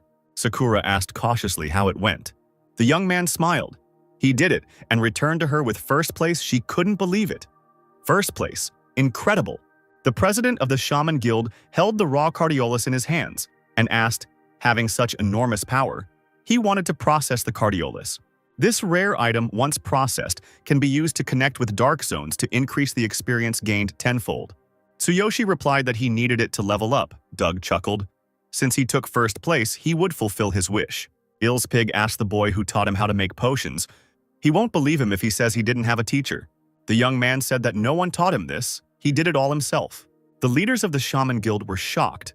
Did he really learn everything on his own? They felt pathetic. President Doug told them to come after processing the Cardiolus. He will help him get a shaman's robe. Tsuyoshi and Sakura passed by a saddened Fulin. The girl, with her ears down, was grieving her defeat. She sighed heavily. Her whole body shook. She barely audibly asked Master Kevin to forgive her. She lost to a pathetic man. Sakura turned to Fulin in surprise. Apparently the name Kevin was familiar to her. She looked very carefully at the young shaman, so she was Kevin's student. Tsuyoshi noticed that his companion was late and asked Sakura what was the matter. The girl smiled and hastened to answer. Nothing special, she was just thinking. The young man called his companion, saying that after processing the Cardiolus, another target awaited them. Tsuyoshi and Sakura followed after President Doug, while a frustrated Fulin nervously clutched the tablecloth on the table. Tsuyoshi and his companion, following Doug and Ills, found themselves in the ritual room. Doug began the ritual. He called upon Mother Earth, Father Fire, the Spirit of Water, the breath of the wind to hear his call and process the Cardiolus again. Ill's pig explained that the Cardiolus was filled with the power of darkness, and they would need a special ritual. Tsuyoshi was lucky. The president would process it personally. The young man was surprised. This ritual probably belonged to some special type of magic. The president struck the staff and asked to cleanse the spirit with the softness of water, the currents of wind, to remove the power of darkness and fill it with flawless light to cleanse the stone. Dag, in the name of the shaman, commanded that new life be given to the stone. After the ritual was completed, Doug said that now only Tsuyoshi would be able to use this Cardiolus, and the young man thanked him. Doug explained that Cardiolus come in low, medium, and high grades, this one being a medium grade. Tsuyoshi picked up the stone. Now the experience points in the dark zones will be higher. Doug confirmed that the higher the difficulty, the higher the reward, but do not confuse the dark zones with the normal ones. The president said that their team would need at least 1 tank, 2 warriors, 2 mages, and 1 healer. He asked how many there were and who would go with them. Tsuyoshi laughed. They were the only ones on the team. Sakura said that she didn't count because, due to her participation, the master's experience points would be divided in half. The leaders of the Shaman Guild were astonished. Was the young man really going to go into the Dark Zone alone? The portal began to spin. This is the entrance to the Dark Zone. Tsuyoshi will be able to enter it now and twice after. Upon returning, the Cardiolus will turn to ash and disappear. Once inside, the young man will no longer be able to leave. He will either have to defeat all the monsters or wait until the end of his stay. Pig added that the body will be thrown out if he dies, another way to get out. The young man laughed. The shamans were joking. This definitely wouldn't happen. Sakura confirmed that everything would be fine. The girl handed the potion master some, and with the coins she had earned on her last mission, she had replenished her supplies. He would need them. Tsuyoshi, taking the bag, told Sakura that she was as caring as always and asked her to wait for him. Doug stopped the young man because he had returned the staff to him. How could he use magic if he wanted? He could borrow the staff again. The young man thanked the guild's chief shaman and said that he would not need the staff. Taking the sword in his hands, the young man said with a smile that he was a warrior. As if in response to the guy's words, a message appeared about his rank, level, power, and other characteristics. The system reported the use of Cardiolus, the first of 3 possible. Sakura asked the master to be careful. Ill's pig was shocked.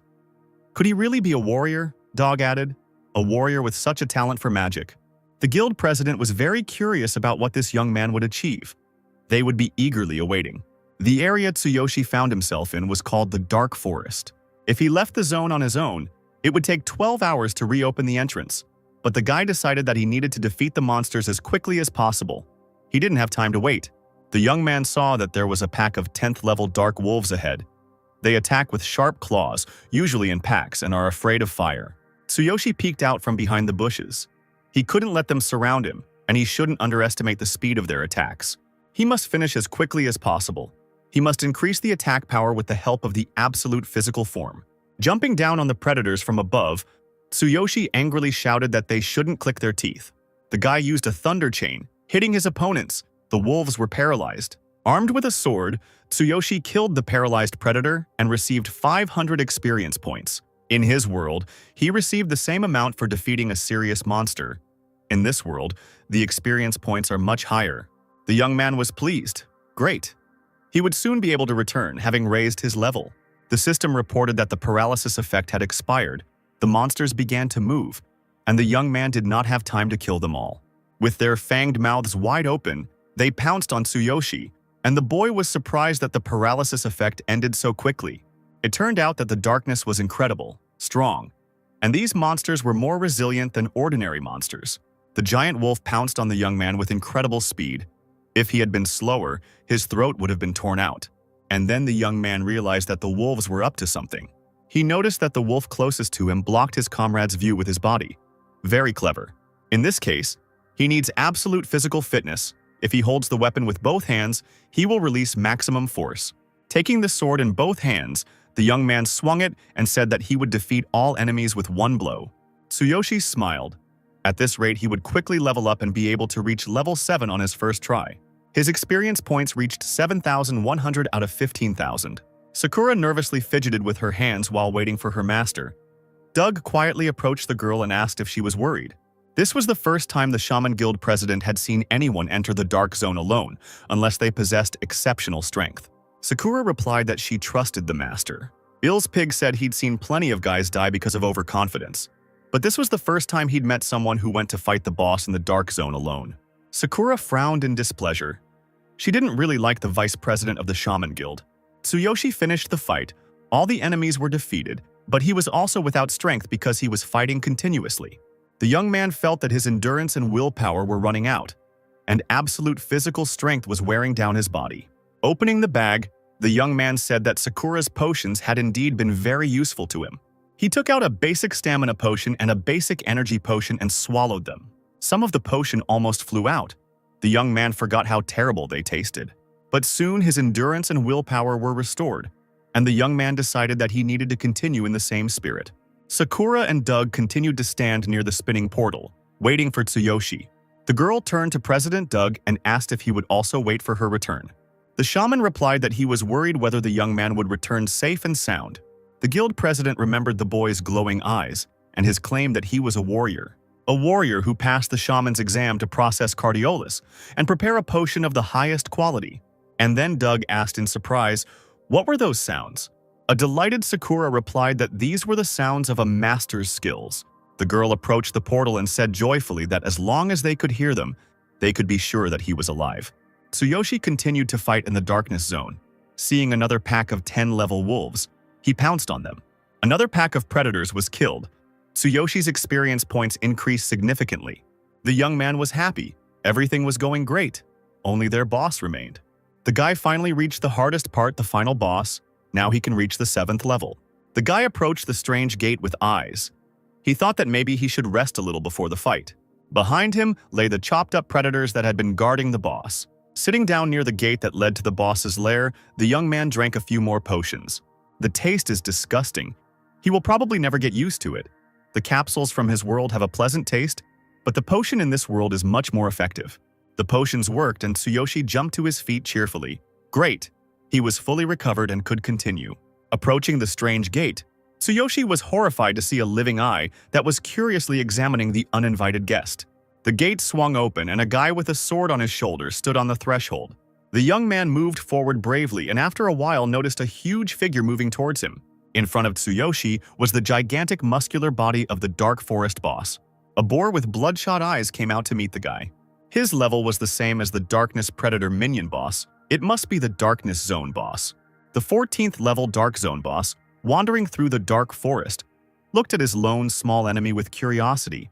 Suddenly, a weapon whistled right in front of Tsuyoshi, and the young man barely managed to dodge. Tsuyoshi looked at the enemy in surprise. He didn't expect him to attack so quickly. But the dark boss didn't retreat. He dealt blow after blow, stones swirled around. Tsuyoshi put his sword forward. Holding back the enemy's onslaught, the young man thought how fast he was and how incredibly strong he was. The boar brought its giant muzzle closer to Tsuyoshi, and strange waves began to emanate from it. The guy felt that something was happening to his body. It was shaking. Apparently, this was the effect of his boss skill. The system reported that the enemy used the skill, Slowing Tremor. It slows down the enemy's movement. The Dark Forest boss saw that his skill had worked and swung his huge sword at the man again. The young man clenched his teeth and tried to overcome the effect. He mentally asked his body to move.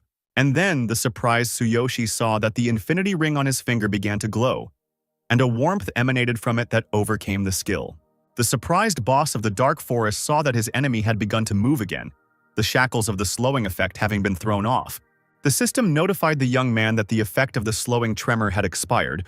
His eyes flashed, and he said that he would not give up so easily. Tsuyoshi was at a loss to understand why a stream of pure energy was escaping from the infinity ring. The surprised boar flashed his red eyes, unwrapped his chains, and rushed at his enemy again. Tsuyoshi's eyes also sparkled. He shouted to the boar that he would not die so easily. The fight continued. The giant boss of the dark forest swung his sword at the man, around whom bluish lightning swirled. Unexpectedly, the boar answered the guy, saying that he was strong and not as simple as he seemed, and was able to destroy his slowing trembling. The guy was shocked and asked his enemy in surprise if he could really talk. Tsuyoshi frowned and told the boar that he thought the darkness was a bunch of animals that couldn't speak. After a brief silence, the boss of the dark forest replied that darkness is the supreme being. Having said this, the boar rushed at the man again. The boss of the dark forest used some technique again. The young man felt it. If the guy had a dark goblin set, he could have used roaring tentacles to attack his weak spot, but he left it in his world. This time the boar used the bloody attack technique. The young man was struggling to hold back the onslaught. The Chistama informed him that the sword's durability had decreased by 30%. Tsuyoshi was worried. The enemy was too strong. The system told the young man that a blacksmith could restore the durability of weapons or objects. Tsuyoshi thought with horror that this bloody attack was imposing a vision-impairing effect. And then the young man felt that the enemy's attack had caught up with him. The boar was too fast and he was unable to block the blow. Noticing that the enemy was confused, the boss of the dark forest continued his attack. The young man's vision began to swim, as if blood had gotten into his eyes. Despite this, the young man wielded his sword trying to hit his opponent. There was a whirlwind of stones and dirt around the fighters. None of them were going to give in. The young man lunged forward, trying to strike with his cold, glowing sword to slow down his overly fast opponent. And suddenly he felt that he was wounded. Tsuyoshi started bleeding. He had no potion to stop the bleeding. You can get rid of bleeding using a special potion, skill, or magic. The young man realized that without the potion he would simply die, which meant he had to defeat the enemy before the bleeding intensified. Tsuyoshi thought that maybe he should give up on his last attempts and leave the dark zone. He cursed. If he stayed here, he would not be able to stop the bleeding and would die. He gripped the hilt of his sword tighter and exclaimed that he would kill the enemy no matter what. Jumping up, the young man summoned his Thunder Chain skill. The boar looked at his opponent with interest. This young man surprised him more and more. Tsuyoshi shouted, "Taste my attack!" and unleashed a Thunder Chain on the enemy. Having landed not far from the boar, he wondered whether he had succeeded and why the enemy had not repelled his attack. But the boss of the dark forest used his huge sword as a lightning rod. He squeezed the weapon and stuck it into the ground. When the smoke cleared, the young man saw that the lightning chain was circling around the boar, but did not hit it. The system notified that the lightning was stuck in the ground and would not be able to strike. The boar laughed, looking at the surprised face of the young man, and said that it was hilarious. The guy was shocked. This devastating skill worked on everyone, but why didn't it work now? The dark forest boss's eyes once again flashed brightly with a bloody fire. He exclaimed that he would crush his enemy, and he wouldn't even need a sacrifice to do so. The young man wondered what kind of sacrifice he was talking about. Apparently, this was his strongest skill. Swinging a huge sword, the boar launched a powerful attack on the young man.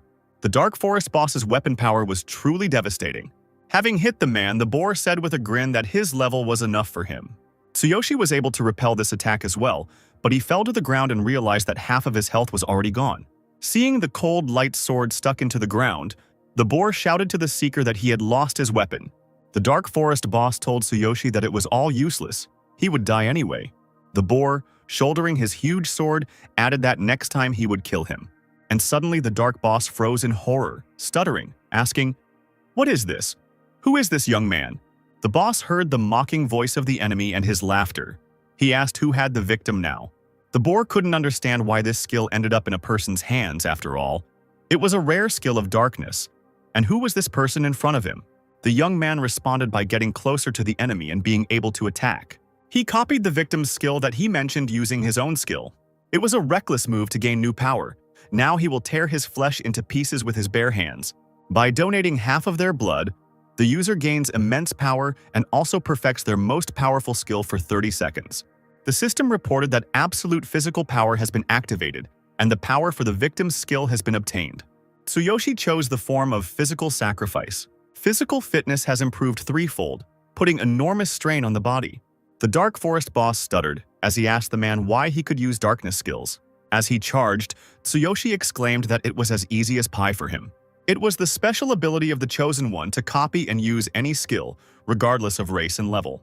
The boar watched in surprise as his enemy gained strength and prepared to attack. The Dark Forest boss was shocked. He didn't expect that a human could have such an incredible speed. For just a moment, the boar's eyes reflected Tsuyoshi approaching him. Approaching the enemy, the young man dealt him a crushing blow to the chest. The boar closed with his broad one, but the young man struck the weapon several times in a row. After delivering several powerful blows, the young man jumped back. The boar was surprised. The man was so strong. But even if he copied the skill, he would not be able to defeat him with brute force. The system alerted the boss that his weapon was damaged. Tsuyoshi's blood was running low, and he was ready to kill the boar by any means necessary. The system reminded that when using the sacrifice skill, the amount of blood lost cannot be replenished. The great power of evil forces one to make sacrifices and face danger. The boar laughed loudly. The man thought too much of himself. Bloody tongues danced around the boar. He asked his opponent if he had forgotten, because he too could use the sacrifice. The scarlet energy of darkness swirled and the transformation of the boss's body began. Having acquired a new form, the boar exclaimed that he was looking at a stupid little man. His sacrifice was just a copy. Now in front of the young man was a giant monster. The boar's sacrifice was truly terrible. By sacrificing half of his blood, the boss gained immense power. The boar, having transformed into a terrible monster, glared angrily at the annoying enemy with its bloody eyes. But the young man raised his hand and replied with a grin that he had not forgotten about it at all. It seemed he had been expecting it.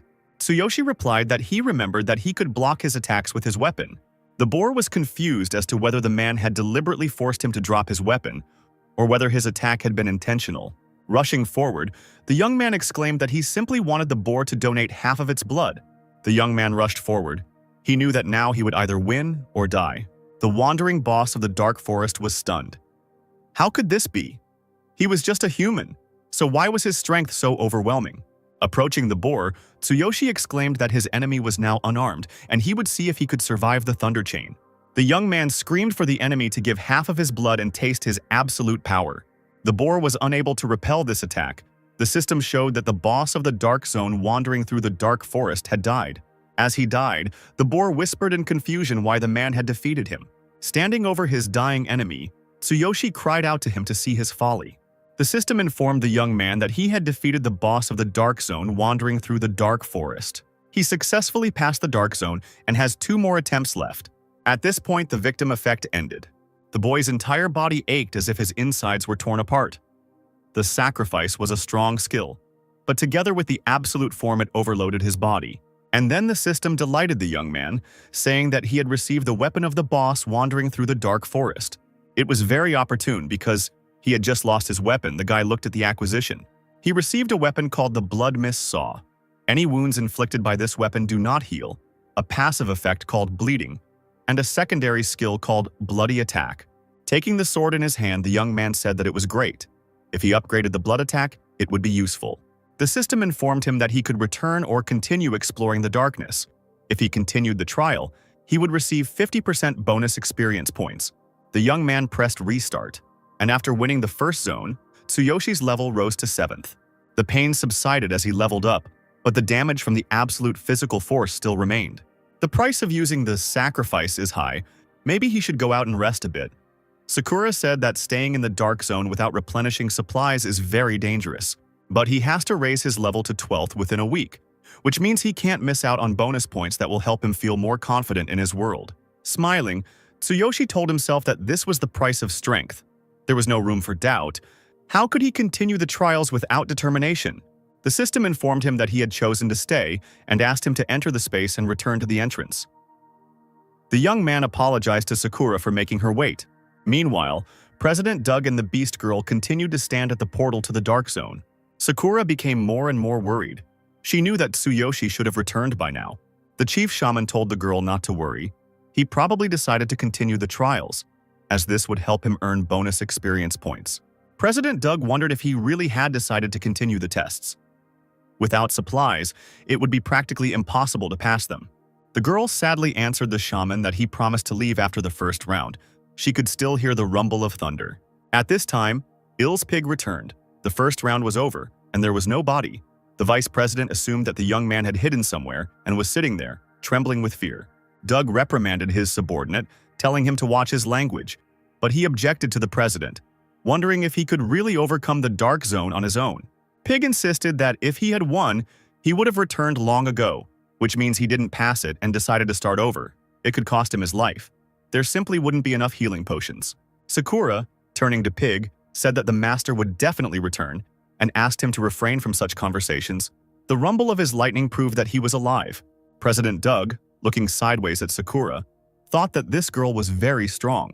Pig laughed loudly, asking what thunder, and turning to Sakura, said that she would also be to blame for his death, because she strengthened his confidence.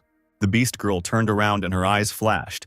She told the vice president that if he did that again, and her hand fell on the hilt of the dagger. Pig was taken aback. Doug was also surprised. She has a thirst for blood. The president of the Shaman Guild slammed his staffs on the floor and ordered them to be quiet and not start a fight. Doug ordered everyone to wait silently for the boy's return. Turning to his deputy, he told Pig that he could go. The vice president moved towards the exit, muttering that he was simply telling the truth and would look at their faces when they saw his exhausted body. The president, raising his voice slightly, told Pigu to get lost. The shaman was surprised how he could not notice the bloodlust in this girl. Taking a close look at Sakura, the president of the Shaman Guild thought that this beast girl's abilities were limitless. And suddenly Sakura took a step towards the portal. She literally stared at it. Doug anxiously asked what was going on. A tear ran down Sakura's face as she said that the master's thunder had died down. Pig, approaching the exit, said mockingly, "Look, the thunder has died down. It's stupid for a simple man to go into the dark zone alone." Suddenly, both shamans stared intently at the portal. The head of the Shaman Guild stuttered and asked what that sound was. Everyone stared at the portal without looking away. The outline of a monster appeared in the passage. Doug asked what this feeling of déjà vu was. President Doug pointed his staff at the portal, asking if the darkness had broken the seal. But that simply couldn't be the case. The outlines were becoming clearer. Everyone realized that a monster was heading towards them. Doug commanded everyone to get ready. Darkness was breaking through into their world. Ill's Pig, throwing down his cup of tea, jumped to the portal. He exclaimed that this could not be. The darkness could not destroy the seal of the dark zone. And suddenly the girl heard familiar steps. She told the shamans to wait. She knew who was coming. Tsuyoshi appeared from the portal and apologized to Sakura for the wait. He completed 3 rounds, received bonus experience points, and leveled up several times. With a weary smile, Tsuyoshi said that he was now level 9. Coming out of the portal, the young man swayed and began to fall. Sakura rushed towards him, hurrying to catch her master. The shamans couldn't believe it. 3 stages in one go. How much power does this young man hide within himself? Doug told Sakura to help him quickly. He was all wounded and completely exhausted. The system confirmed that the young man was now at level 9, and his combat power was 14,500.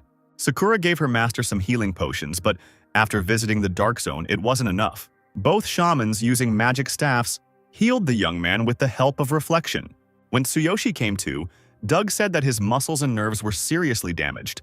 Pig added that it was a miracle that he survived. But the young man was already smiling and saying that thanks to the treatment he felt much better. Sakura pouted and said that the master, in his usual way, acted recklessly and did not keep his promise. Tsuyoshi noticed that Sakura was offended by him for the first time. He apologized and promised to be more careful in the future. The head of the Shaman Guild asked the man if they understood correctly that he had passed through the dark zone 3 times, and he confirmed it. The guild leaders exchanged silent glances. Finally, Doug said that he wouldn't have believed it if he hadn't seen it with his own eyes. Fighting the darkness alone 3 times, it's incredible. This guy's abilities are excellent not only in magic but also in combat. Doug was sure that if Kevin was a genius, then this man had surpassed the genius himself. Pig cleared his throat awkwardly, feeling embarrassed by his behavior. Turning to the young man, the shaman said that he would like to apologize for his words. He asked to forgive him for underestimating the strength of the man. Sakura chuckled in displeasure, but the young man reassured the shaman, saying that they had helped him with his treatment and that there was no need to worry about it. Pig said they had healed almost all the wounds except the deep ones. His body was still in critical condition. Reflection is popular among adventurers and can heal almost all types of physical damage. Doug added that the young man came out with serious injuries and nerve damage. It seemed he had used some secret magic or skill, and it should not be used in the future. Tsuyoshi immediately understood that the mage meant victim. This skill still haunted him. He thought only about killing the boss and lost his mind. These are huge risks. What should I do? Suddenly, two eyes appeared before the guy's mind's eye, the ones he saw in the dark forest. The young man felt as if he had been struck by an electric shock. He shuddered and whispered, "I." Sakura looked at the young man questioningly. She asked the master what was wrong. There was clearly something wrong with him. Wiping the sweat from his forehead, the guy replied, "Nothing. He was just very tired." Victim, darkness, a special skill. It damaged not only his body but his mind as well. He shouldn't use it anymore. Noticing the young man's condition, President Doug put the potion in a bag and said that it should be taken once a day and meditated on to speed up its absorption. Ill's pig was shocked. He recognized the potion and asked the president if he was sure of his decision. Sakura also recognized this potion. Tsuyoshi, unaware of what he was being given, smiled and sincerely thanked the shaman for his help. The guild leader said that it was Kevin's favorite potion that would help him recover, and advised Tsuyoshi to meet Kevin in person. If this great shaman sees talent in him, takes him as an apprentice and imparts even more knowledge in the field of magic, he is one of the few who possesses the legendary law of destruction. Beast Girl asked. Did Kevin find the legendary law of destruction? Tsuyoshi asked, confused what that meant. Ill's pig looked at Tsuyoshi in surprise and asked, shouldn't the Seekers know about this? There are 12 laws, each of which is located in unexplored zones. Each of the laws has the power to destroy the entire world. The first law was written in ancient times. Kevin was called a genius because he mastered the 12th law of the Great Winds 10 years ago. Pig said that Kevin could heal his deep wounds. The young man clenched his fists in joy. Could this really be true? Sakura was surprised. The master's body could be healed. Doug handed the letter to the young man and said that now was not the best time to meet. He had previously been Kevin's mentor, and if Tsuyoshi gave him the letter of recommendation, he would meet with him. The young man accepted the letter from Doug with a bow and thanked him. The shaman added that to meet Kevin, he needed to take with him several rare potions and valuable ingredients so that they could hug each other later. The guy waved goodbye to the leaders of the shaman guild, and Sakura bowed respectfully to them. Ill's pig asked, this guy attracted the president's attention so much that he gave him a B, rank forbidden blood potion for free. The guild president laughed. He said that he was interested in how high this man would climb. By extending a helping hand to him now, he made an investment in the future. Pig replied doubtfully that it was a risky investment. Few geniuses had been able to reach the dark zone alone, and only a few were human. Doug said that he had never heard of people going into the dark zone alone. But this case was far from the first in history. Pig asked in surprise if there were other daredevils. The president of the Northern Shamans Guild lowered his head. After thinking for a moment, he said that 1,000 years ago, a great being gave birth to their clan of beastmen. It was King Garces, an ancient god. Making his way through the thicket of bushes, Tsuyoshi asked Sakura if she knew where to find Kevin. The girl replied that the president had told them they had a long way to go, but along the way they would be able to raise their level. Sakura added that they would certainly be able to achieve their goal, but there was a catch. Tsuyoshi asked what the catch was. The girl replied that to enter this dungeon, a team was needed, and the young man was surprised to see that there were a lot of seekers in the forest. After leaving the forest, he walked towards his guildmates and asked Sakura why there were so many people here. The girl explained that this was a so-called checkpoint. The searchers gathered here and then dispersed to different zones. This place was on their way, so she brought the master here. Here dungeons open randomly, for completing which you can get special bonuses. Tsuyoshi smiled. It looks like a shop. In this world, the choice of dungeons is much more diverse. It's worth trying out your skills here. The young man said that he was going. Sakura, as always, told the master to be careful. She would watch him. One of the seekers loudly said that they were looking for a warrior, or tank of the 15th level, with a combat power of more than 6,000. He promised that they would generously reward them with bonuses and that they would leave as soon as they had the required number of participants. One of the seekers said that this team has been here for 2 days already. The bonuses are good, but the task is also dangerous. No one is in a hurry to join them. One of the team members approached the captain with a proposal to choose another dungeon. They had already spent 2 days on this. The captain asked if he had forgotten how much the information about this dungeon cost them. And besides, it was the only place where you could get a bloody rose. Blood rose is a rare potion ingredient that sells for a very high price due to its popularity among shamans and mages. Another team member said that maybe someone would volunteer another time, but without the required number of participants, they wouldn't be able to enter anyway. And then, Tsuyoshi approached the team with a smile and asked if he could join them. He is a warrior.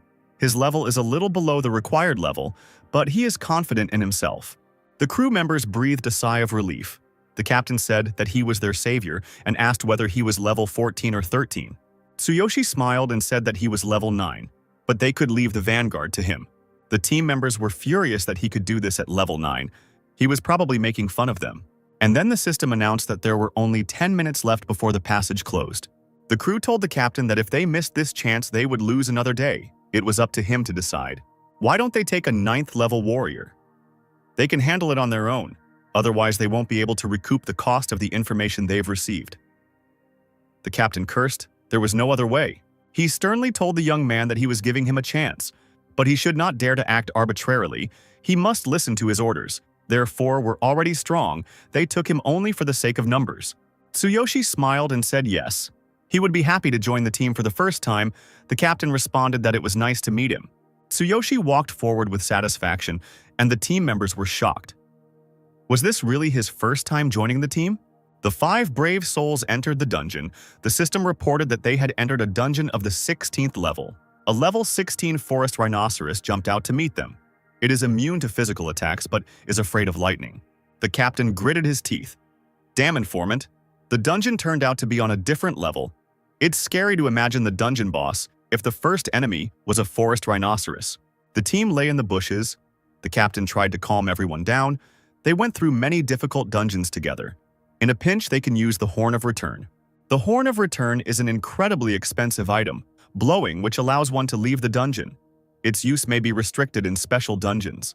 And then the captain realized that the young man was not next to them. Frowning, he asked where the warrior had gone. He was here when they entered. Was he the only one who went forward? And suddenly the 4 heard furious rumbles of thunder. It was Tsuyoshi using his thunder chain skill. The adventurers looked at the forest, as if enchanted, and did not understand what it was. After killing the rhinoceros, the young man said that compared to those guys from the Dark Zone, this was just easy. The team members were shocked. Did he really defeat this enemy on his own? The young man approached his companions and told them to follow him. He was used to doing everything quickly and was looking forward to the bonuses. The boys didn't keep us waiting long. Emerging from their shelter, they rushed forward. Tsuyoshi was now armed with a blood mist saw, and his combat power was 14,500. The scout reported that there was another one there. The captain added that there was another monster behind the tree and asked to deal with it. Wind Archer said that this 9th level warrior is incredibly strong. Did he really clear this dungeon alone? He burst into the dungeon and easily defeated all the small monsters. How does he know their weak points? It's hard to believe he's level 9. The Priest of Light added thoughtfully that he didn't even need any potions. The scout asked the captain who this guy was. With such skills, he should be known. The captain replied that he had seen him somewhere, but forgot. Tsuyoshi moved forward quickly. The dungeon seemed trivial to him compared to the dark zones. Another monster appeared in front of the guy.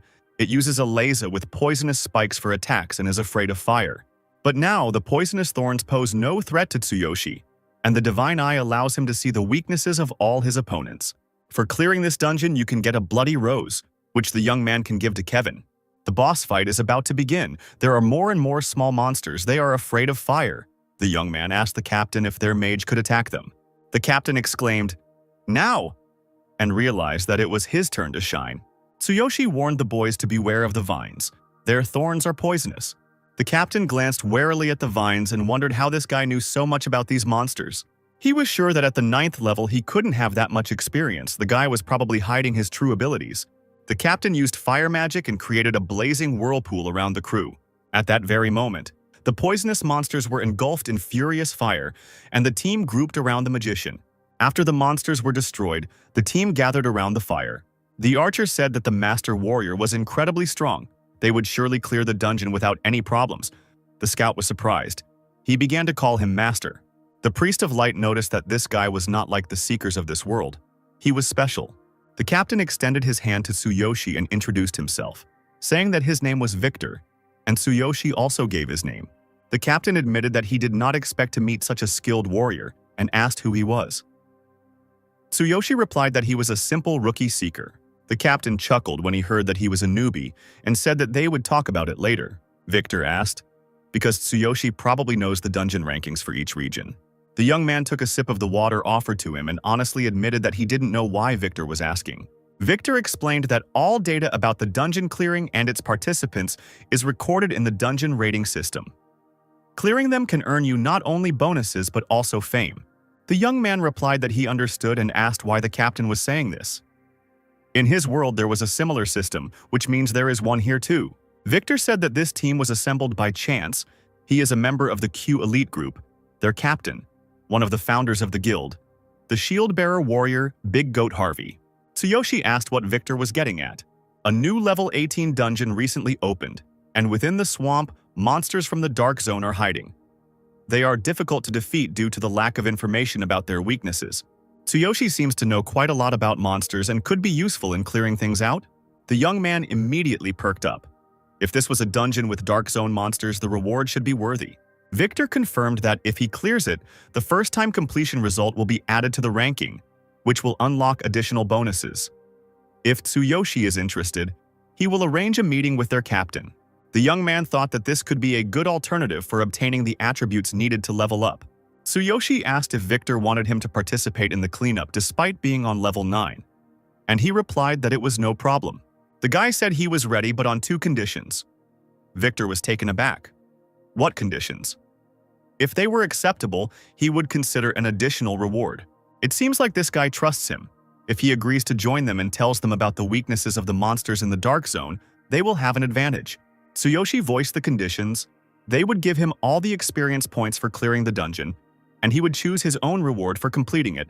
Everything else would go to them. Victor was stunned. Wow. Even if he agreed, the captain and the others would hardly approve of it. He had to consult with them. Tsuyoshi said, in that case, it won't be long before they return to this conversation when they leave the dungeon. The dungeon was behind them, and the 5 brave men headed towards the exit. They were able to pass it safely. The guys were very pleased. The captain's final blow with fire magic, which hit the boss's weak point, was incredible. The boss was powerless against fire magic, so everything went smoothly. The captain was delighted. The young man told them about the boss's weaknesses, how to defeat him, and even what to watch out for. He is simply incredible. As a reward, Tsuyoshi chose a blood rose, saying that he had received his share and they could split the rest between them. Coming out of the dungeon, the captain said that they would part ways here. He would share the bonus rewards later. Everyone thanked him. Victor asked Tsuyoshi if he had time. He would like to introduce him to the captain, but the young man told him to wait. He had to warn someone. Sakura was surprised. Tsuyoshi had already been invited to the team. It was incredible. She had to reach level 30 to even get an invitation. The girl warned Tsuyoshi to be careful. She would get information from the nearest town and report to him as soon as she returned. The young man replied that it would be very useful if she couldn't find him. They would meet at the Seekers Guild. The girl handed over her wallet and said that there were several potions and some money. Tsuyoshi thanked the Azerbaijan and said that he was going. Sakura, as always, wished the master good luck. Circumstances were turning out perfectly for Sakura. She now had time to get information about the genius Kevin.